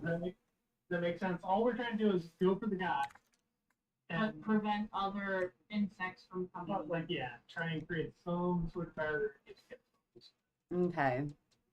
Like, Yes, I'm picking up what you're putting down. Like making it up. Does that make some semblance of sense? Yes. so maybe like a ranged person could stay in the back where that path is. It's just like continuously, like maybe even like throw an extra oil flask on the ground to make another round or two, while the tanks go up until the Put in the oil irons. We could do like a something. The shit goes down. You ignite the flask type thing. The oil flask text into the conversation chat. You see what I mean? Like she's got produce flames, and then you could type like a flame arrow. So all we're trying to do is protect them. Well, I can't use produce flame because I already used my 3 spells. Oh no, Oh, produce So flame's my arrows cantrip. dipped- Never mind. arrows dipped in oil. Well, we can light a torch and throw it on there, and then throw oil on the torch. It can continue Well, flame. I got confused. My produce flame is my cantrip, not my spell. So I have that for forever. Right. So how about this? We attempt to stealth in. Let's do that. As long as we know where we're going. We have 2 people at disadvantage. I know. So all we need is somebody stealthy to put a bunch of oil on it. How about the 2 people that are hurt do that? The oil only lasts for 1 minute before it dries. Yeah. Right. Yeah. So let's Yeah. So let's do it. Basically, we pick people, whoever wants to do it. Stealth, put the oil down. They don't have to empty the oil, right? They just need to set it up. So then we go into the room, and then if anything comes from behind us, they What do you get? produce flame or they shoot the oil and light it up. Is that like somewhat sensible? I think the people that are more at risk to die should be in the back so they don't get hit and die. So they would be the ones with the oil and the fire. Should one of us try to sneak over and get to the people while everyone else is fighting the thing? I can. Well, I have dark vision and I have stealth. I feel like the person's gonna be the last thing we do after we kill the thing. So honestly, I think it's gonna be me and Mellor up doing tanking things, and the 3 of you in the back just shooting the shit out of it. And then if the hallway needs fire, then light the fire. Mellor, yeah, we kill the thing. Mellor is at full health. I am at half health. But Anwin has at least the herbalism kit where I can be stabilized. So that's where I'm at. Yeah. I just think if the 3 strongest are up there hitting it, We should be okay. we'll be good. As long Wait, as what's this thing the doing right now? the dice are in our favor. Come here, baby. Come here. Is this thing actively attacking them, or is it just sitting there? What was it doing? DM, what was it doing when the bat was in there? That's fun to me. You see how well could Mellor see through the bat's eyes? Just echo, he's a bat. He's fine as a bat. All right. Well, you can't really tell, other than he's definitely moving around. Let's just fucking do it. Let's just, yeah, we're wasting time. Leroy Jenkins. One thing. That's the spirit. Rogue is gonna You can do that. Rogue's gonna go. No. Rogue. Can you go to We're that all gonna screen? go together, but Rogue's gonna hopefully go at least a little bit forward and plant the oil. So we all need to roll stealth and hopefully get a surprise round. What's a 5 oil plant? Lower. Well, It's just a. no, because he can keep throwing oil on top of it. Like that's why you gotta We're oil basically that building way. like a box. No, but we might not need it. Then that's just wasting oil. Putting it in. We It's like creating a bunch of wood on the start the ground. fire. Oil does it deal burning, 10 damage, or is it still just 5 damage? It's damage stack. He said you could put oil on something if the oil is lit for any reason. The oil would do an additional 5 Will you damage. give him to me? Right. So if we throw He's 2 right there. oils on, if you get double oiled, It's just not. I don't think it's stacked. Yeah. no, yeah. so we can only the oil alone will only do 5 damage round. 2 rounds. Come 2 here. rounds per You sit. oil. You sit and you be nice. Because you could actually use it in combat and just be like, for your action, you can splash a pint of oil on someone and then let the fire mate blast them with fire and they get initial 5 damage. Are we all ready? Yeah, let's just roll stealth and see where we go. All right, go for it. Shit. Is that a D? 18. D20. I've got Every skill check and 12 every attack. oils on me. So really, as long as I can hit it, Plus. I only have to throw one every other round. There's no point to throw Dexterity, more than right? that. +2. Well, I rolled a 19. No, and a plus 9 stuff. for the medium Plus armor. Oh, +2. I rolled a Because it's 19 and a dexterity. 12, That's so fine. I'm at a 14. 13 for you. 13, 14, what else? 9. Okay. Wait. The medium armor is only heavier. You have a thing next. Heavy armor is disadvantage. Medium I armor is mean, disadvantage. no, it is. I got a 9. Armor one chain. Yeah, I got a 9. All right, did anyone roll less than freaking 3? No. All right, you're good to go. Red, what's going on, bro? So How are you, our dude? rogue is gonna plant oil, and the rest of us are gonna stealthily walk up and hold an action to. Attack from each thing. All right, where are you planting the oil? Like right here? Is this where you're planting the oil? Yes. attack, right? Okay. Okay. Like we can't see because I don't have fog of war that far, but yeah, looks good. Okay. All right, continue. Wherever the split is. Then I'm gonna hold a heavy crossbow bolt to first shoot it at range. I assume because I will it's far away, I will take a like crossbow. and then we'll switch to our melee as soon as we get up there. Okay. So I have to pretend that I don't see that. Yes. So I should be looking at their screen. Yes. Good. Just waking up. How are you just waking up, homie? Ashley, are you Sheesh. laughing at me? Absolutely. Well, because his screen is bigger, so like I'm looking at it, but I'm looking at the thing, and I'm like, I don't think I should say anything because I don't know if they can see it. Obviously not. That'll be metagaming. Do you You're not have, supposed to say like, anything. Your own computer that you can look at. Like, No, away. we're sharing No. screens, but he has. I the have 3 stream monitors. screen. Yeah. She's looking at the He's- ones that she's allowed to look at. He's got the stream screens up, and I'm looking at those. All right, it's pushing midnight. I want to get this like show on the road. Should we battle now or should we not? I mean, we're fine. It's Alright, we're let's do it. stealth. We're stealth, Let's get so we in. could. Throw the first oil. Okay. I was gonna Alright, say we let's could rest. Let's stealthily go into the room and then. Do we have enough range where we can hit whatever it is? We have some ability. I can't see the room. We're gonna stealth in the room and then shoot it. Yeah, we gotta stealth in there and highlight it. Highlight or brighten, I guess. All right, move your characters forward. I can't see where the thing is. How The can what? hallway.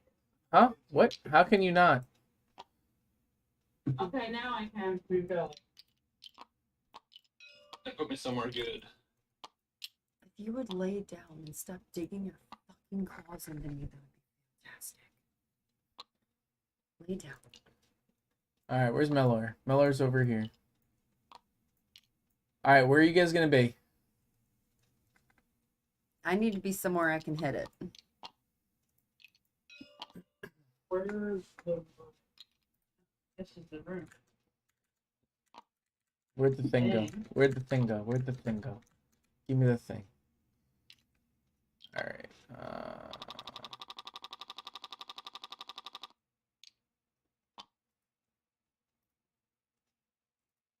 Can you put me on the other side?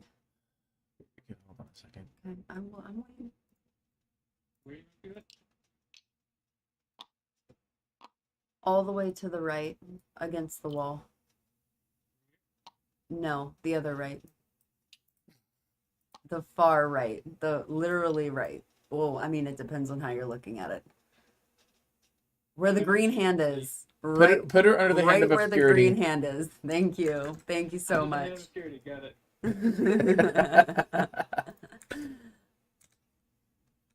So put me somewhere next to something like a hide behind. Yeah, because I need straight shots.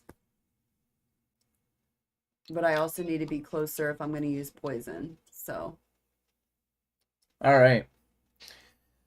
You enter the room in the far back corner. Let me see what you guys can see. I don't know what you can see right now.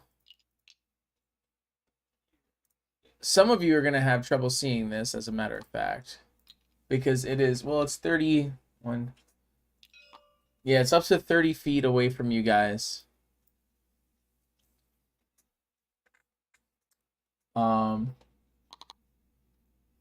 You're going to have to...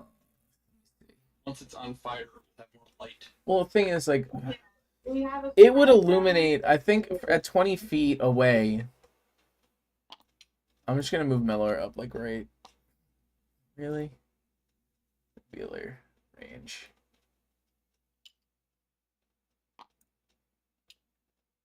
Oh, that's actually not going to work, is it?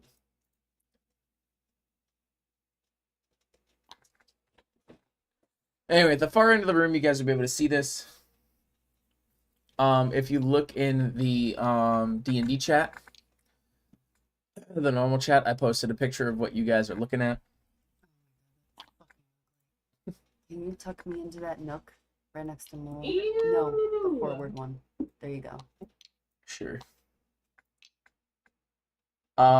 What's going on right now is the man and the two kids are basically being fought over by a bunch of creatures.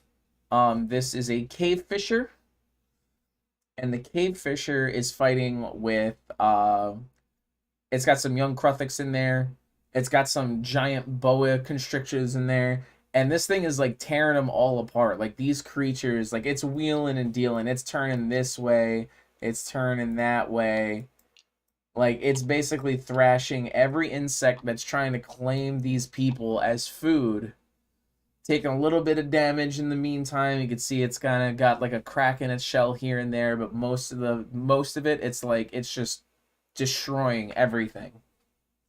Where are the people? They're in the furthest little corner that you probably can't see on them. They're on the other side of the thing. Paying Yeah. attention to them at all? Huh? Is the kingfisher paying any attention to the people? A little bit. Like you would see that as you walk in, like there's a boa that's like wrapping itself around one of the kids, about to try and eat it, and this thing like grabs the boa by its head with its pincers and just like tears the thing apart, like right off the kids. Like it wants none of these other creatures to even have a piece. And these people are just like, this man is huddled up in the corner, like with his kids pressed to the wall behind him, trying to protect them as best they can so like the kids can hopefully make it, trying to figure out a way to survive. And the rest is up to you. So it's Can we helping us. Yeah, absolutely. Attacking the people. It sounds like it's not attacking them. It might be protecting them. It's protecting them so it can eat it. and so Yeah, the other right. So he can have them. Correct. Probably. Yeah, you're right. We need to kill everything. I love the optimistic though, the optimisticity or whatever the word But didn't is. just take the kid's neck. Optimism. So, your time is dwindling to come up with a plan because the last creatures it is slaughtering, it lets out a screech of victory as it fells like the last of the creatures that are trying to claim these victims as its food. I let loose my heavy crossbow right into its bum hole. Right Let's into make sure to attack Jesus. the people first and then do that. No. No. We have to distract it so it doesn't eat More than them. 4 legs, it needs to die. Okay. Can I tap out? All right, so yeah, the all players get a surprise round. Hey guys, just one thought. We went into this whole thing trying to find the people who shanked us, and we failed. We are helping people instead. We are good people. These could be the people who shanked us. No, they are not. Okay. Oh, and it was not a kid. This is I'm two going kids. All right, so to first roll for my surprise, what does that mean? 17 plus 2, 19. Light crossbow Your is initiative, is that it? No, 19. Early attack. Bonus round. You do that. Just normal attack. oh my god, the crossbow sucks. I got a 9. 17 to attack. All right. Melor. 20. Hold on. All right, Melor hits. Whoever said 20 hits. 19 hits. 12. What are you doing? Poison? Someone that hit, is someone throwing an oil? Poison spray hits. 18. 18. Well, I'm not close enough for my poison spray. Oh, that's what are you using? Short bow? Yeah, I would have to. Or Because my fire what's your fire range? produce flame and poison spray, I believe, are 10. 10 feet? Okay. But 20. Well, your short bow hits then. All right, so what was everyone's? I got an 18, I got a 19, I got a 20. Yeah. So my heavy crossbow hit for 7. My light crossbow hit for 4. So 11 total damage. Need to know if someone threw an oil on it. Where do we shoot? No, we only oiled the back. Someone threw an oil at it? No, but I would say if you wanna ignite the oil in the back. oh, produce I'd rather flame. ignite the oil on the beast than swing our way out. Yeah, 10-foot radius. Okay. Well, what's your short bow do? You can throw Roll your d6. the next attack. You can do it with You the. can. Darling. Oh wait, hold on. I'm reading. I can hurl flame at a creature within 30 feet of you. Make a ranged spell check on a hit as it targets 1d fire damage. So I can do You fire, can throw an oil. but I'm Alright, just if gonna do it anyone- with my You can do bow. fire too. Well, I did my bow because I didn't know my produce flame footage. So I hit with my bow. Roll your d6. That's not a d6.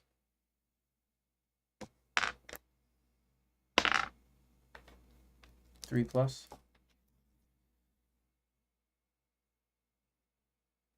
Two.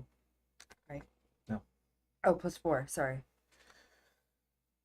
Plus 4, 7. So minus 18. All right. So I got Mellors, I got Onwinds, I got Caresses. Ken, what'd you get? Oh, wait. My damage is. I'm throwing an oil. That's what I'm doing. So, We'll roll for that. yeah, but we didn't do it. Regular attack or what? What are you talking about? Attack This gets a plus Range 4, attack, and range then attack. this gets a plus 2. is an improvised weapon, so you don't get proficiency. Attack plus 4. 20 d20 plus that. Yeah. And then Nelson, what did you do? I just did. I got a 9 plus blast, so I missed. Okay. 20 plus dex is 21 for me. So you hit it with oil? Okay, nice. All right, you hit that thing square in the back with oil. Its entire back is coated. So that oil will last for 1 minute. Also, you treat it as an improvised weapon, so it's whatever an improvised weapon damage would be. Probably 1d4, I would imagine, for something that small.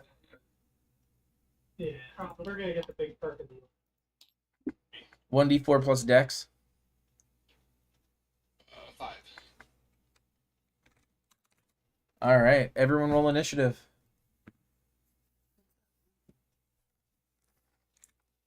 One. D20. Everything's D20, dude. I'm gonna. You need to make me a cheat sheet. I need to write you a cheat sheet to remember roll your d20. Well, everything's different, and I can't remember them all. That's why I keep asking you. All right, 8. The website, you just click on the stuff. It just does it for you. Well, I can't click on anything because we're sharing screen. Yeah. Oh, well, Being engaged to the dungeon master has its perks, but not has its perks at the same time. So do I get plus anything with that? that's Who great. Do your who initiative had in the the top one? middle. Who had the 3? Plus 2. Roll the 1 10. plus 2. Okay, so if you guys do 1d4, if it resembles something else, like say if it resembles a club. All right, yours, like, babe. then 10. it's up to you. All right, Ashley. I rolled a 16. Nelson. I got 19. Ken. 1 plus 2. Mellor. One on initiative all night. That's a mighty 3. Straight 3. You guys are hilarious. What did Anwen get? 10.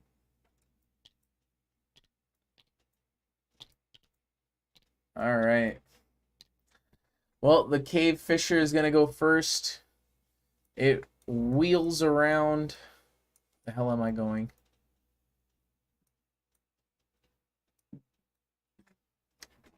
Why is that so? That's really revealed. What happened there? We moved. Yeah, but all this? Mm-hmm. Anyway. I can see all the way to the end. Yeah, remember, what you see is revealed is different than what we see is revealed. It's going to 5 foot up. Yeah, I like that. Oh, come on. The DM, you should just be able to see everything. Why are you being weird? Oh, So, Hand of Obscurity!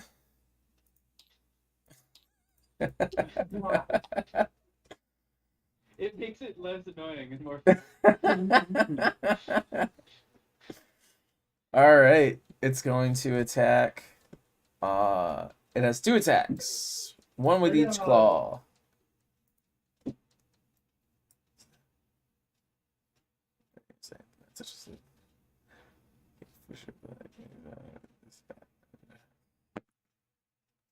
Miss.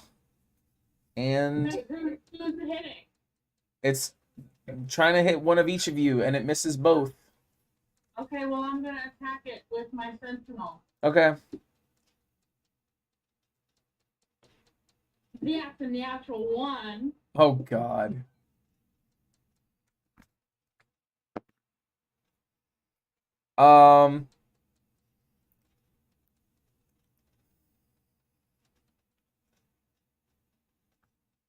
It captures your sword in its pincers, and basically you are grappled with it via your sword.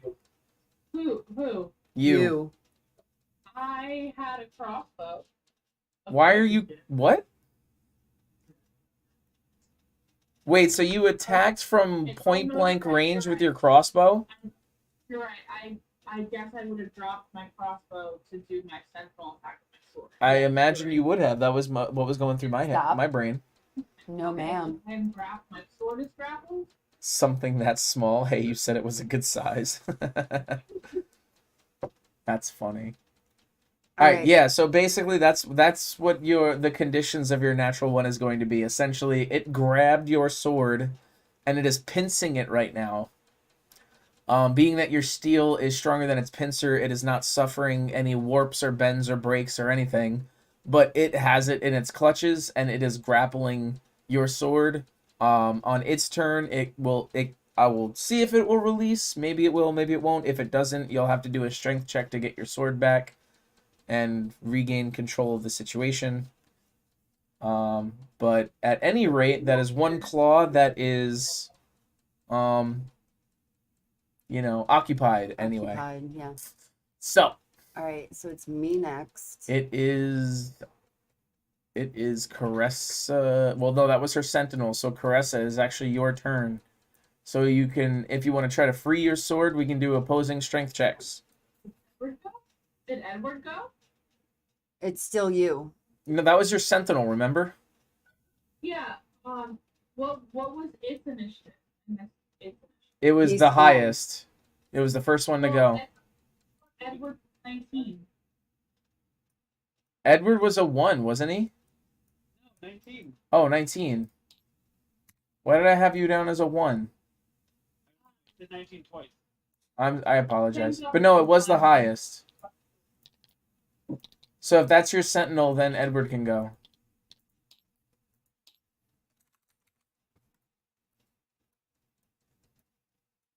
Yep. Blast. 21 to hit. You definitely hit. Fire attack, is it? No, force. Yeah, it's force damage. 6 force damage. That totally knocked my sword out of the sensor, right? It did not. You said that was 6? Sit down. 6 damage. Sit down. All right, 6 damage. Now it is Caressa's turn. Alright, can I make a strength check to get it out? Go for it.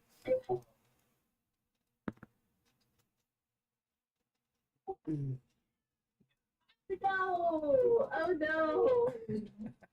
It's a 8 total. You do not succeed in retrieving your sword back. Stop. Out. Go. Even though it's super slippery because of all the oil.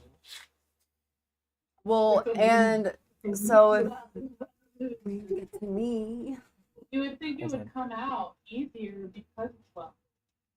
it's also huge. But the oil is on its back, not on its claws. It's slippery. That's why I like it. The oil is on its back, not on its claws. You gotta remember that. It is a large monster. So if you're gonna throw a big thing of oil, chances are it's gonna hit like its broadest part of its body. You know. Is the opposed grapple checks, is that an action?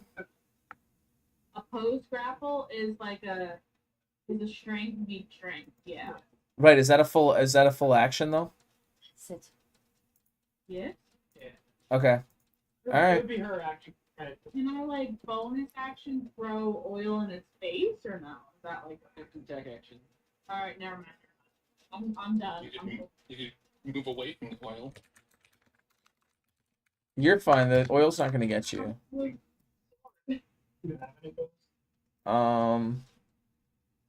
I have bonus actions. Use a bonus action only when a special ability spell or feature states you can do something as a bonus action. Condition, environmental effects.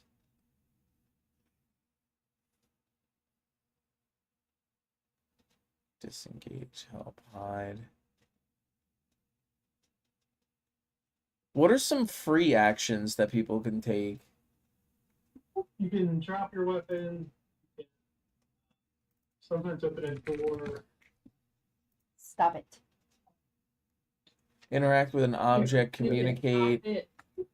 drop concentration, drop prone, release a creature from grapple, perform weapon flourishes, No.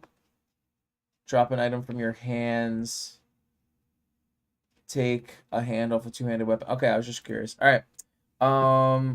I believe So, Onwin actually, was next. Yeah.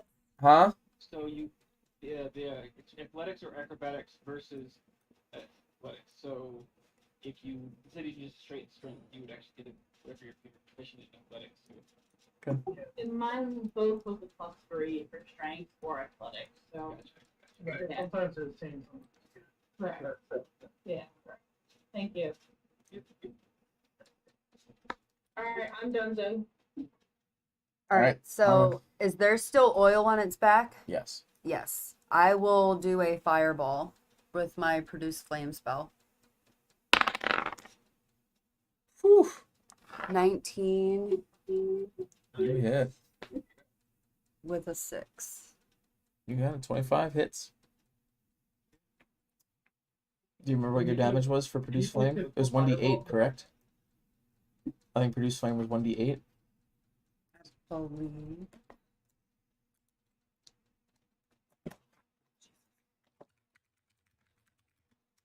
Pretty sure it's 5. Yeah, 1d8 fire damage.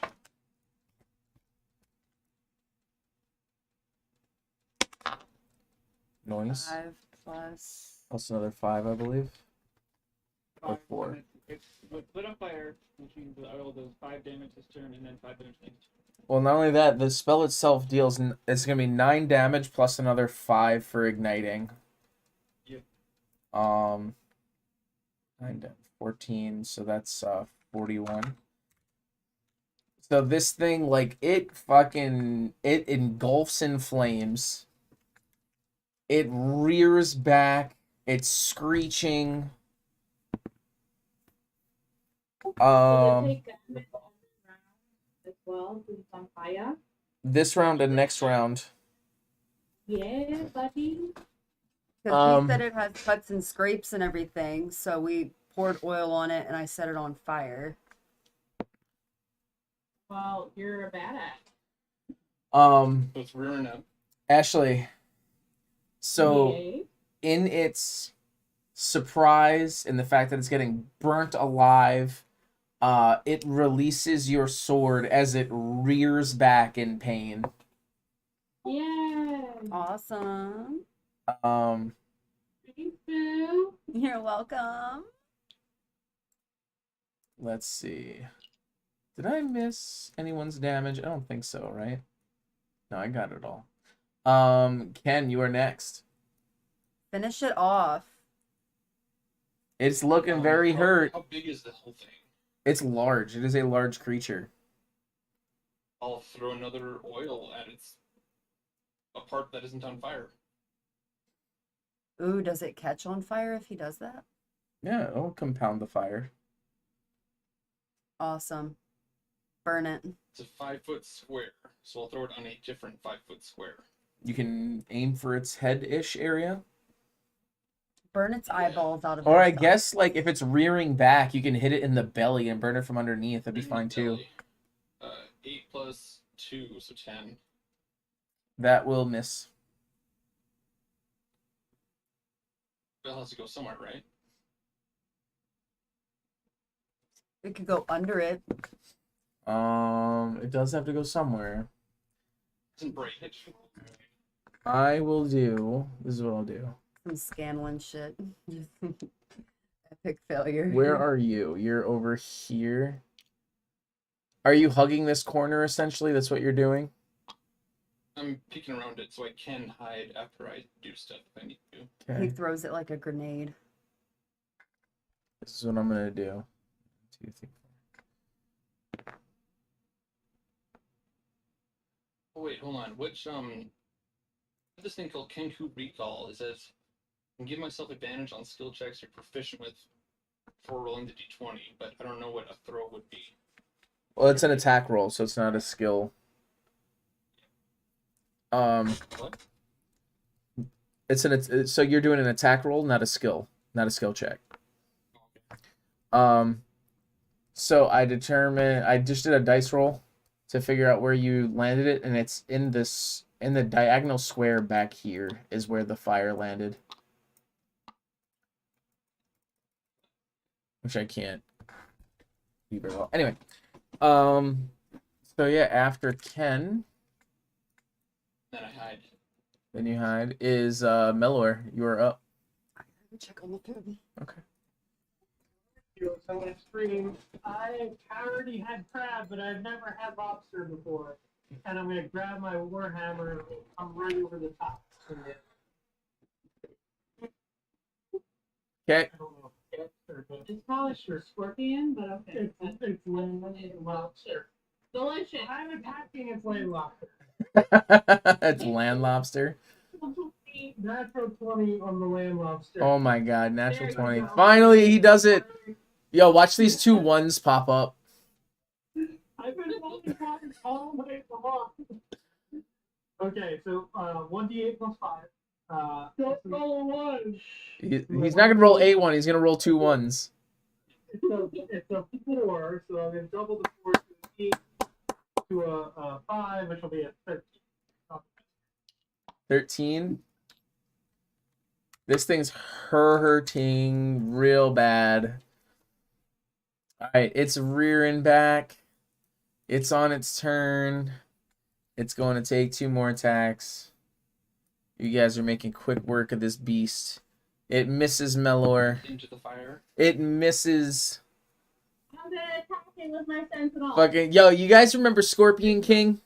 Remember that? The Mummy 2 Scorpion King, when fucking that really bad The Rock animation comes out and he's like pincering his hands and he swipes left and swipes right and misses Brendan Fraser with both of them. That's what he just did to you guys. Swipes left, misses. Swipes right, misses.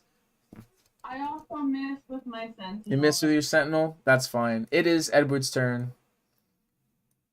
Will Edward deal the finishing blow?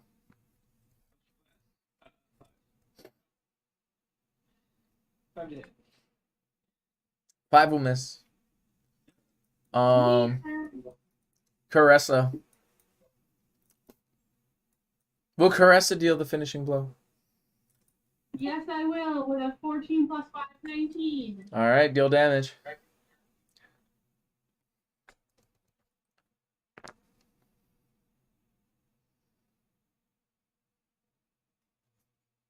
11 damage. I would also like to, in the interest of honesty, report Ashley's original. No. Her original roll was went halfway across the floor. It was a 19, it's halfway across the room, it took me 3 minutes. That's hilarious. That's exactly why.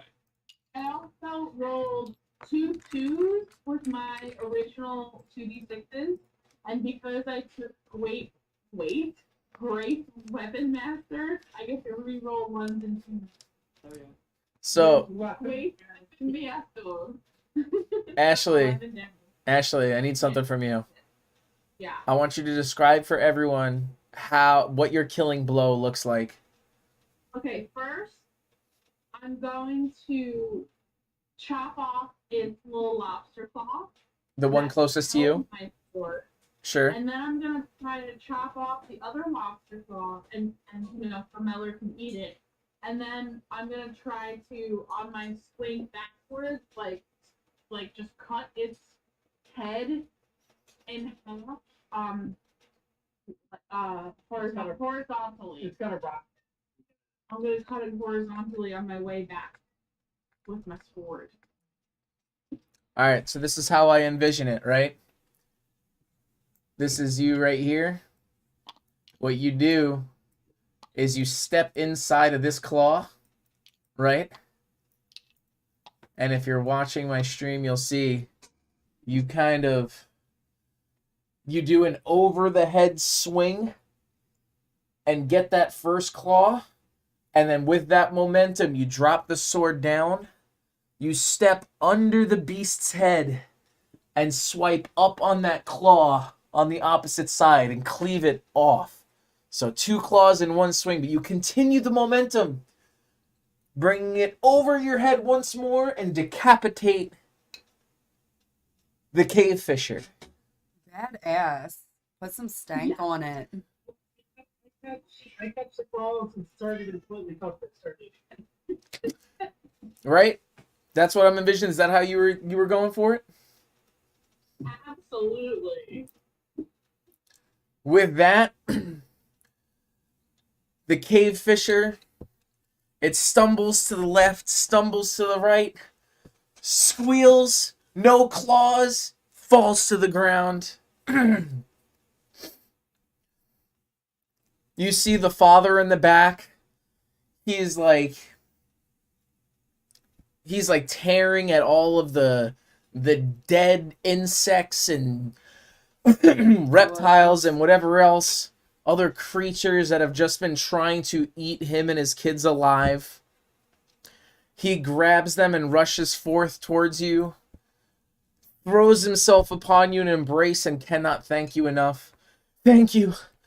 Thank you so much. Tell me, how is my wife?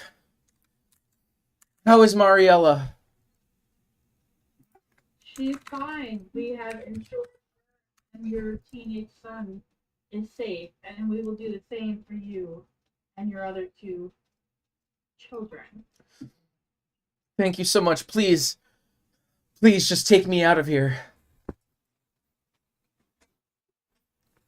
No, we need to rest first, buddy. Right, like we need to rest. We need to rest at the place and not here. But is there anything back there? Is it like a hive? Yeah, like are there more insects coming from this area? Or... A little hive area? As far as this room goes, like you can tell, there's some like up against the walls. What the fuck would it be called?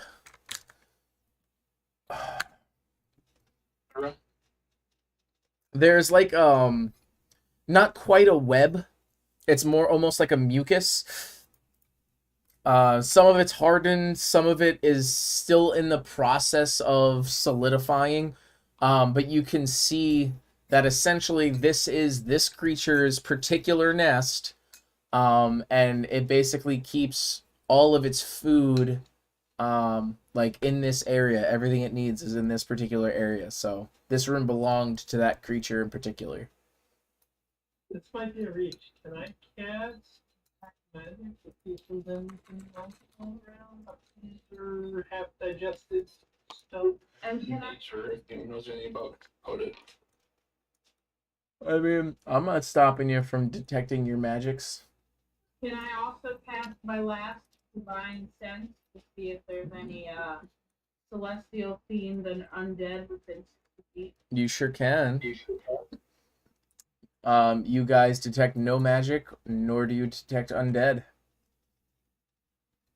Alright, should we rest here or rest at the other? We should go talk to each other. Wait, should we short rest here and then long rest there? I think we should get back. Alright, well let's just get back. We'll get back and then long rest twice. Let's get back to Long rest twice. Jonathan, our BFF that we don't know what he's from. Jonathan was like a super sexy player, right? Ashley, we'll get back and long rest twice. Okay. Well, you can because your long rest is 4 hours. Imagine Jonathan's tattoo was like a heart beating, but it's like a very like, shirt off, like 6-pack type of situation. Not shirt off. It's ripped up button shirt. Oh, yeah. Now we're talking. All right. Jonathan feeling hands all Can we Um, get back here with relative ease? with Did that, anything follow up. Ken, roll a perception check. I guess Edward, you might be able to as well.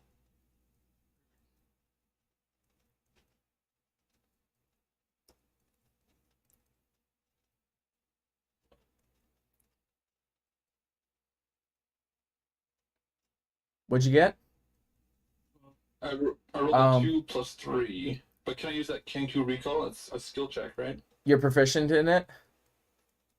In perception, yeah. Yeah, go for it. 12, 15. All right, so both of you hear the stirrings of creatures from outside of the hallway that you're in. Oh, good lord. Let's run. We're battling out. Run for it. Yep. We also have the oil at the top left. As we go, yeah. Let's light that as we go. Yeah, let's run because we also have 3 more people with us that are defenseless. Yeah. Able to run. I'll pick up one of the. They are. They can hobble. They probably need a little assistance. But yeah. Both Miller and I will grab a kid and we'll just run, and as we run, we'll ignite the hallway that was oiled. I can ignite the hallway. Yeah, and we I'll run. cover the end, yeah. Okay. Yeah, That's a some- good call because as you guys round the corner, you see some insects getting curious about what was happening in your area. They start closing in. They kind of get the sense of kind of what happened in your room. Being that the kingfisher had never made a sound like that before. You round the corner, You light the flames. It sends a bunch of insects rearing back. You go down the corridor, head back the way you came, and make it to the barricade. Awesome. Nice. Jonathan, I gotta tell you something. He was just working out the whole time. Stood in front of us. Bench pressing, kids. He looks at you as a group, is relieved to see you alive, but is not surprised to see that you guys you have your fair share of cuts and scrapes and bruises and blood about your arms and armor. We're alive. That's all that matters. It is. We can. I take it this is that woman's family? Yes. You've done a great deed bringing them here to safety. That is most exceptional of every single one of you. With the defeat of the cave fisher, The bats.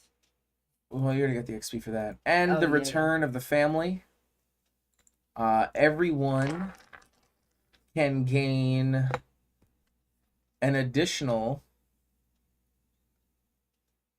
175 experience.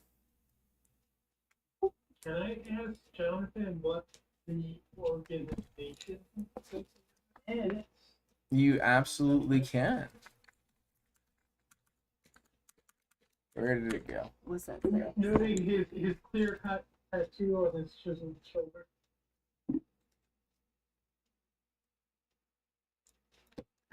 Yeah, I wrote that. So the actually I gave you guys the wrong symbol earlier. It's a dove with an olive branch being held in its beak, in its mouth, flying in front of the mouth of a cave. And that symbol is no.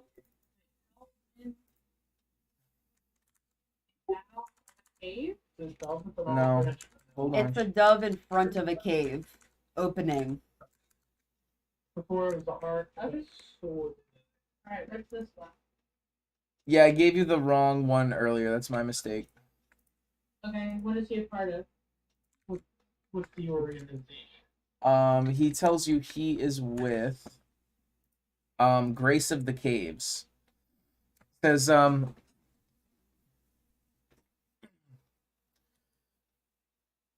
see. What would he be? He says I'm an initiate with Grace of the Caves. We are similar to Twin Spires, although whereas Twin Spires only really serve Torm and Tyr, we are open to anyone who is willing to join our ranks so long as they are good at heart. We focus on, philanthropic endeavors, especially helping people who are, injured and nearing death.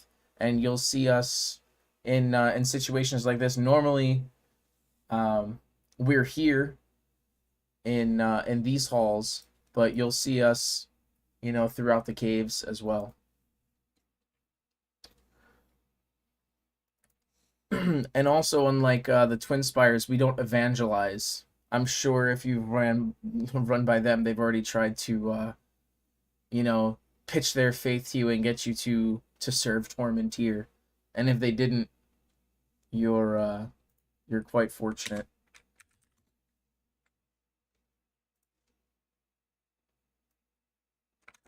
Should ask them if they've heard of the giant lobster beast. Then tell them that I'll just say the only thing I believe in is dinner. That's all. That's right next to me. I want to show you something. Pull that back up. Your snip. Your snip. should ask if that's what all the people that were injured Do a new. by. Do it. I'll turn to Kendall and the group like, hey, you guys want them? That's copy. Okay. And Anxiously then start you can picking at paste it anywhere. Control P. Okay.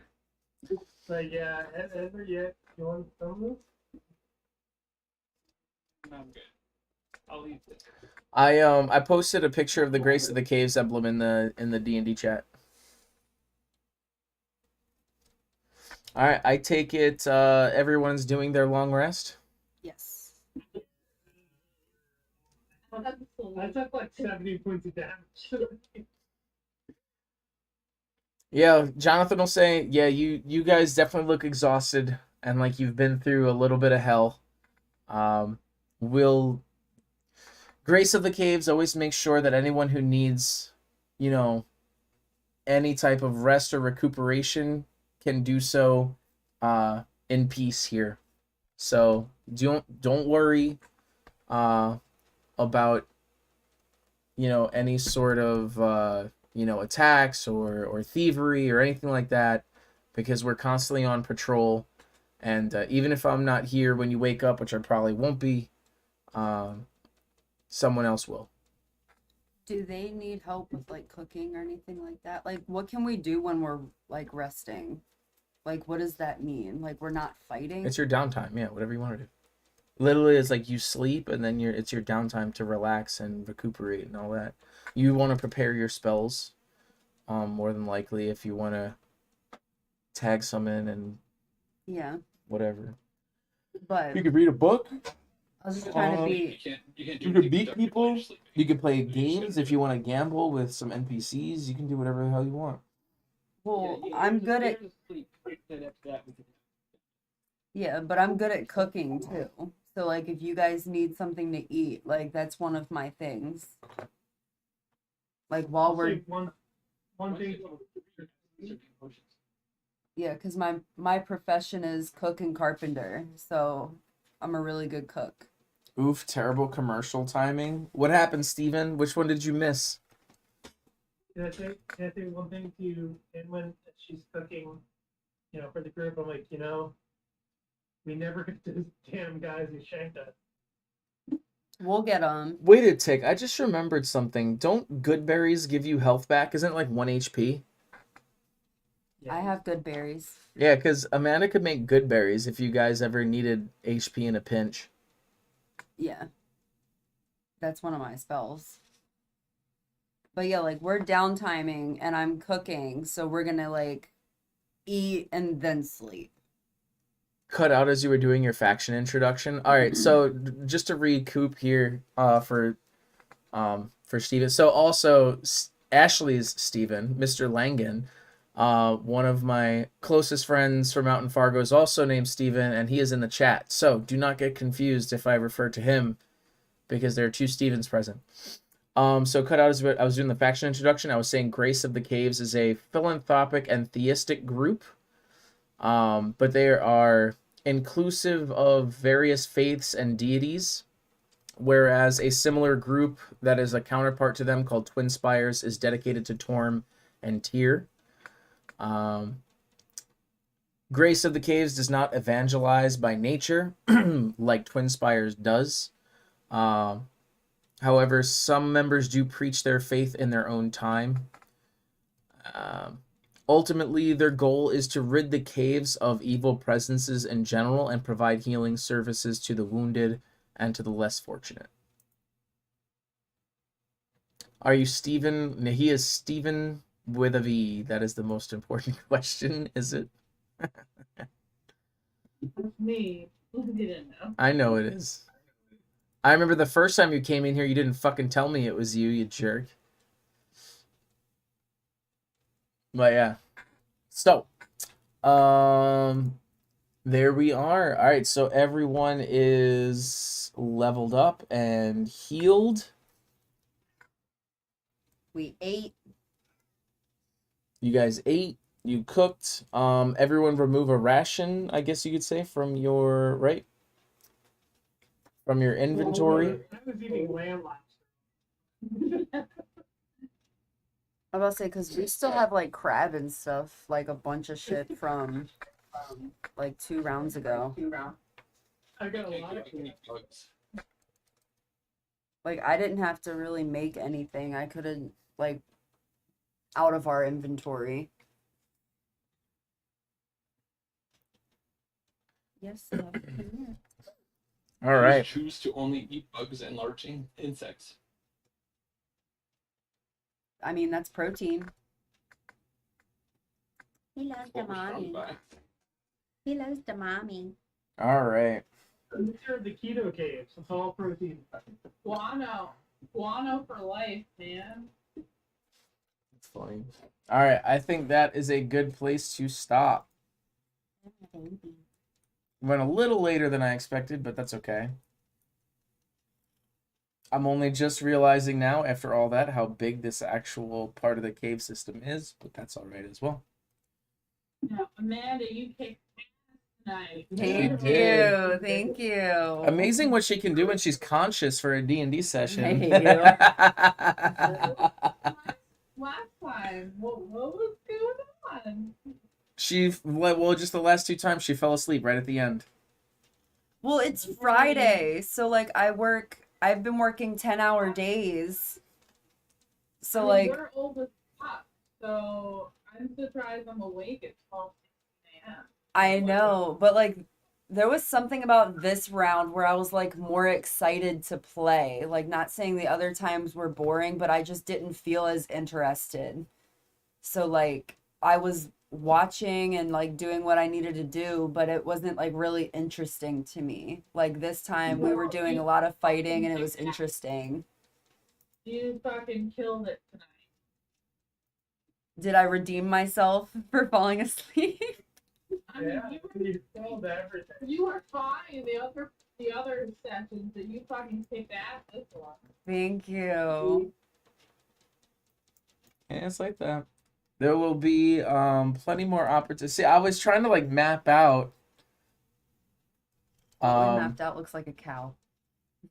I was trying to map out like how fast you guys would be leveling, but the amount of combat I have for you guys, I feel like you're gonna level way too fast. So I'll probably throw in smaller combats, but have to tailor the XP accordingly.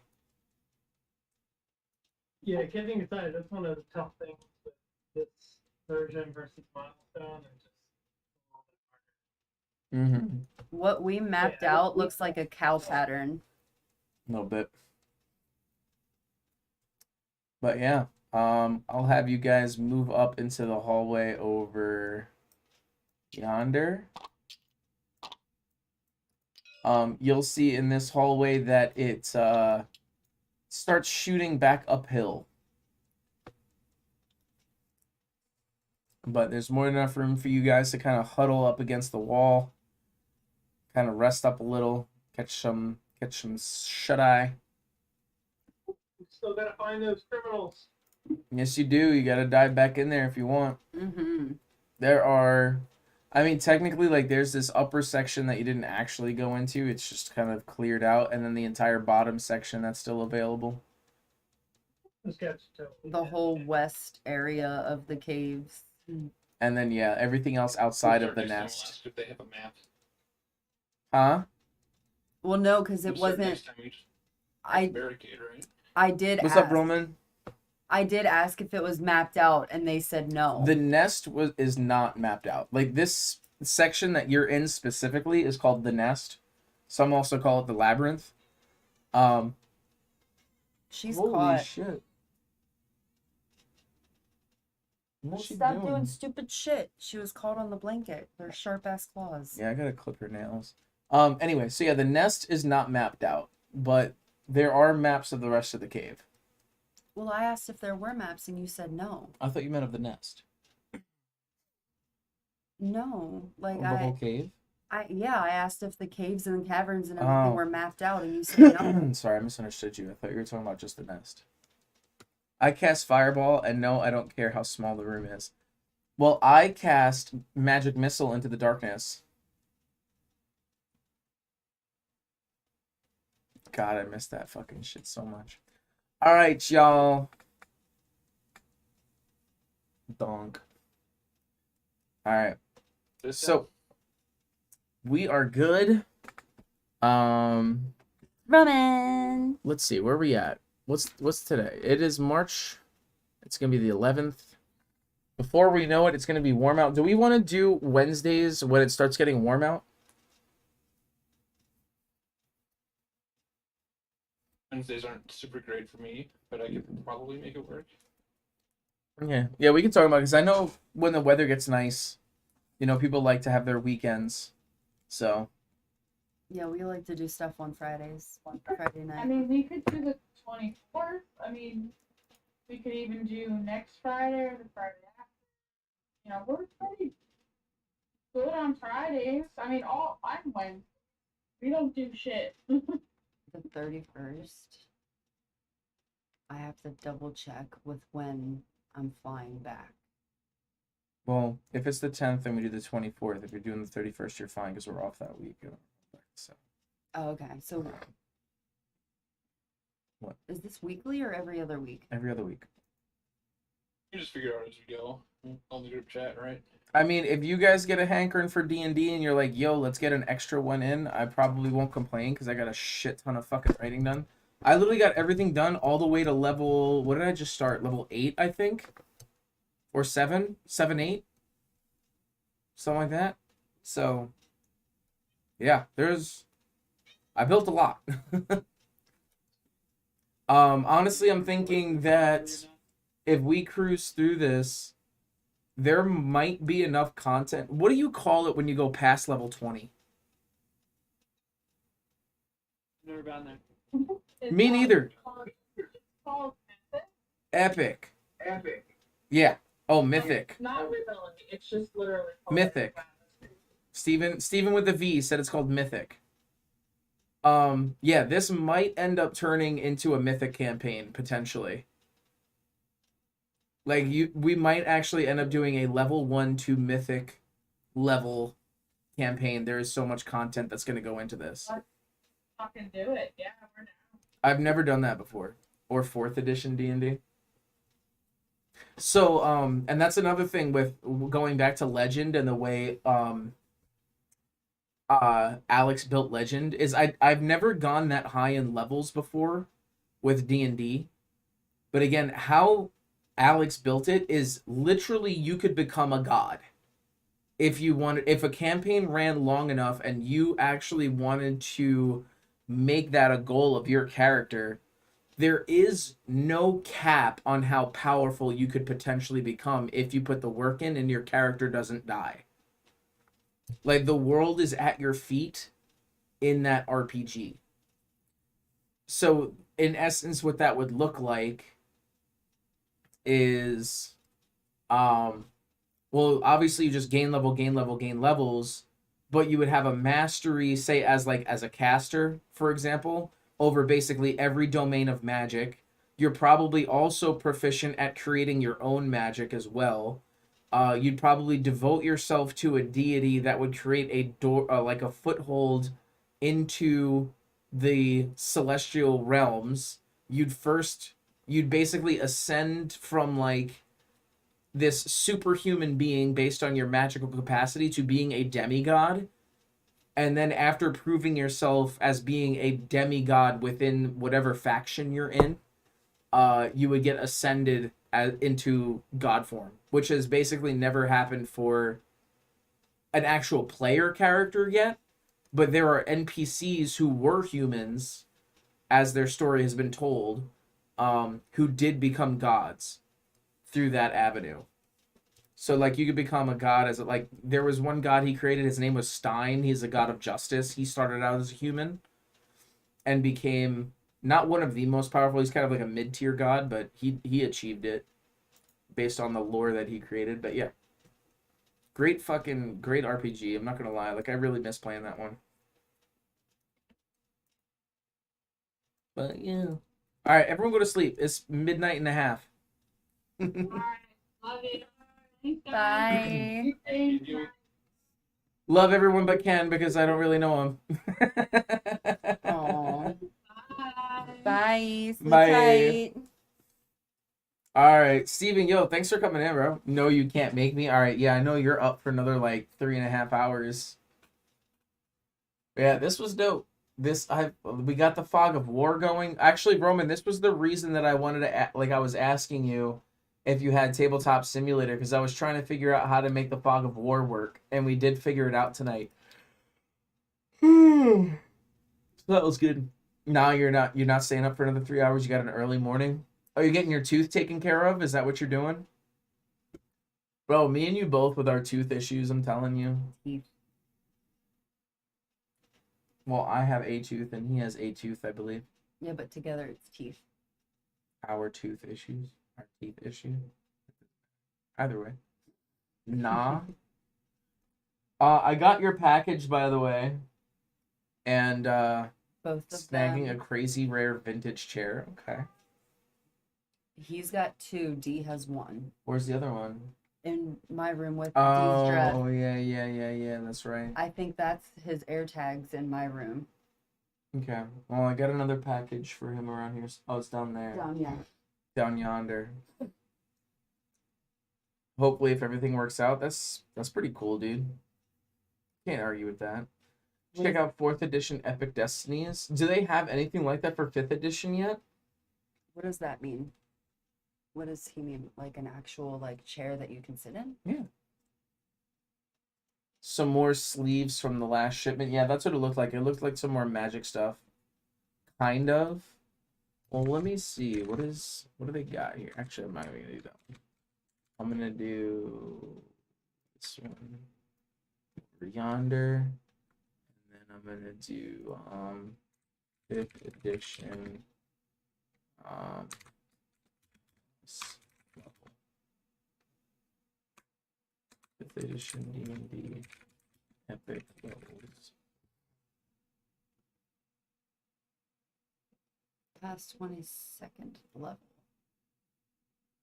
Fans should not expect an epic level expansion for 5e. I wonder if I just gotta homebrew this shit. I don't know what I would do. That looks like a kaiju. I don't know what the fucking kaiju is. Is it from Godzilla? No, it's from Pacific Rim. Pacific Rim. That's Knife Head. Mm. And that's one of the bigger ones. The D&D fans who are hoping to reach new levels and cast 10th level D&D spells will be disappointed to learn that there are no plans for epic level content for the game. The current 5th edition D&D has rules for level 1 through 20, but there's no content for what happens afterwards. Glorious. In the old editions of D&D, there were books that had content for high level play. Most famous of these was Epic Level Handbook from 3rd edition, which featured the nastiest D&D monster to date in the form of the Great Worm Prismatic Dragon, which had a challenge rating of 66. There are also books like just so you know, like that Fisher was a 3, and you guys handled that because the surprise round helped. But yeah, you tore that. The surprise round was a lot of it. 21 of its 58 hit points was your first round. Mm. Fuck it, make it up after 20. That's what I'm saying. The base of 4th edition, as a base, it ran up to level 30, and the Epic Destinies were super fucking rad. But, like, that's what I love. Like, I love just going above and beyond. Like, if you're going to make a fantasy thing, like a fantasy realm, just go for it. Do it. There are also books like Deities and Demigods in the older editions of D&D, which gave stats to the gods themselves, which is what Legend does. It was possible for players to throw down with the likes of Thor and Zeus, though they weren't likely to survive the encounter. The current 5th edition of D&D has been around for nearly a decade. Has it really been that long already? Dude, we're fucking old. Yet it still doesn't have any content that goes beyond level 20. But they'll still pump out, like, campaign book after campaign book and monster manual after monster manual and fucking item manuals and all this bullshit, but they can't do, like, an epic level thing. It's fucking ridiculous. Make them fight Emra Cool at 21. I don't even know who that is. Message you a link to Epic Destinies. I appreciate you, bro.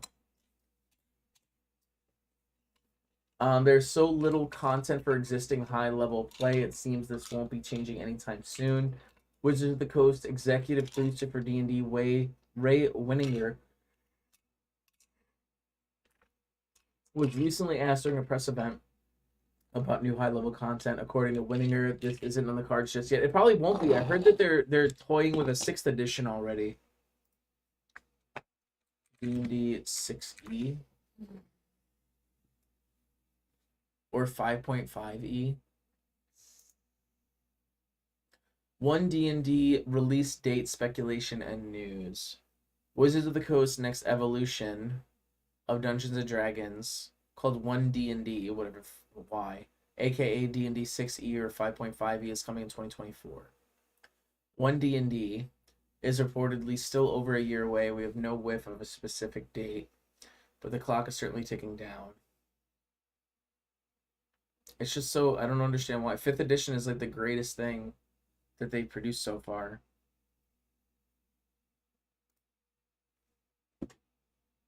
Emrakul, the Aeon's Torrent. Oh, damn, that fucking looks cool. That looks crazy.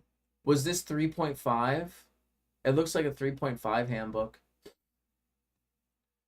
The Aeon's Torn. Colossal Aberration. It's a Titan. Chaotic Evil. Why are all the coolest creatures they make chaotic evil, like every single time?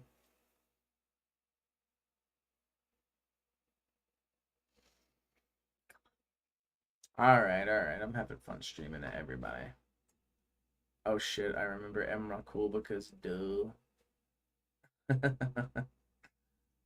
Emrakul's innate spellcasting ability is Wisdom. Spell save DC of 27. That's insane. She can innately cast the following spells requiring no material components. Hypnotic Pattern, Major Image. Crown of Madness. Oh, that's such a good one. Dissonant Whispers. Modify Memory. Feeble Mind, and Weird. Steven! Come here, Judy. Come here. Come here. Sit down. Say hi. Come here, Karen. Hi. Steven, it's Amanda. Shut up. It's my lovely lady that you get to meet in 3 months. 3 months. My bony butt. Yes, you're fucking killing me right now. What? There we go. That's better for me. Well, if Sucks for you. If you would straighten, there you go. So yeah.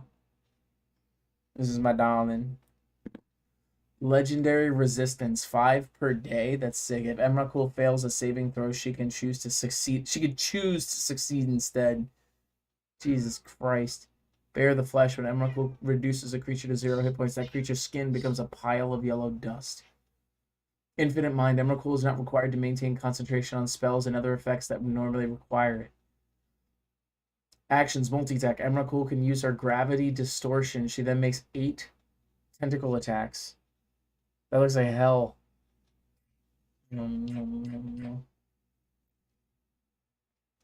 Gravity Distortion. Each creature of Emrakul's choice within 120 feet of her must succeed on a DC 20 strength saving throw or be stricken by one of the following effects next turn.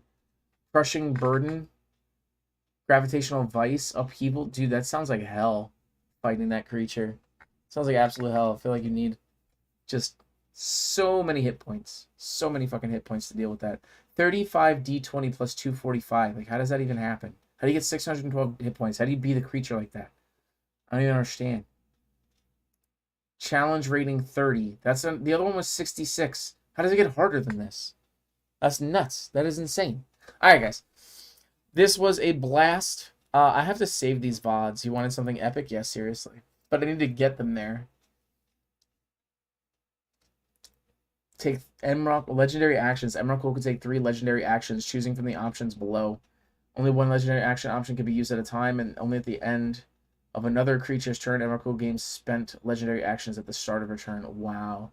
Spawn Brood. 1d4 Eldrazi scions appear within 5 feet. Delusion Spores cost 2 actions. Emrakul casts Project Image.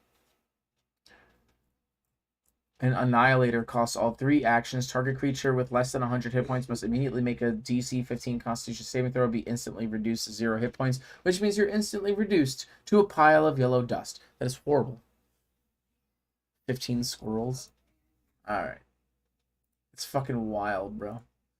Alright, guys. I'm heading to bed. It has been a fucking killer night. I'm going to start on some new shit tomorrow. I got a whole new thing brewing. So, I don't know. Are we gonna do a thing? Are we gonna do a raid?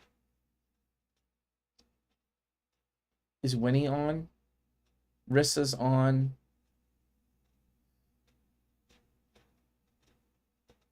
Blue's on. Later, boys. I'm gonna take us over to. I'll take us over to Rissa.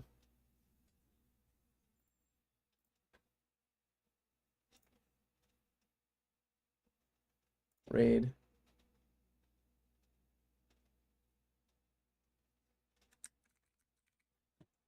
Let me do it. Here we go. All right, 10 seconds. We're gonna go over there. Rissa's cool people. Go check her out. She's playing at Mario Party Superstars. Last time I played, I whooped everybody's ass. It was awesome. That's right. All right, we're gonna head over there. It's time for me to go to bed. Steven, thank you so much for coming and vibing, man. I can't fucking wait to see you. We're playing again in at least 2 weeks, so if you want to swing back again and check out some more D&D, see how the thing unfolds, how the story unfolds, you're more than welcome to. And I will also share with you, if you would like, the campaign materials. So I'll catch you guys soon. Love y'all, brothers. Peace out.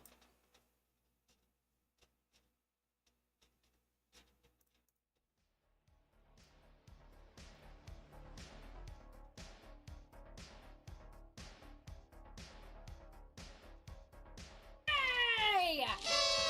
What's up, Gads? I saw you playing D&D. I saw you tonight.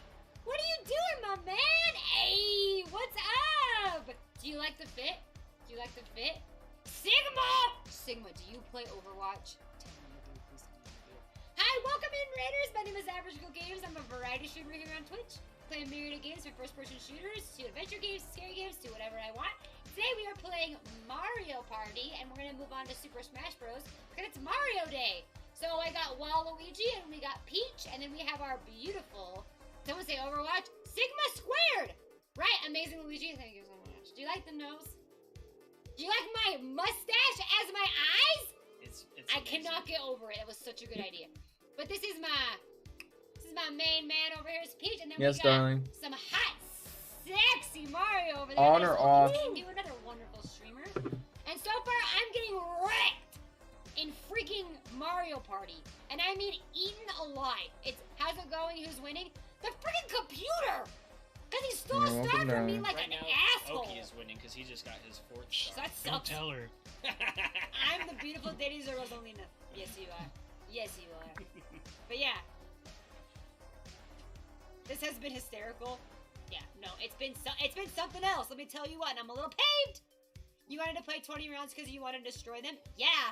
Yes, I did. Yes, I did. And I don't need you to bring that up to me. It kind of makes me sad, okay? I'm a little bummed. Okay? Oh, Bowser. Oh. Look how the turns have... how the turntables... Literally my life. It's me. Oh, Sigma Square, thank you for that follow. I hope you enjoy your beautiful email. That is especially just for you. And what a good time for Mario Day. Mario Day, he's getting it, you know. It's Mario's day. He needs to get it. You know what I mean? Oki's over there getting it from Sonic, you know. You should have listened to Miles when he said play 2 rounds of 10. I don't want to hear that Mario. Okay? Miles doesn't always need to be right. Okay? Doesn't always need to be right. He doesn't. Freaking. Been the worst. Here we go. Pussy. No, get out of here, raid and run if you need to. Go eat, sleep, all the things that you gotta do. Seriously, get out of here. Thank you so much for that raid. I appreciate it. No, Oki's Way getting past one your of my bedtime. stars. Damn. That bedtime be rough. Nom nom. It's past my bedtime too, but it's okay. I'm just pretending. I'm pretending. That it's Okay. fine. You know what I mean? Nom Meow. nom. Hi, Chewy. The campaign went long tonight. That's sick, though. Are you DM? I mean, yeah, Dungeon Master. DM? Do you DM? Or do you play? Well, you're DMing? Oh, shit. Why didn't I looked at it and I was like, man, I want to listen, but I can't listen and stream at the same time. When do you stream next? Sorry, I know you have to raid and run. But, like, let me know when you stream next, and then you can get out of here. For real, for real, for real. I promise. Bi-weekly? Okay, cool. Okay, I'll keep my eye out for it. Because that's going to be sick to watch. That'd be so fun. I want to see you wreck some people. Oh, just ruin their lives. There's on the 24th? Okay, awesome. I'll be there. Because I cannot wait to hear you be like, and you're dead. And they're like, ah! You know? You have 15 reward points? Dang! You gotta use those, Colt! What you doing in there? Give me a heads up. Yeah, message me on Discord. Hey, have you played Will Long? I'll talk to you tomorrow. Go, get out of here. I keep doing that. Get out, for real. Bye. Wait, because I'll ask you a bunch of questions. Oh, this is we just